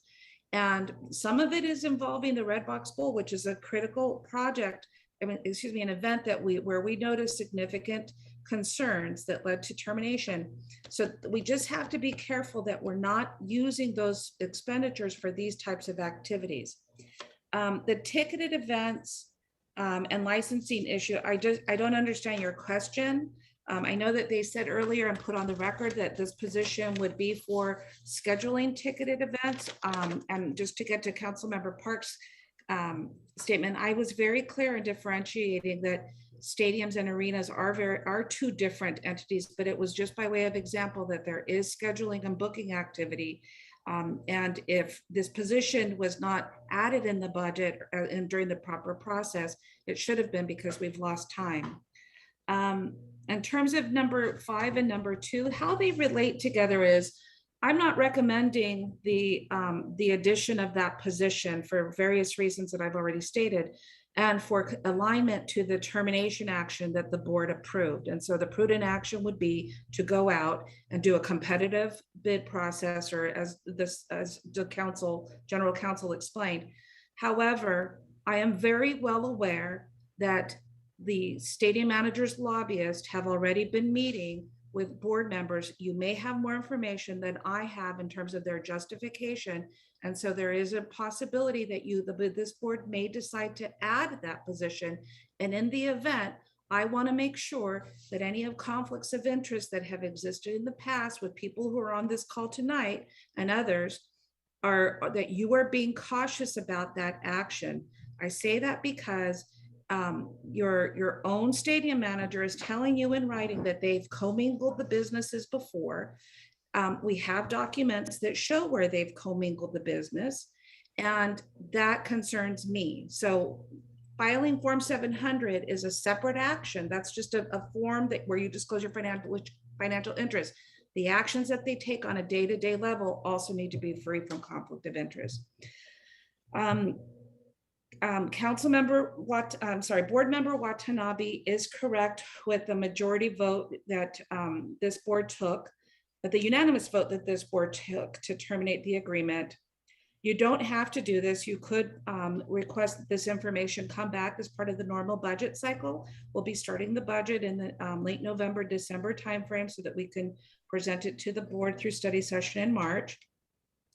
I don't think I'm not a lawyer, so we'll have to wait for Brian, but the funding of these positions, I don't think constitutes a gift of public funds. I do think it comes with some concerns regarding known non-performance and violations where you're being asked to fund areas where we have been very transparent. And board member Watanabe, you are correct. And we showed the slide that the recent years when the CapEx budget was moved for fiscal management to the Stadium Authority, and the directive from the board was given that they had to come to the board for approval of CapEx contracts, that's when the rate of implementing the CapEx budget went down from 2% or 3%, which is in the current year. So I think that should cause you, as you look at a new director for procurement, caution in that even when this person has been seated, they still have not been able to advance CapEx projects. And for Councilmember Park's question, this is not a new skill that develops over 4 years and that you get to learn on the job. The public works projects is articulated in the state code. These are longstanding laws that under public agencies and the expenditure of public funds are commonly practiced, commonly known about. And so this is not the example of writing code and then things change. These are longstanding laws that any public agency or any agent of a public agency must know in order to do anything from calling a plumber, fixing lights, painting, or putting tiles in. These are very basic, I should say, extremely basic set of actions that need to be required according to the state law. I think Vice Chair Shahal has a point here in terms of what's the role of the digital SBL system and whether that would create efficiencies. It really hasn't been implemented long enough where we're using it to understand if there's any efficiencies gained.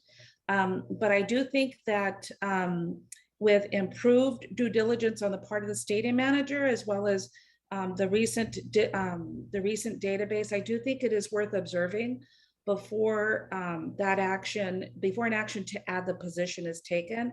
Obviously, as we've learned, the advancement of technology, especially databases for information, does help streamline processes. Let's see, I'm trying to go, request for more work.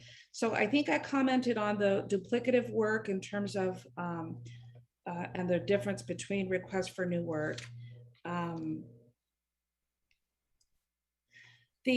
guess I'll tie board member Park's question about whether hiring new positions to help them separate with the mayor's comment about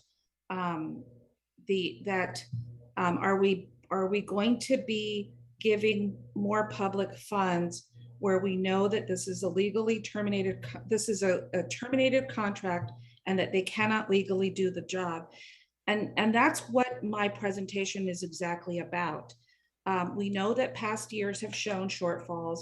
We know that the last year showed a shortfall. This current year is projected a shortfall. Even with the addition of this position, they're still not saying that they will turn things around and or make changes to the shortfall. And so my guess is you should expect nothing except the expenditure of these funds with no promises. The second is we now know that their director of procurement has been on board for 2 years. In those 2 years, they've not followed the law, even though they have shared expenses for procurement, by bringing about the proper contracts to have them approved and to ensure that they are legal. And your recent example with the CapEx project, I think, is your best exhibit in terms of they clearly still cannot implement a CapEx project. They've had 7 months to do a competitive bid process. The signs could have been fixed by now, but instead they engaged in emergency action in violation of state law in an effort to circumvent the state laws requiring proper capital projects. I think that's the biggest glaring issue that you should be aware of when approving this position. Is it's not there. It's if it hasn't brought success in 2 years, there's nothing to say that it's going to bring success now. And in fact, last week was probably the best example of what you get with investing in that position. I just want to clarify that for the record, Mayor, that we did not have 4 board members requesting a special meeting. I had 4 board members inquiring about the status of the Levi signage, and this is a very awkward position in that it was on an agenda that I know had already been lobbied. I had that for which a meeting was had, but there was no discussion. The staffing positions, that is. The Levi signage, it was very clear to me that when 4 members asked about it, that this had been an issue that had been lobbied by the board. When the general manager forwarded an email to the full council requesting these positions, I knew that I had to disclose it because I knew that this was leading to some formulation of some type of activity. There was just one board member who suggested, or if not strongly suggested, that I schedule a special meeting. So that it was not true that 4 members asked for the meeting. I think I got all the questions. Okay, thank you very much. All right, according to our process, I'm now going to go to the public. Is there any member of the public that would like to speak on this issue before I go back to the Stadium Authority Board? Oh, I see we have Jim Mercurio. Go ahead, Jim. Good evening, Mayor and Board. How are you tonight? I appreciate the opportunity. Just want to grab a couple of the questions or answer a few of the questions that were raised. Specifically with the Director of Procurement, yes, we have been paying that. 49ers have paid that for the past 2 years. And the other question I think Deanna asked, the city manager asked, was whether or not the director would have involvement and oversight of the CapEx of the building projects. And the answer is yes to that question. I also wanted to address the fact that, you know, just because we've got things budgeted into CapEx doesn't mean you necessarily expense them.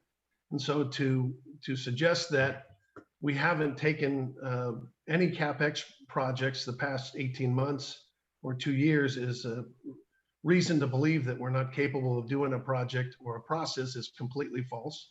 If I need to remind you, we've had one hell of 18 months with the pandemic, least to say. The stadium is not falling down. The stadium is not in disrepair. The stadium is in great shape. It's in very good condition, with the exception of the Levi sign that we've been asking you guys to approve on the repairs. So having said that, you know, I think it's very misleading to suggest that we haven't brought forward any of these CapEx. So I'll also remind you that we did a complete seat replacement, the entire upper and lower bowls of Levi Stadium. So that took almost a full year to get every of those seats in. So the stadium is being maintained. The stadium is being upkept. There will be more capital projects that come down the pike here. So I just wanted to make sure that I answered some of those questions for you. Thank you. Jeff, and then any other member of the public, if you'd like to speak, now's the time. Jeff, go ahead. Thank you, Mayor Gilmore. I just wanted to address a few of the council members' points as a follow-up. So to Councilmember Jane, you are correct that the 49ers cover the cost of the employee for 2 years. I mean, we're obviously happy to consider submitting a bill for that cost if you wish, but we're fine with absorbing that cost as well. To Councilmember Park, you asked a question about the additional work resulting from legal requests from City Hall. And certainly there's a fair amount of work there. I would need to get back to you on more specifics. And then Mayor Gilmore, you listed a bunch of positions, including corporate partnerships and suite sales staff, and said SCSA is paying for those. That is definitely incorrect. I'd love to, if you do see charges there, I would love to see them because I can't see that happening. So just wanted to touch base on those 3 questions. Thank you so much for your time. Thank you. Any member of the public like to speak on this issue? Now is the time.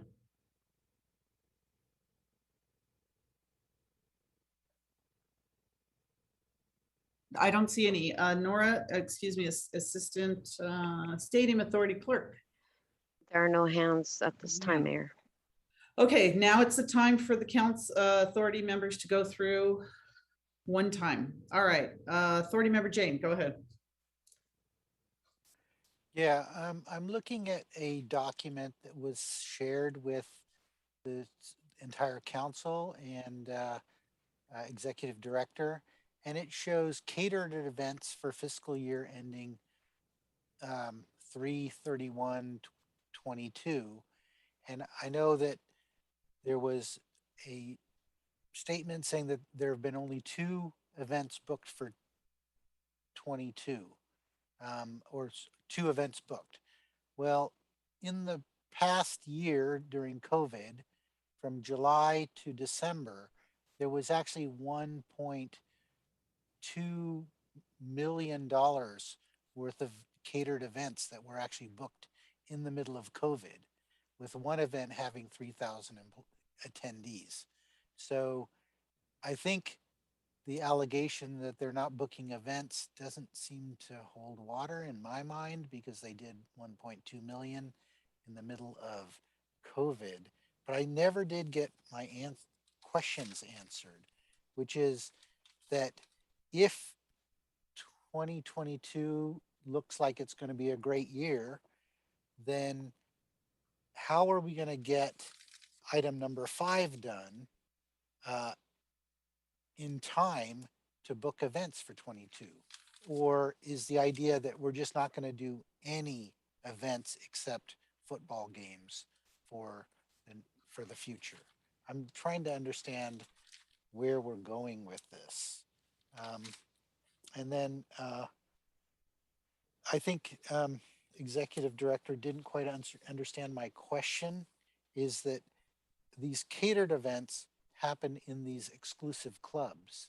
And the attraction of these clubs is that there's a bunch of football memorabilia there, and there's all of the logos and everything. And I'm wondering, does anybody know if the 49er franchise is going to allow events to be booked in those clubs? That's what I'm trying to understand with that. And I think that's pretty much all I had. Yeah, all right, thank you. Authority Member Becker. Thank you, Chair. So first off, I want to state that, no offense to Mayor Gilmore, or Chair Gilmore, but, based on last week's meeting, we had to talk about, stopping and trying to basically stop accusing people of certain things. But when I heard that, 5 people of this body meeting with the 49ers, to be honest, it's not illegal. It's not. It's on our calendars. It's legitimate. And actually, frankly, if you go look at my calendar, which I know people have complained about my calendar, which that was just a slight oversight, which it's very simple to have that slight oversight. But the thing is I do list my meetings on Mondays at 5 p.m. It's nothing to be hidden.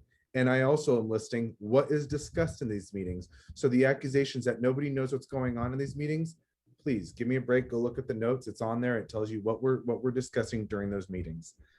And I think it's kind of sad because when you accuse those 5 members, there's one member that's not here tonight, Councilmember Hardy, who can't defend herself. It's very, I think it's wrong that we start accusing people of doing things like this. And if that we've been accused of committing Brown Act, frankly, I am really getting so disgusted of hearing consistently that we are committing Brown Act violations, that we are consistently committing crimes working with the 49ers. If there is any crime being committed, then we will be hauled off to jail. That is what I think, what a mockery this is to be accused of this consistently.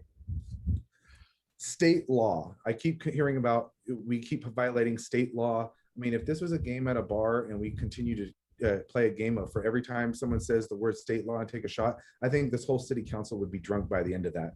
I think it's just kind of crazy. We continue to say state law violations, use of public funds continually.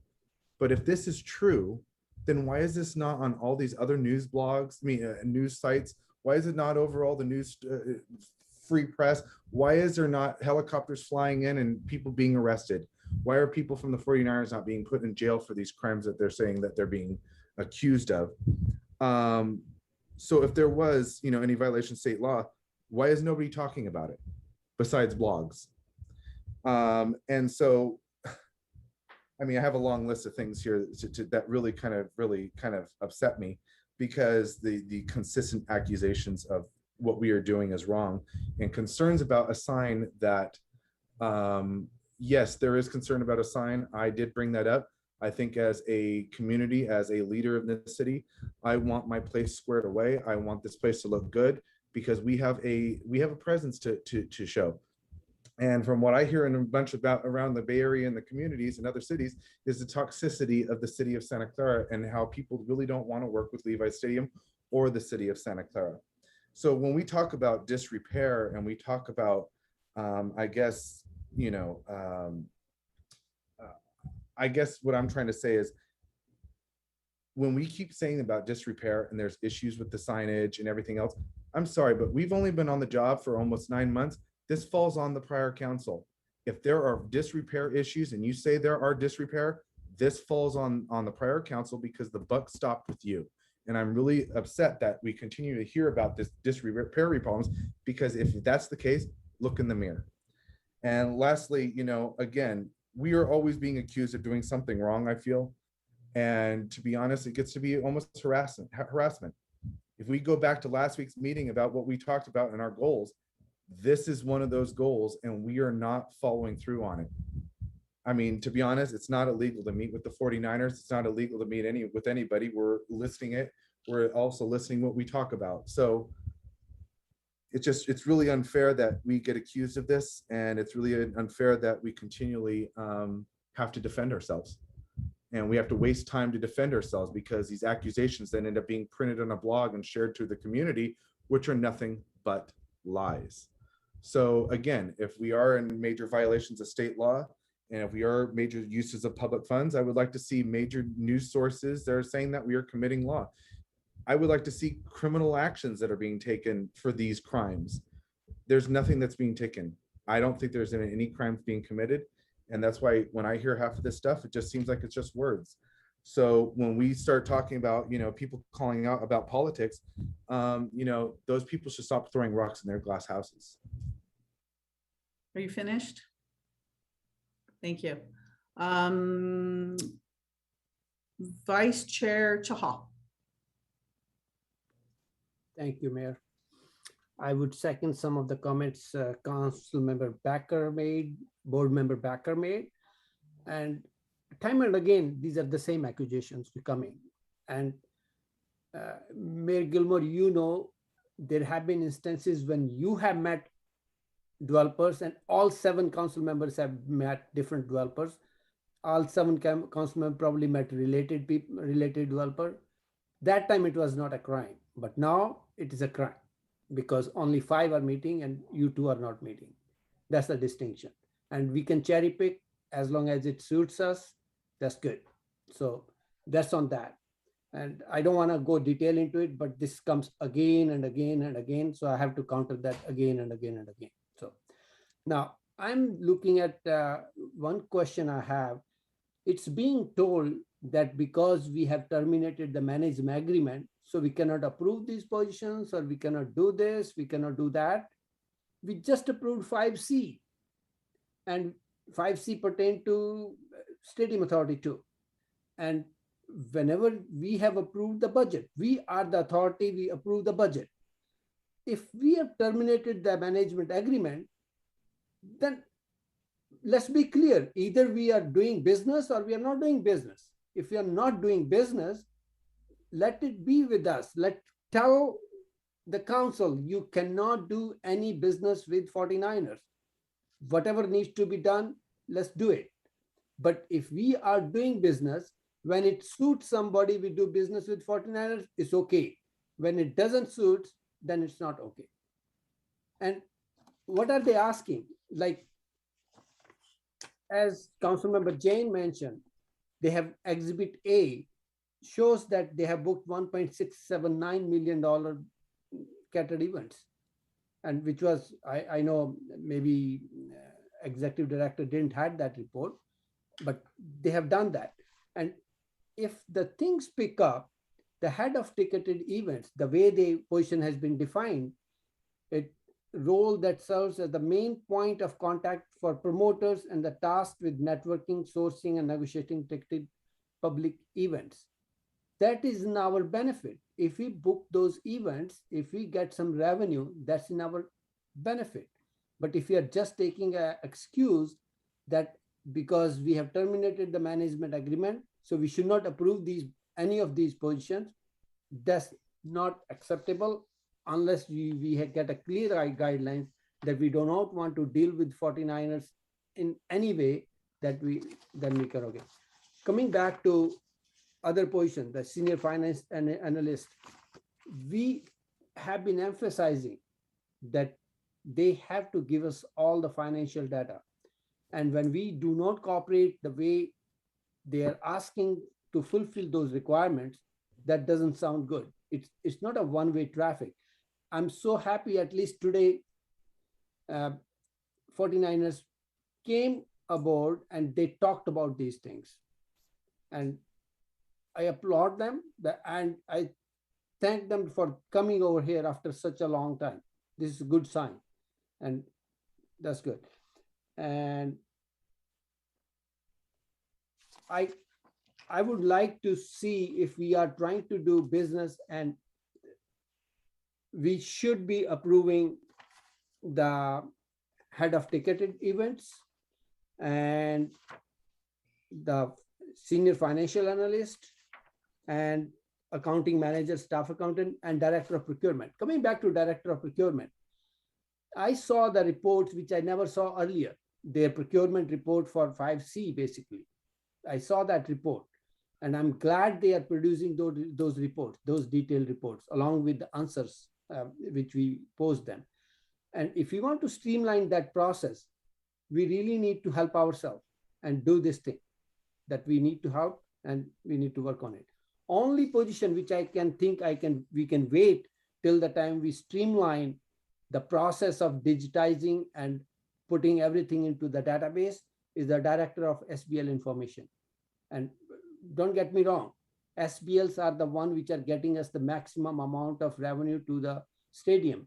SBLs are the ones which has helped us to reduce our liabilities on the stadium to from $1 billion to $367 million. That's the biggest chunk. But I think we can wait on that till the time we fully digitize this thing and properly have the record straight. Then we will find out what information we need from them or what information they need from us, and we can bring it back. But for all others, yes, I'm all favor of approving all these other positions for this one. Thank you. And look at the, given a perspective, our own budget from 2017-18, from 568,000, it has gone to 1.773,000, $1.7 million basically. So we have increased our own staffing too. It's not that they are only asking their only. Our percentage increase has been much higher compared to theirs, basically. So if we want to do business and if we want to have some revenue generation from profitability from stadium, we need to do these things. Thank you. Thank you. I would like the if executive director can put on the screens for her latest recommendation, because those are not in the package. I would like to see those recommendations again to read through. My internet was having some issues, so I was on phone. I would like to see those. Thank you. Thank you. Executive Attorney Doyle. Stadium Authority Attorney Doyle. Thank you, Board Chair. I raised my hand because no one answered. Oh, I'm so sorry. Wait a minute. I need to go through the, finish with the authority members and then we'll go to staff. I'm sorry. I'm trying to follow my own policy that we approved. All right. Is there any other authority member? This is your time. Authority member Park, go ahead. Yeah, so I feel that the executive director misunderstood my examples. I mean, my code example and my comment on the term material were to show that there are few error-free systems, has nothing to do with the changes in the systems. The fact that the requirements for the positions are so simple and clear does not remove the fact that it is possible that new positions could be needed to cover work years after the stadium was put in place. I mean, these are two separate things, and conflating them or mixing them up doesn't help with understanding. It just makes it more of a tragedy that we can't get the work done. I mean, the clarity, if everything is known, it's clear, we should be able to get it done, and the positions should not be a question. The two council members who are aligned with support from city staff seem to enjoy the false narrative that the other 5 council members are colluding with the 49ers against the city, and this is not true. We hear this again and again. I have to agree with Councilmember Becker and Vice Mayor Chahal. You have to change them to whatever their stadium authority titles are. But collusion is not the case. And you can check my calendar for the last 2 months and for the next 2 months, for that matter. You can see where I am, and that's honest before people simply make accusations. But this narrative that the faults of the current meetings are due to the new council members are only partly correct. For the first time in a while, we have a majority of independent council members asking questions, having discussions, often in disagreement with each other. Sure, it may be more efficient to have everybody always in agreement, and it may take less time to get to have a meeting when you know the answers in advance, but that rarely leads to long-term quality or good governance. Right, I really suggest that we stop with accusations and focus on facts, and we focus on actual discussion points, because not only are the accusations incorrect, they detract from the work at hand. So again, before people get offended, we need to stop with the accusations, continue with the work, and answer the questions of, if we can get these positions in place, would the work be better? Don't have fears that it could be worse, because is it possible that we are afraid they could be worse? Yes. Is it possible that the work could be better? And is it possible that we can come up with guidelines that would help specify how the work could be better? But simply telling me that we're afraid that things could go really bad, that's not enough to deter me. I would like to know where we could go, how the system could be benefit from these new positions. Thank you. Wow, Authority Member Watanabe. Thank you, Chair. Yes, I can hear how Board Member Park learned from his apology earlier this evening, where he feels like he can just come out and start calling people liars and have no qualms about it. Councilmember Park, yes, I am offended. I am offended because you clearly show how you are not, you don't listen to your words. Let's just put it that way. You do not take your words seriously, and just am a constant disappointment. And I honestly don't understand how you can say these things without any consideration of your words. Like the mayor said earlier, words matter, and I take exception to your accusation calling the mayor and I liars. You need to think about things before you open up your mouth. Thank you. So I'm going to give my comments now, and then I'm going to go to the executive director and the attorney, and I don't have any motions on the floor. Then I'll entertain a motion with no comment, but just a motion.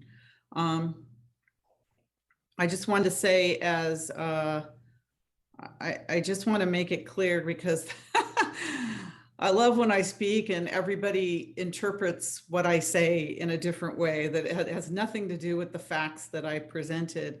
But the basic message is we're paying a lot of money for Manco to manage our stadium.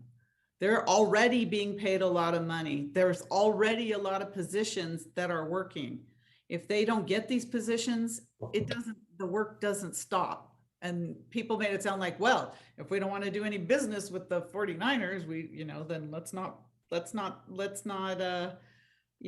financially support these. The fact is, we're paying way too much for what we're getting back, which is nothing. We're getting mismanagement, zero revenues will be 3 years in a row. And I love this, the narrative that has been, I guess, bought by many members of this board is that, well, 2022, 23 is going to be great. Well, what about 21, 22? There's still, we're booking events at our convention center. There could be events that are booked now. Why are we writing off this year?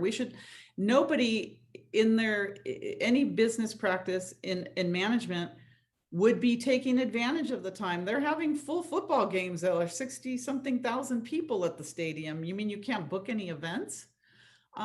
This is the reason why we terminated the management agreement. There was no experience managing a stadium. We were misled that there was experience to manage a stadium. There is none. This is proof of it. And I just want to say, as one of the unanimous votes from the last council, and 4 votes that are still sitting on this council to terminate as one of the votes to terminate their contracts, I cannot in good conscience vote for this. It would be considered a gift to the 49ers and make no sense to our residents. Plus, there are a lot of legal questions here that cannot be answered. And I will not in any way support anything like this. It is a gift. All right. Let's go. I'm sorry, executive stadium authority attorney. I've cut you off about 3 times. So your turn, then executive director, and then if someone wants to make a motion. No, the only reason I raised my hand at all was because board member Watanabe's questions never got answered. And so I just wanted to answer them. The first question was, based on the litigation, do we have to approve this request? Well, the answer is no. There's no obligation to approve this request. In fact, the only conceivable idea about approving this request is to maybe mitigate our damages. I think the 49ers have done a fabulous job in making this request and admitting that they've been completely mismanaging this agreement for the last at least 4 or 5 years. And thank you. Thank you for providing us that evidence in the litigation.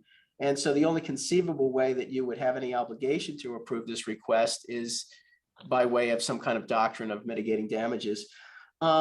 The other question was, is this a gift of public funds if you were to approve the request? Well, I don't think it's a gift of public funds. but I would like to remind the board that you do have a fiduciary duty to the public.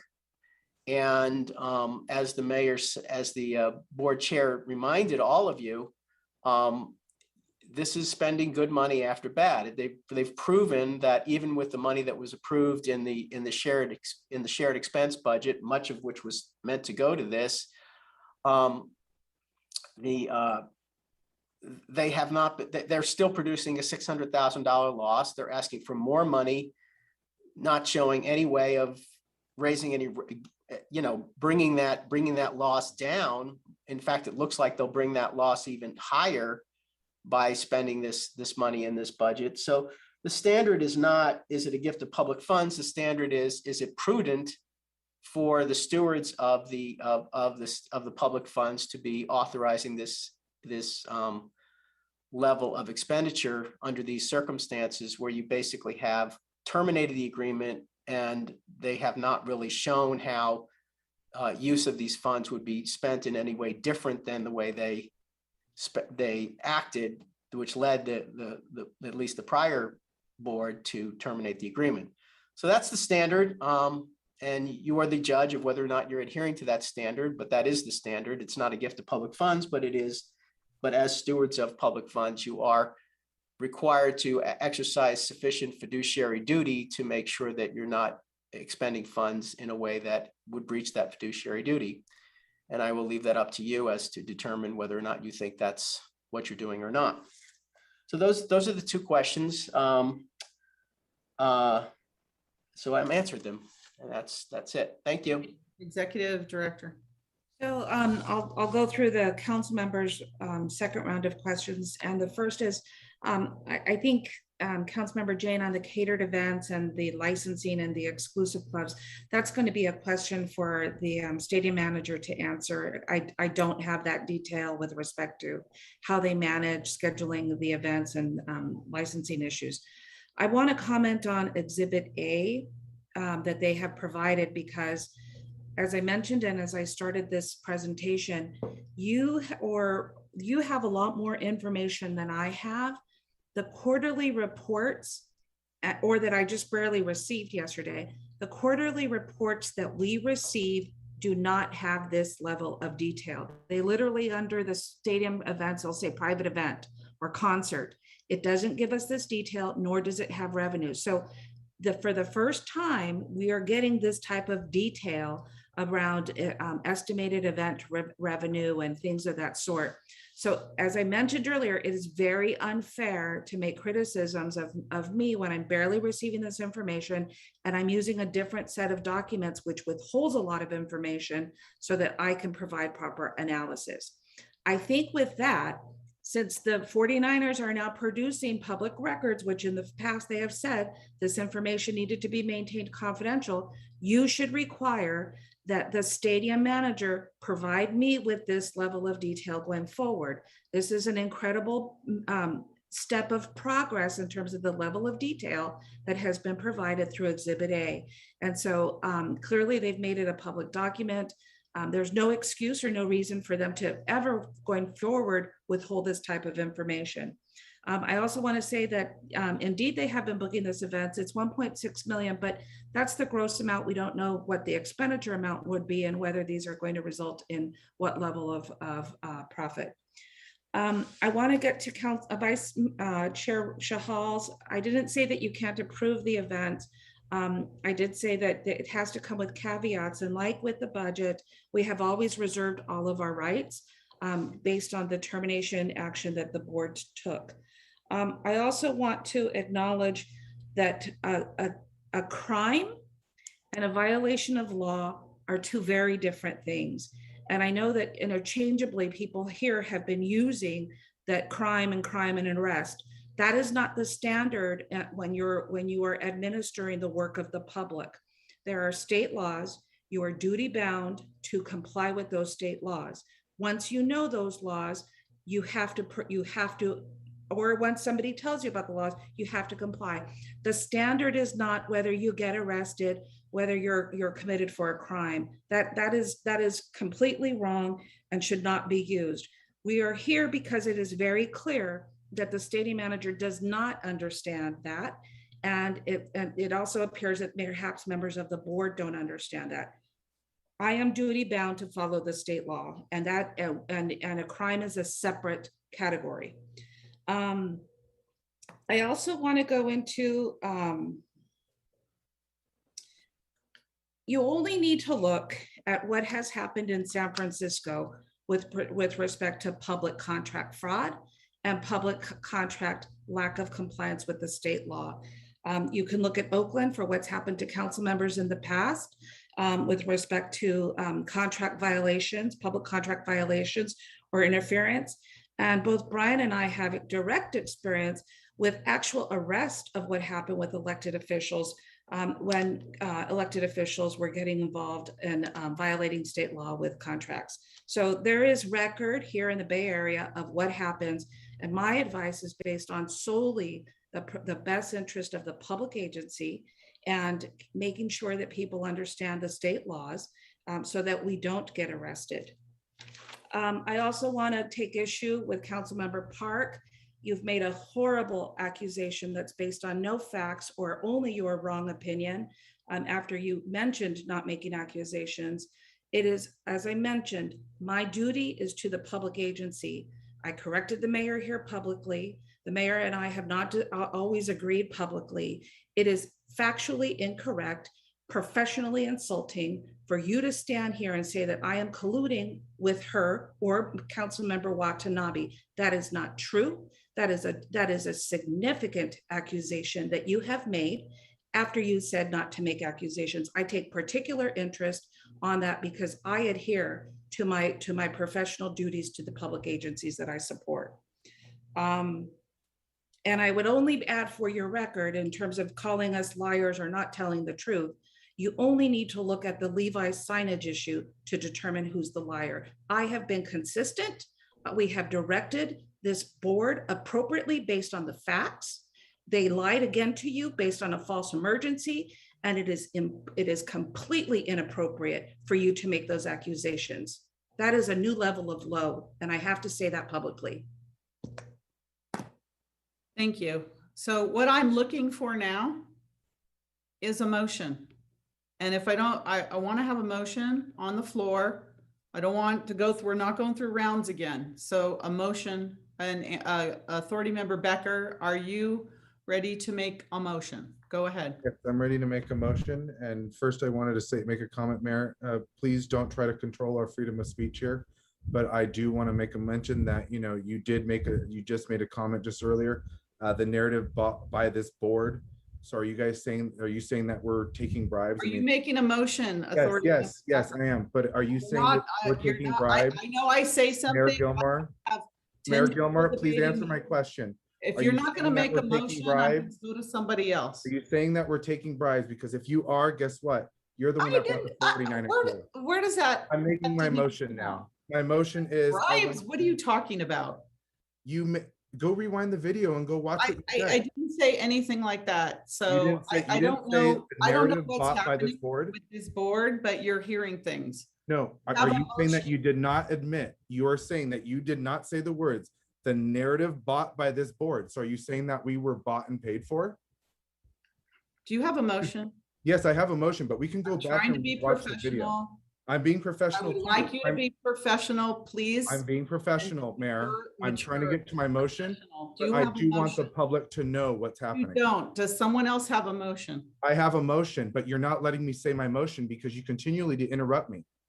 So I have a right to say what I want to say. You do not control this meeting like this. My motion is, I would like to approve the budget amendments for these positions, subject to the filing Form 700s for appropriate positions. 1, the head of public ticketed events, Form 700. 2, director of SBL Info Senior Financial Analysis, director of procurement, that also has a 700 form, and as well as the adjustment accounting manager and staff accountant. That is my motion. And also I like to add that if there's any violations, then why is a blog only covering it and no national news source? So is that in your motion? No. That's just my final, that's my comment after my motion. Oh, okay. Because I'm not going to be controlled by this micromanaging. I'll second that motion. Okay, we have a motion and a second. Wow, Authority Member Watanabe. Thank you, Chair. I was hoping that you would call on me first, but that's okay because I'm happy to just state that for the record that a lot of things, but for the most part, I will not be supporting the motion because frankly, I feel like the best thing to do here tonight because of the concerns and the legalities that are in front of us, that the best thing to do here would have been to continue this item to a future budget agenda and discuss it fully then. But I will not be supporting the motion since there is a second. Thank you. Thank you, Authority Member Jane. I just wanted clarification on the motion on the floor. I believe this is the same that Authority Member or Authority Member Chahal had recommended before. The positions excluding the SBL info position, is that correct? Board Member Becker? Sorry, can you repeat that? You're breaking up. I was saying, is this the same that Board Member Chahal had recommended? Yes. That excluding the SBL info manager. Yes. So it's all the positions excluding that one. Okay, that's what I wanted to make sure. Thank you. Okay, Executive Director. I just want to add that to the motion, the Vice Mayor Shahal had asked for the recommendation to be brought up for the other caveats.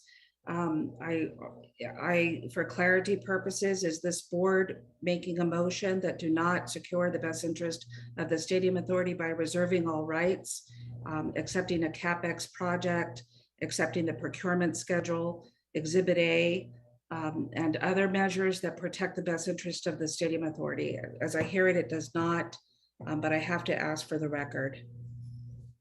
Authority Member Becker. Understand.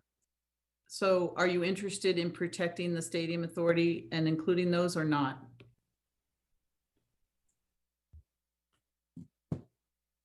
No. No, okay. All right. So no protection of the Stadium Authority. All right. I have a request that for the maker of the motion that you add in that we have a report back on how these positions are performing in 1 year. Will you accept that?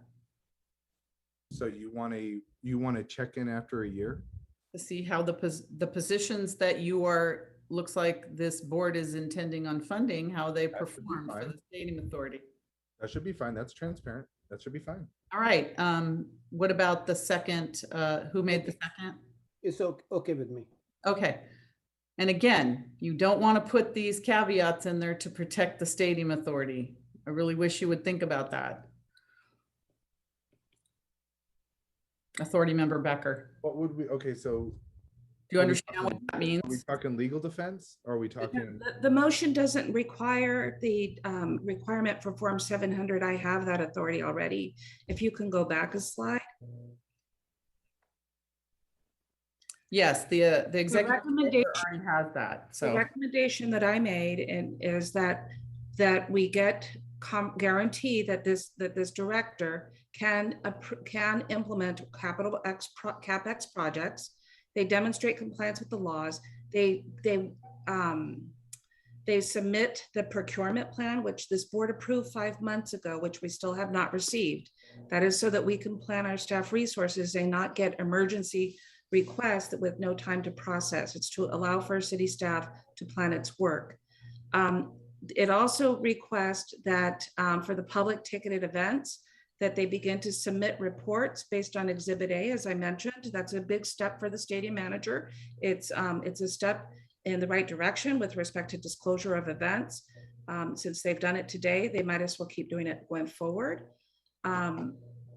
as well as with there's somewhere in here, there's the reservation of all rights for the Stadium Authority, and we are under a terminated agreement process. And so it is important that we continue to reserve all of our rights.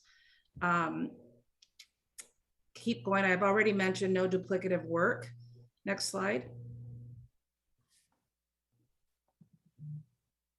Approval for me to implement the budget amendment, which is prudent as part of your motion for these physicians to bring forward, to have any funding to them. You can add the positions, but without this action, there won't be any funding for it.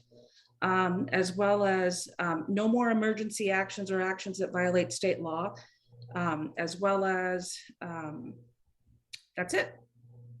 I talked about the reserving all rights under number 7. My motion stands and I'm not accepting any of those recommendations. Okay. Wow. All right. Authority Member Jane.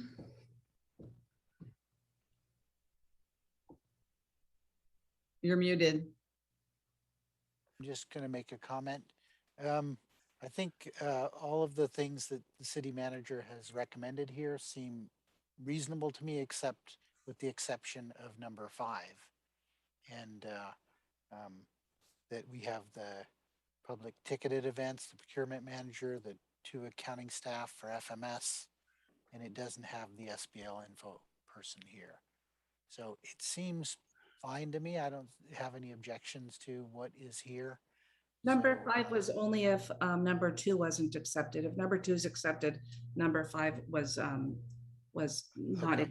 That's what I want to do, is make sure. So well, that's not the motion, Authority Member. No, I understand. Yeah. I'm just going to suggest to the maker of the motion that he accept the city manager's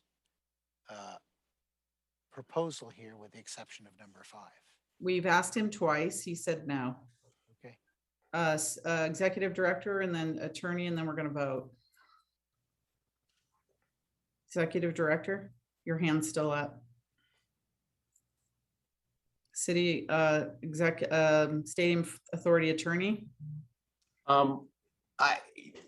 I have to advise the board that you must reserve all rights. It would be absolutely a total breach of your fiduciary duty to not reserve rights within the litigation, and you must do that. You would be breaching your fiduciary duty by attempting to say you're not reserving rights to claim this money if it's proven that the expenditure of this money was as a result of their breach of the termination of the management agreement.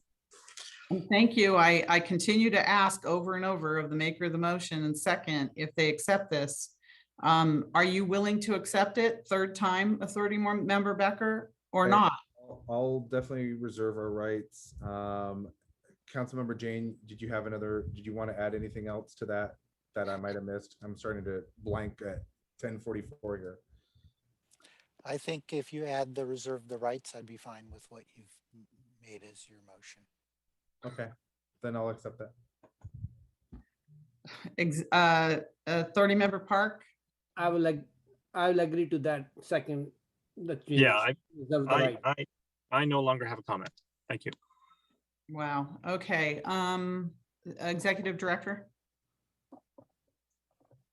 I just want to state by not including the reasonable recommendations that I included to represent the Stadium Authority's best interest, you are severely weakening the authority of the Stadium Authority staff. You are encouraging the poor behavior of lack of reporting, lack of complying with board direction, as well as all of the other issues that have come up. And there is significant concern on my part for the lack of consideration for very reasonable requests that I believe are well justified. Authority Member Becker? No.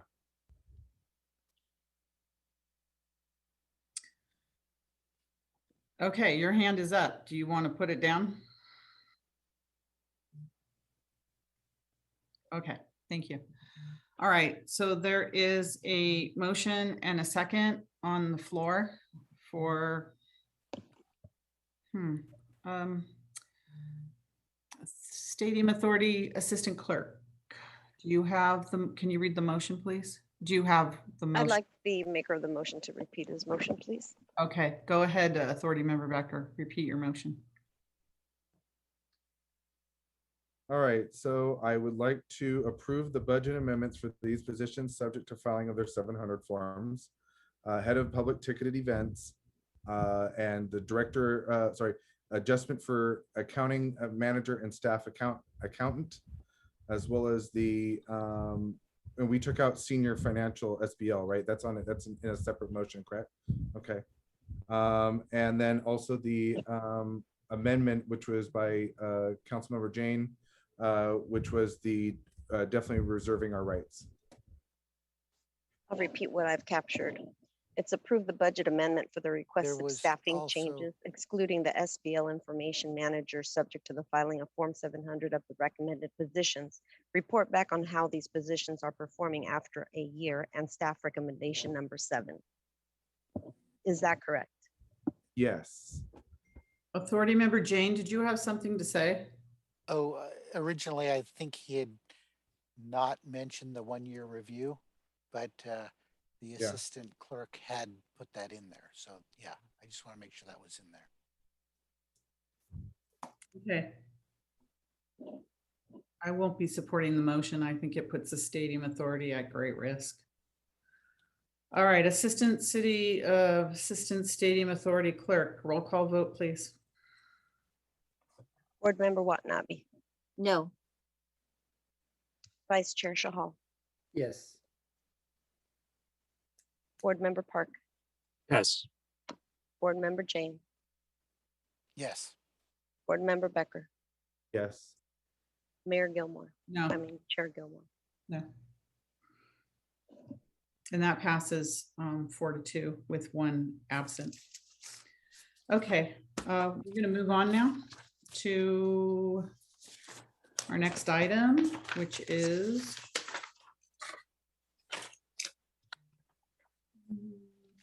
public hearing, action on a resolution of necessity to acquire certain real property interests on 630 Martin Avenue, Santa Clara, California from DNR Miller Properties LLC.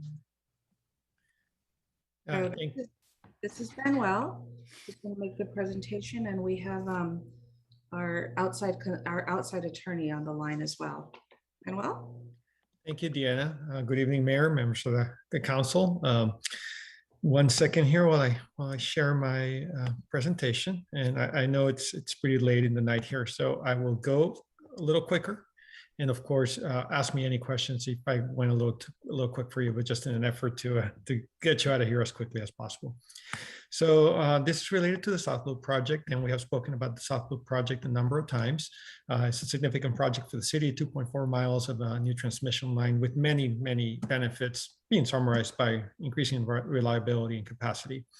There's been many council actions that have been taken over the last few years, and I'll just focus on the last bullet point, which is many easement acquisitions that have taken place and continue to take place. 37 parcels required easement acquisitions, and we've been progressing that. You've seen that many times. The steps for acquisition, I'll highlight it here. I think without going through every one of them, the one I want to note is that if there's no agreement, the council has a consideration for a resolution of necessity, or RON, that's tonight. But I do want to acknowledge and always highlight when we go through this process that even after this is completed, we will continue to negotiate with the property owner, because our goal is always to avoid an eminent domain process. So the 630 Martin Avenue, it's one of our smaller easements. It has 190 square foot power line easement and a temporary construction easement of over 1,800 square feet. Started the initial offer a little bit over a year, almost a year and a half ago. We had a 1 year of ongoing negotiations. And right now what we have this standing issue is that the LLC that owns the property is actually suspended by the Secretary of State. And they're actually unable to contract to sell the easement. Because of schedule and where we're at in the project, we just need to move forward. And that's why we're here for the resolution of necessity. In this slide, I actually do have to read every bullet point, so bear with me. The resolution of necessity findings are that the public interest and necessity require the project's critical to maintain reliability of the power system in Santa Clara and necessary for future development in the area. The project's planned or located in the manner that will be the most compatible with the greatest public good and the least private injury. Staff considered multiple alternatives as part of the project. The property sought to be acquired is necessary for the project. The property at 630 Martin Avenue is necessary to achieve the technical needs of the project. The offer required by section 7267.2 of the government code has been made to the owner of record for the full amount established as the fair market value of the property. And on April 8, 2020, the city made an offer to DR Miller Properties LLC to acquire the easement in accordance with the above referenced government code. With all that in mind, we recommend alternative 1, adopt a resolution of necessity to acquire the property on 630 Martin Avenue. With that, I'll conclude my presentation, of course, available for any comments or questions. Thank you. Can I ask you, Manuel, is there a process that we have to follow in terms of this public hearing for an official process for this tonight? I didn't get that, or is it just, do we hear this like a regular item? I'll let Brian speak to it. He knows the process better than I do. I do know we did not receive a notice that the property owner or representative would be here, but I do think there's always an opportunity for them to speak if they're in the audience. They don't have to send a notice in. We didn't receive a notice. I don't know if they have anyone in the audience. Outside of that, Brian, please jump in, but it would be a regular process for you. City Attorney? Oh, he may, I hope he didn't, I see him there, I see, but you're muted, City Attorney, if you're available. He may have stepped away. So let me go to our council questions first. Well, he probably stepped away. That was a long lost item. Councilmember Jane. I'm happy to make a motion to adopt the resolution, but this being a public hearing. We might have to close. Let's close the public hearing first. Let's do that first. Yeah. But okay, well, let me go to the public before we close the public hearing. Let's try that. Okay. Is there any member of the public that would like to speak on this issue? Assistant City Clerk, do you see anyone? I see no hands, Mayor. No hands up. Thank you. All right. Councilmember Jane, hearing. close the public hearing motion. Is there a second? Second. Second by Vice Mayor Chahal. Assistant City Clerk, roll call vote, please.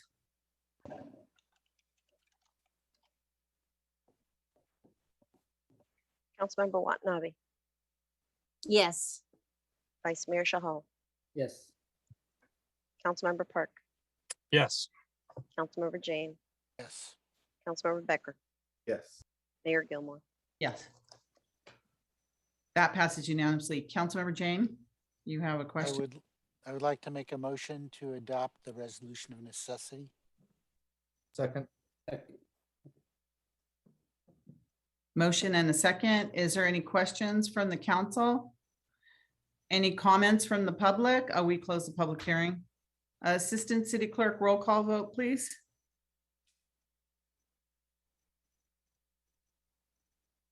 Councilmember Watanabe, Yes. Vice Mayor Shahal, Yes. Councilmember Park, Yes. Councilmember Jane, Yes. Councilmember Becker, Yes. Mayor Gilmore. Yes, and that passes unanimously. Thank you. Next, we have report. I'm sorry. Oh, I just said thank you, Mayor and Council. Oh, thank you, Manuel. Thank you for staying with us this long too. We know you love to have these reports at the end of the meeting and be here 10 hours later. So thank you. Thank you. All right. Next, we have reports of members and special committees for short reports. It's 11 o'clock. Councilmember Jane. Yes, I have a report, which I believe there's a presentation for. A short presentation? Yes, less than 10 minutes. We're bringing it up. Less than 10 minutes? Okay. Okay, I had mentioned this, it's only 3 slides. I had mentioned this earlier.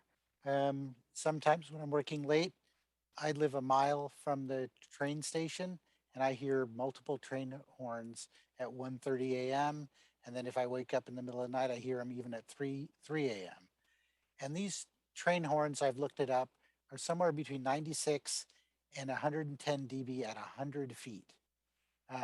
And it turns out the law is that locomotive trains are required to sound for 15 to 20 seconds before entering all public grade crossings, but not more than a quarter mile in advance. So it turns out that train noise is a problem that's been recognized by our neighboring cities. So San Jose is actually working on a quiet zone for the Warm Springs district, where, as you know, there's a BART station there and there's a lot of development there. And Milpitas is also working on a quiet zone. Next slide, please. So it turns out the rules are, the federal rules are that quiet zones must be at least a half mile long. And it turns out if you look at our train station, there's the closest at-grade crossing is Reed, which is a half a mile away. So if you actually went from Reed all the way down to basically I think it's the 880 crossing there, that's like almost a full mile long. So next slide. So it turns out that a quiet zone may be established by a public authority designation. That is the city of Santa Clara, if all the requirements are met. We don't actually have to go to UP, Union Pacific, or any other authority. If we meet the requirements, we can just designate a quiet zone. And I believe it would be very easy since we have no at-grade crossings within a half mile either side of the station. And for any at-grade crossings, you just have to implement safety measures within the quiet zone. And there's other alternatives. You can implement a partial quiet zone, and you can do wayside horns instead of train horns. That means horns at the station. So I had brought this up earlier.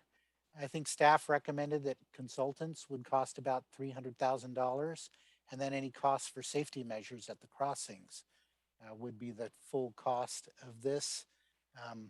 I believe that safety measures would be very minimal unless you wanted to extend the quiet zone through the whole city of Santa Clara for all of our at-grade crossings, which I believe would benefit residents immensely, and since we don't have a lot of at-grade crossings.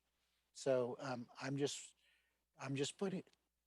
putting out this information, and then, you know, later the council can act. I'm not asking for any action at this point, but I'm just doing this, providing the information. Thank you. Okay, is there any other Mayor, can I ask a question for clarification on this? Okay. Just present. I'm sorry, I know it's late at night. So Councilmember Jane, just want to understand that it sounds like the goal would be to do a quiet zone for the station itself. I would like the consultants to focus on the station, you know, a half mile each side of the station, because I believe that will be easy. But I would also like them to look at if we could do it in more of the city and protect the residents in more of the city from these noise at 3 a.m. I mean, it's crazy that we have train noise at 3 a.m. Yeah, and I apologize. I just wanted to clarify. I know it's late at night because Okay, quiet zones typically don't apply to the actual station. So I wanted to just provide that clarification, but it sounds like you're talking about the whole city. Yeah. Okay, thank you for the presentation. I know we didn't fund this in our budget. We didn't make it a priority, but we're still hearing about it. So I guess we'll deal with that at some time in the future because of the cost of it. All right, anybody else have a report of city council members, special committees? Okay, seeing none, city manager, executive director report. I want to report out some incredible accomplishments by our city staff that has impacted the entire organization. As you know, a couple of weeks ago, we updated our telephone system. That went successfully. I sent an email to the city council that our long-awaited Acela program was successfully launched yesterday. And as quickly as we're finishing it, we're turning around now for working on our Police Department records management system. And the goal is to hit that by September 1st. So we're making a lot of progress on technology improvement thanks to the leadership of our IT department and the support of many other departments. And just a reminder, I'm on my way to drop my daughter off at college, and I'll return into the office on September 1st. So thank you so much. Thank you. I had a drop off last weekend. Councilmember Watanabe has a drop off this weekend and you this week. So good luck. Good luck with that. And good luck to Amanda. All right. Do I have a motion to adjourn this meeting? All motion. Oh, wow. That was strange. Okay. Motion by Councilmember Becker. May I have a second, please? Second. Second by Councilmember Jane to adjourn. Assistant City Clerk.